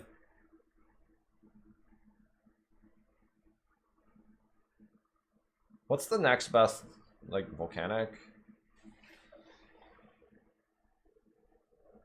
I mean, whatever, honestly.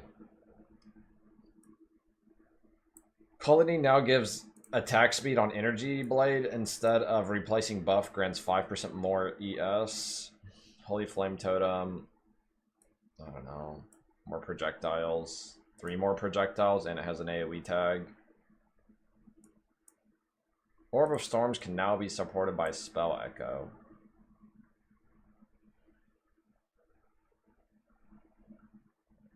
Penance Brand now deals 10% more damage at all levels.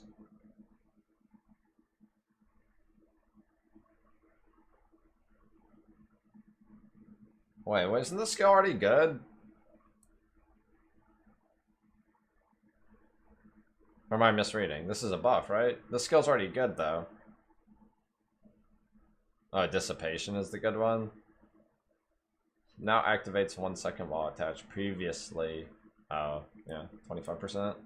Actually, that's more than that. That's, I don't know, math.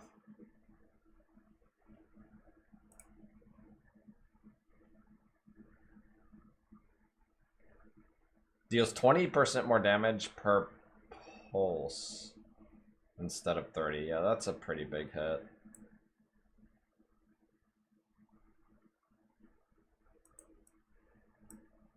I don't know what the other penance brand is. Purifying Flame. I don't even know what skill that is, dude. Raise Spectre. Spectres are a skill. Static Strike now has a base zap range of 2.5 and a base duration increased, and the beams do even more damage. I mean, Static Strike isn't even a bad skill. Stormbrand, we back? That's quite a big buff, honestly. Like, this is the most buff skill I think I've seen so far, right? Like, that's...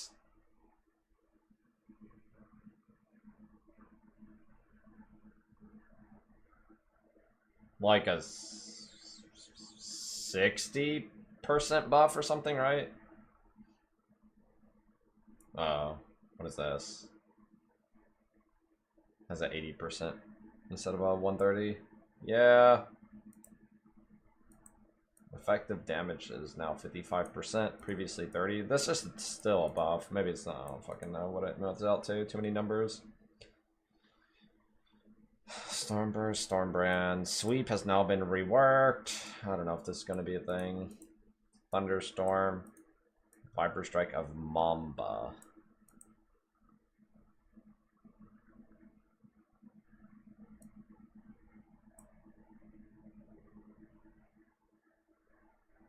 I'm guessing this is a massive nerf, right? I never played Viper Strike, but I'm guessing this is a giga absurd nerf, right? Because this is the one where you want a one tap, right, every time? Like your first hit is like your giga hit? Yeah. I don't know what this shit is. Support gym changes. They don't list the new support gyms though. XD right there. I'll get to it. Awaken, Empower, Awaken, Enlighten, Awaken, Enhance are still in the game, but the rest are gone. Okay. Labyrinth Gym for Awaken Gym is gone. You just receive a gem. Okay, sure.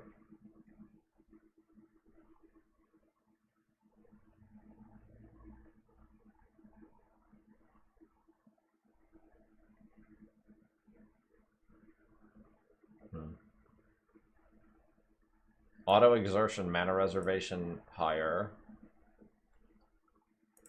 Overexertion now grants 10% for each war cry, previously 18%.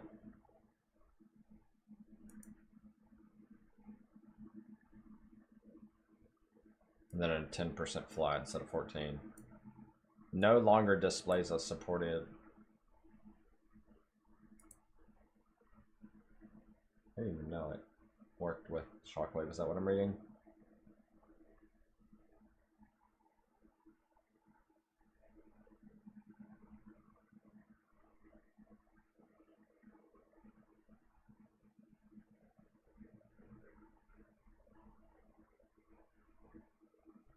Yeah.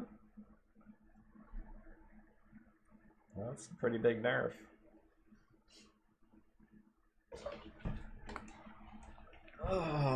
Chieftain changes.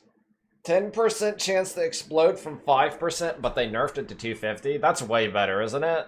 I think it's better, right? I think it's good. Like, 250 is still going to kill everything instantly. Like, for clear. That's way better. The Guardian changes. Whatever. Warden. Minus 25 damage taken for each type from spell hits per bark.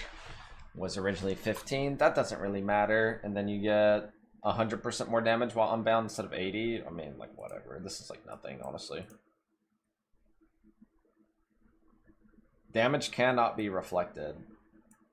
Sure.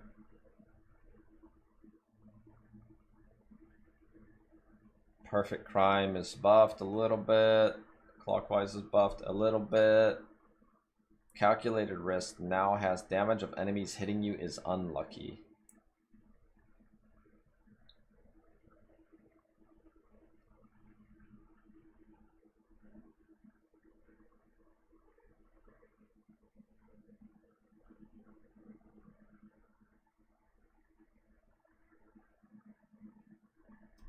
Sure.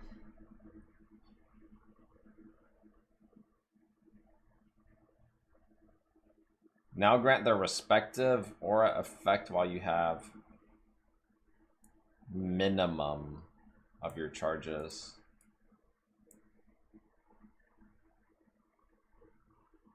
I don't remember the text. Does that mean you can get both powers in one notable, though, potentially, if your min and your max are the same, right? Pretty sure. The other is renamed to Cryogenesis. If your intelligence is your single highest attribute, all added damage is treated as added lightning. That's kind of cool. All added is treated as cold. Katarina. Really? I'm surprised they left the Delirium one.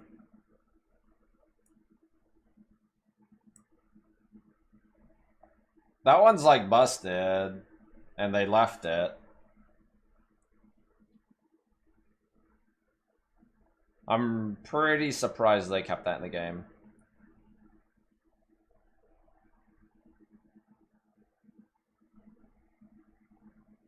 Like, I would have been, like, that was probably the #1 thing that stood out to me last league that was, like, overpowered.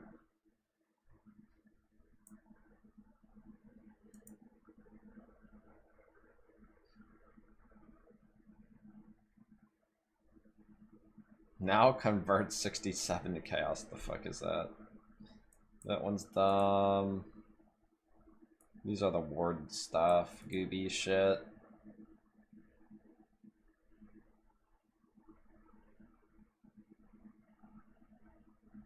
%50 increase the effect of mark while you have elusive.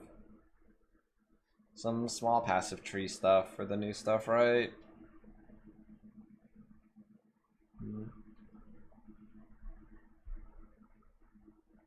They really like fucking up this int stacking shit, don't they?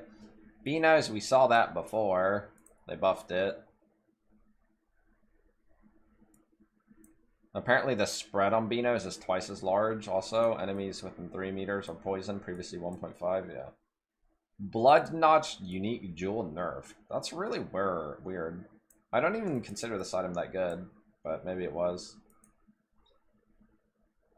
Bloodseeker has a little bit more damage, still bad, right? Wait, what's this? No longer has 5% increased attack speed or move speed. Now has 25% increased life reservation efficiency and 10% increased maximum recovery per life leech for each 5% reserved. That's pretty good with Petrified Blood, right? Because if you reserve 50% of your life, that's the equivalent to Slayer Leech, right? Am I understanding that correctly? I think so. 5 to 10%, 50, I think so. The Sensuous Sanguis has more damage, has more ES. Lot of flat ES.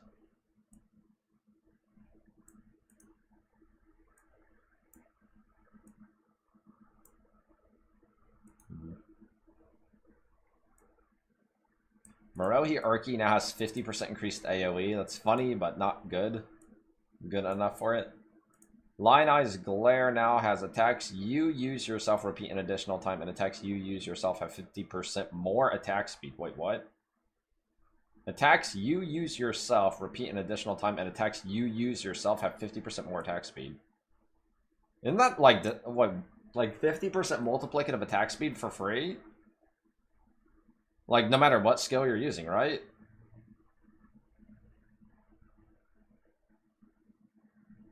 It no longer has the 20% attack speed here, though. So you're realistically getting 30%.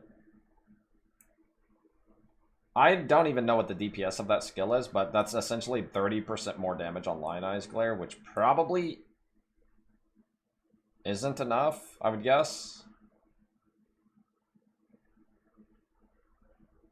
Pledge of Hands, level 1 greater spell echo versus level 30. I don't know what that means. It might, surely it's not just a 29 level nerf and 50% more mana. Sure. Have the accuracy on Shaper's Touch. That's a long time coming, I guess, but whatever. Sibyl's actually gives you 100%. Soul Taker now has eat 2 to 4 souls when you kill a rare or unique enemy. So you get 2 to 4 Soul Eater stacks when you kill a rare or unique? Is that what I'm understanding?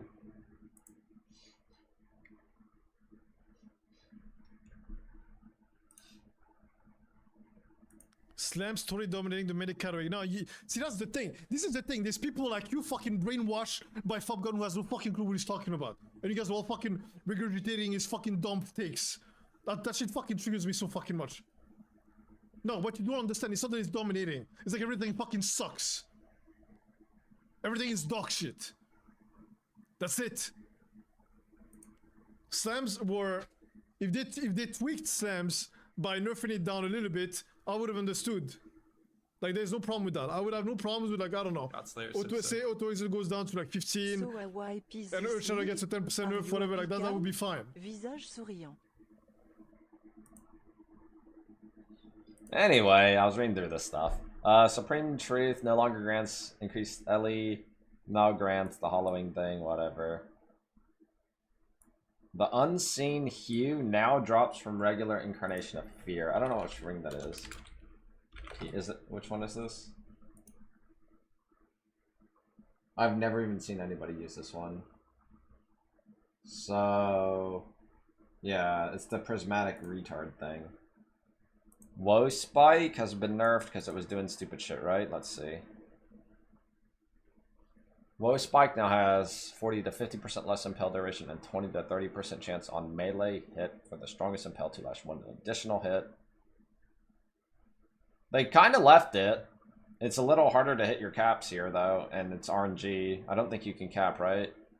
Yeah, you can only get 30-30. I don't know if it's scaled by quality at all. 30-30 for a chance to one-shot, and then Woe Spike now drops off in Uber. Whatever. The contains an additional unique item modifier on Strongbox will now match a unique item from the Strongbox if possible. Meek creature! Login. Whatever. Currency items. We know about a lot of this. Lowered how much modifier tier rating is granted to rare items dropped in King's March, Genesis Tree, and Gambling. So Gambling, the Tree, and King's March will give you less, like, good rares. Okay. Exalts and Regals will now be more common. Just straight up they say it. Essence of Insanity on Ring gets more juice. Synthesis Implicits, whatever. Whatever. They're just buffing the, like, reflect immunity type stuff, which is fine. Nerf the Golem buff thing, okay. Low Tolerance Cluster Jewel has been nerfed. From 200% to 300. Fucking poor Jongron, man. Poor Jongron.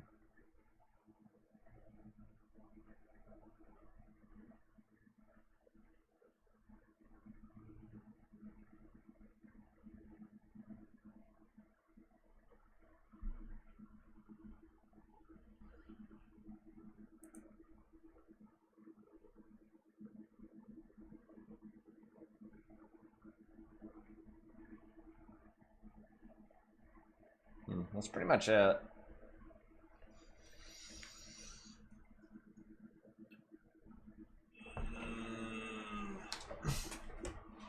Nothing really stood out that much to me. It's just like about the expected, right?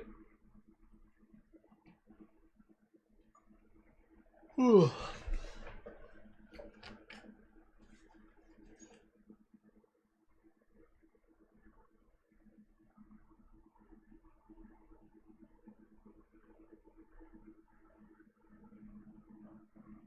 Anything significant that I care about?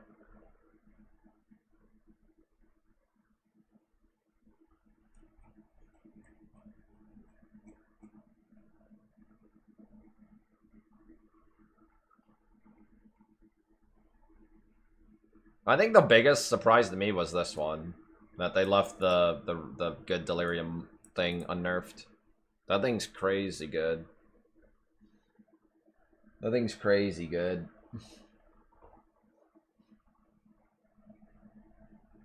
Was Elementalist Giga last league? I don't even know, honestly.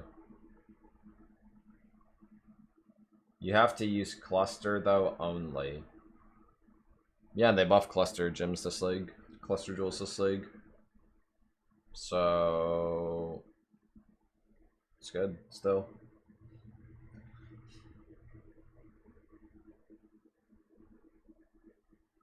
I think this all stuff is still too weak, even with that. They need to buff the numbers on it. The numbers are way too low.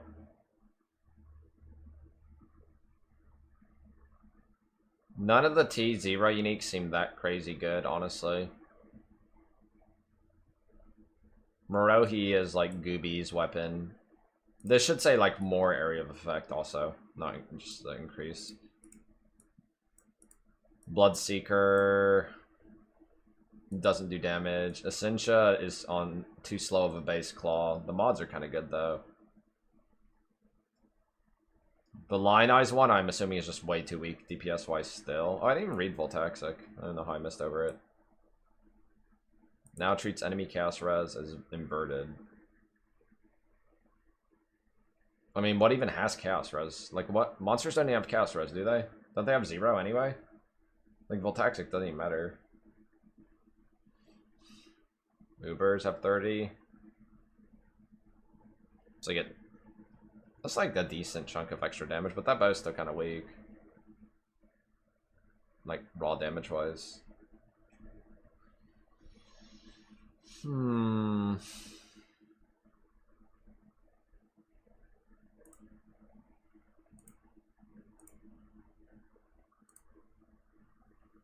Slam's totally dominating the medic category. No, see, that's the thing. This is the thing. There's people like you fucking brainwashed by Fobgun who has no fucking clue what he's talking about. And you guys are all fucking regurgitating his fucking dumb takes.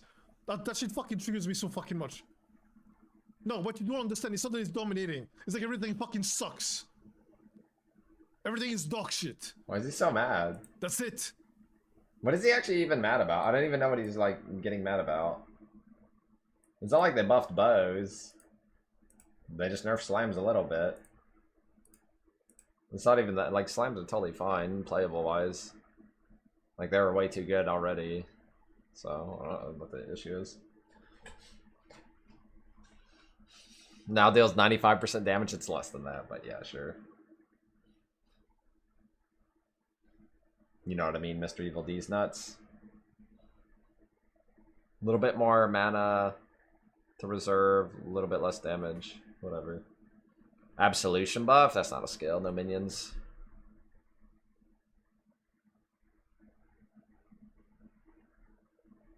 I'll cook up something. Probably like a day or two. I'm probably not going to start slams unless nothing else looks like playable. But I kind of don't want to play slams. I don't mind playing slam Sunder through campaign. But I kind of don't want to play slams anyway. I'll probably just like meme some skill. If this skill's actually good, it'd be sick to play, but I don't know how you pin lightning damage on top left maces, ever. Top left maces. If this skill hits 3 or 4 times single target, it's actually pretty good, though. Berserker? Maybe.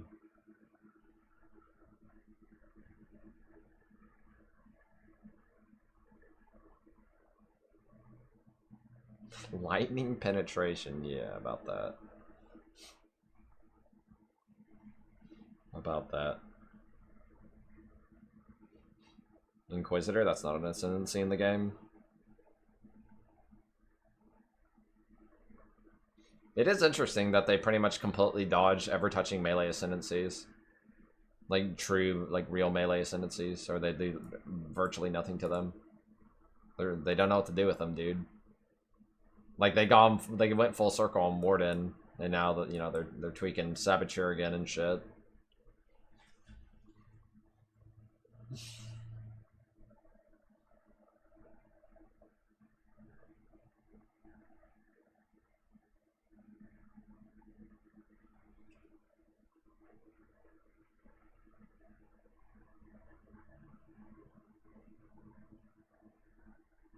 The static strike's a lot better.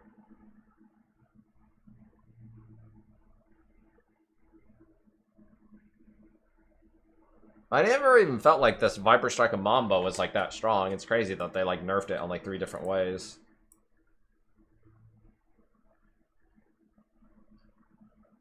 I think the Earthshatter nerf is fair.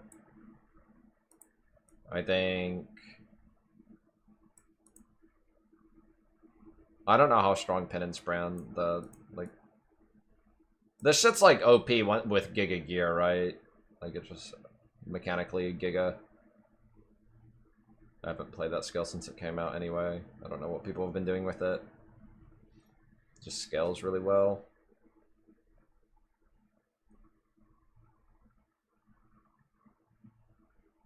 This would be awful to like actually play, because in practicality, like playing at 60%, assuming you had 2 perfect rolled ones or whatever, right?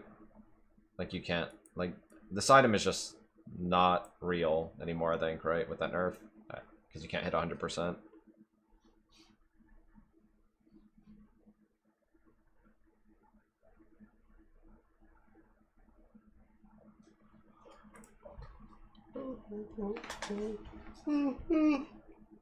Hey, Karn should be happy. Slayer's still pretty good, genuinely.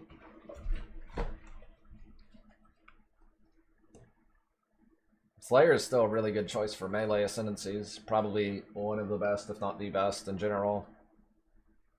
Hey, they didn't nerf Slayer, man. It's good.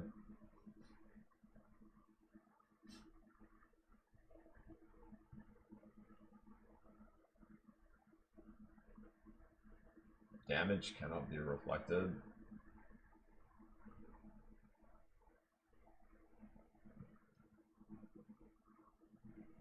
Play some Dual Strike. Dual Strike is still good, yeah. I don't know if the new cluster duel stuff makes Dual Strike any better though. Like, let's say you fracture it and then you move it to another base. What can you even get with that? Because Feed the Fury is really good.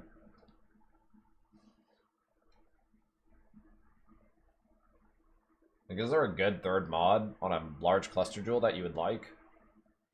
I can't think of one.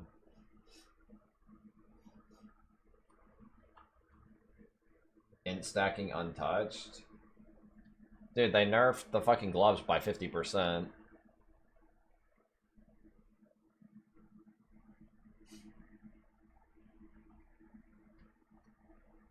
For the first, I think that glove has been in its current iteration for like, I don't even know, like 6+ years or something.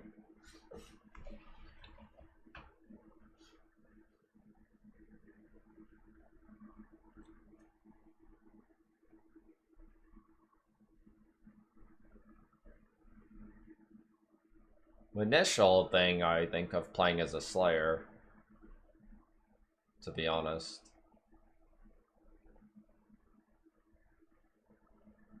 I don't want to play slams though.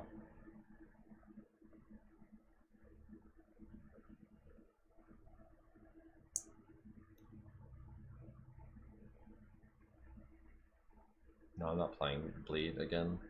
I did Bleed one time. It has its pluses, it also has its minuses, but I don't find it very fun to play Bleed in general anyway.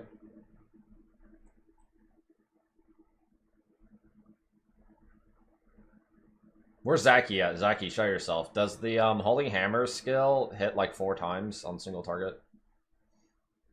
Or is it, can it only hit like once or twice? I'm assuming it minimum hits minimum should hit twice. But maybe it hits like 4 on sweep.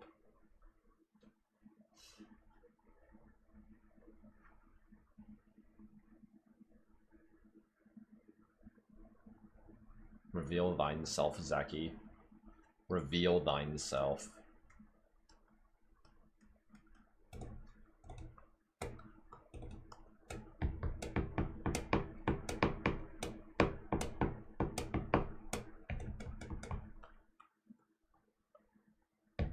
These fucking clown ass shield skills, they're always like retaliate, dude.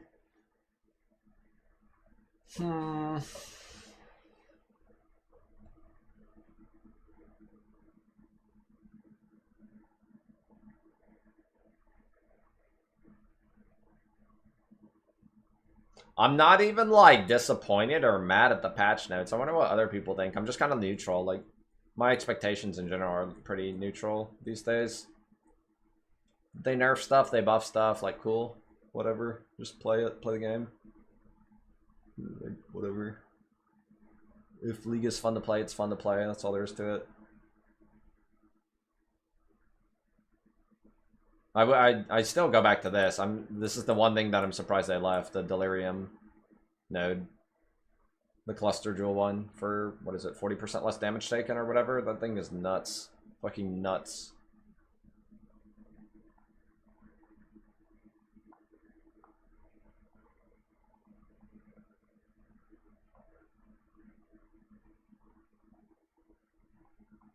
Yeah, lightning damage would be cool if top left had a way to pin. Lightning. Like, what are you gonna do, dude? Like, fucking conductivity? Like, actually, what can you do? Conductivity, lightning penetration gem, and you still have to... How do you even convert the rest 50%? Is there a way to convert? I don't even know. Like, where do you get your 50 convert? There's like a Wrath Watcher's Eye? Gloves? How much do gloves... Can gloves give you 50% by themselves? You have to get... That's like Eater currency, right? Plus... Veiled mod, right?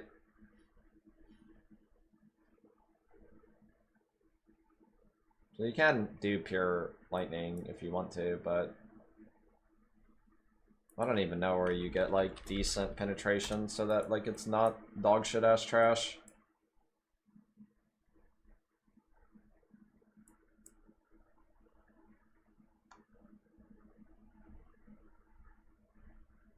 No, I'm not playing fucking Doriani, dude.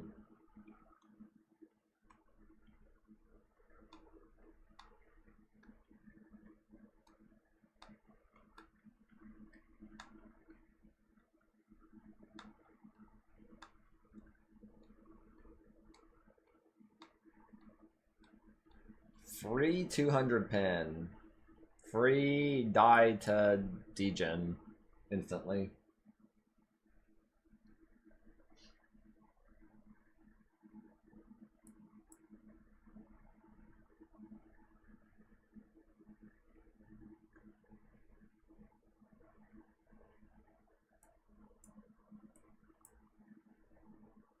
I don't know, man.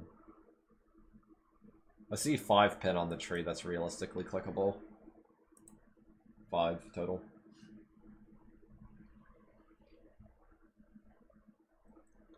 Easier? No, it should be the same to get transfig gems, unless there's multiple of one type.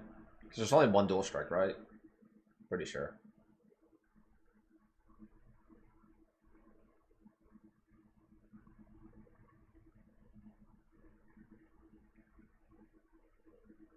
I have an idea of what I might want to play, but I need to pop it. I haven't popped it yet. Do that tomorrow, probably. I'm kind of tired. It was about the time I was waking up. Maybe like an hour ago. Belt anoint? Mage Blood, let's be honest. But sure.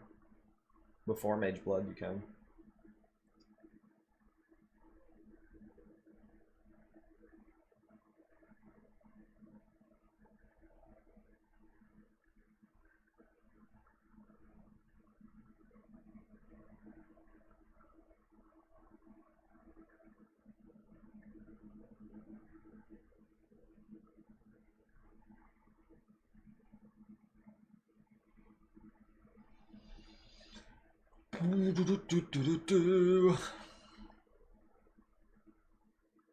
The new build stuff, honestly though, if we're looking at the thing, is in the new gems. But they're all gated, right? The new Awakened gems, since we don't have information on that shit. That's where the new builds will come from, for 100%. The new builds from this league will come from the new Awakened gems. Which we have, like, no info, hardly. So all the old Awakened gems are basically gone, minus Empower and Enlighten, right? Enhance. They just kind of rework them, and then... Do they drop off the respective bosses? Is that what's happening? So, like, kind of like PoE 2? Is that what they basically did? Copy-paste PoE 2's way? Or are they just still random, where they drop? They didn't explain it? Yeah... I don't know. I'm probably playing a Slayer, probably. I have a loose idea, but I want to pop it and look at it and then pop some other stuff. Holy Hammer, or the sweep skill is the only skill I have any faith in, potentially, but like I said, it has its problems, and I don't even know if it multi-hits. Multi-hits well, like four times on one target or something, based on your AoE. Because maybe if you have enough AoE, all 8 hammers. How many hammers? It said it spawns 8, right? I don't know what to say here. I think it spawns 8 hammers max or something. I don't know exactly how this thing works, but if it can hit like 8 times, dude, that'd be sick.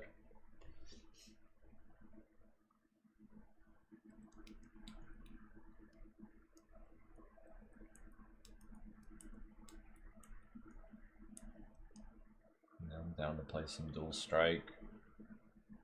Getting to a point where you have like a good playable dual strike takes a while though. You need a mid-game build. Play slams. Don't know.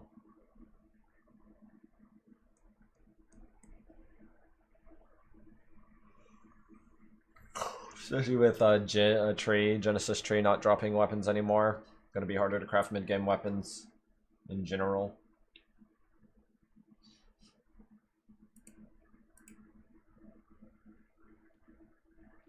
That's a message to Alkaizer. It says, apologize to Rue, or we're going to come to your bedroom in the middle of the night while you're sleeping and shove Taco Bell into your booty hole.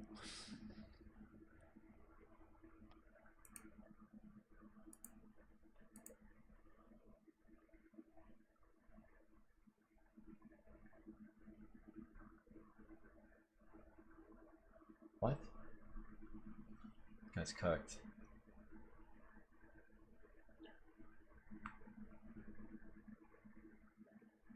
They should just bake Tribal Fury into every strike skill. Kind of true. Kind of true. Meek creature!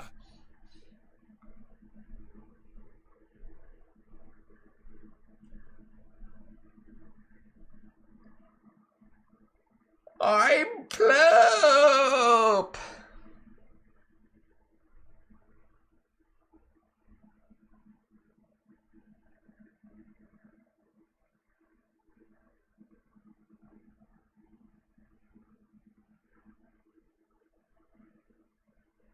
I'm Ploop.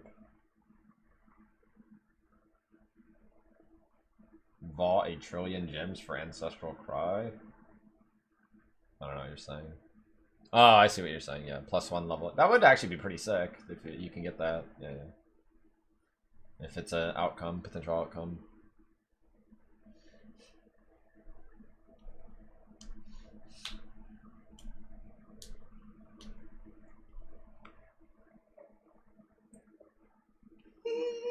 Oh, poo-poo is so delicious for your nutritional value. I have one idea of what I want to play in-game build. Maybe two.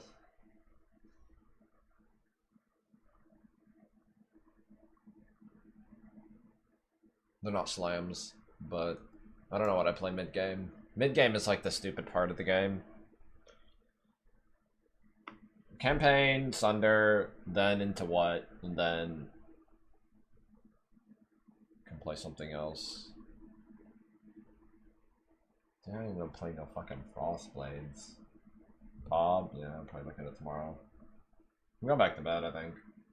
My hours are gonna get fucked because this shit came out way too early, like 1 PM my time. It's usually when I'm still sleeping.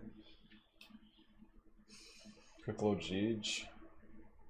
Bone Zone?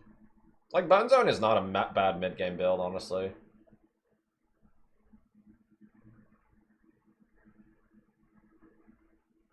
And they did buff base Bone Zone a little bit. Like, base Bone Zone would get you 5 million DPS, maybe, with a decent weapon. Coming back later or taking a break? I'm going to bed. I slept like 4 hours. Whatever. I'll look at some of this stuff later. Maybe play my dumb character a bit, since... The only thing that seems like new build potential without seeing Awakened Gems is the Holy Hammer, or not Holy Hammer. I don't think that skill's that good. It has a little bit of potential, but it's a slam, and it wants to use all this nerfed slam stuff. Is the sweep skill. The sweep skill has the most promise of the new skills, I think. But I don't even know if it's actually good, because who knows how many times it hits. If it caps at 2 hits, it's bad. If it can go like 4 or 5 hits, it's good. But 2 hits is bad, not playable, I would say. Who knows? Whatever, I'm leaving. I'll be back. I don't know when. Maybe tomorrow at some point. I don't know what it's gonna be like when I wake up. Because it might be in like 4 hours. It might be in 8. I don't fucking know. Shit's dumb. Whatever, GG. Patch looks decent.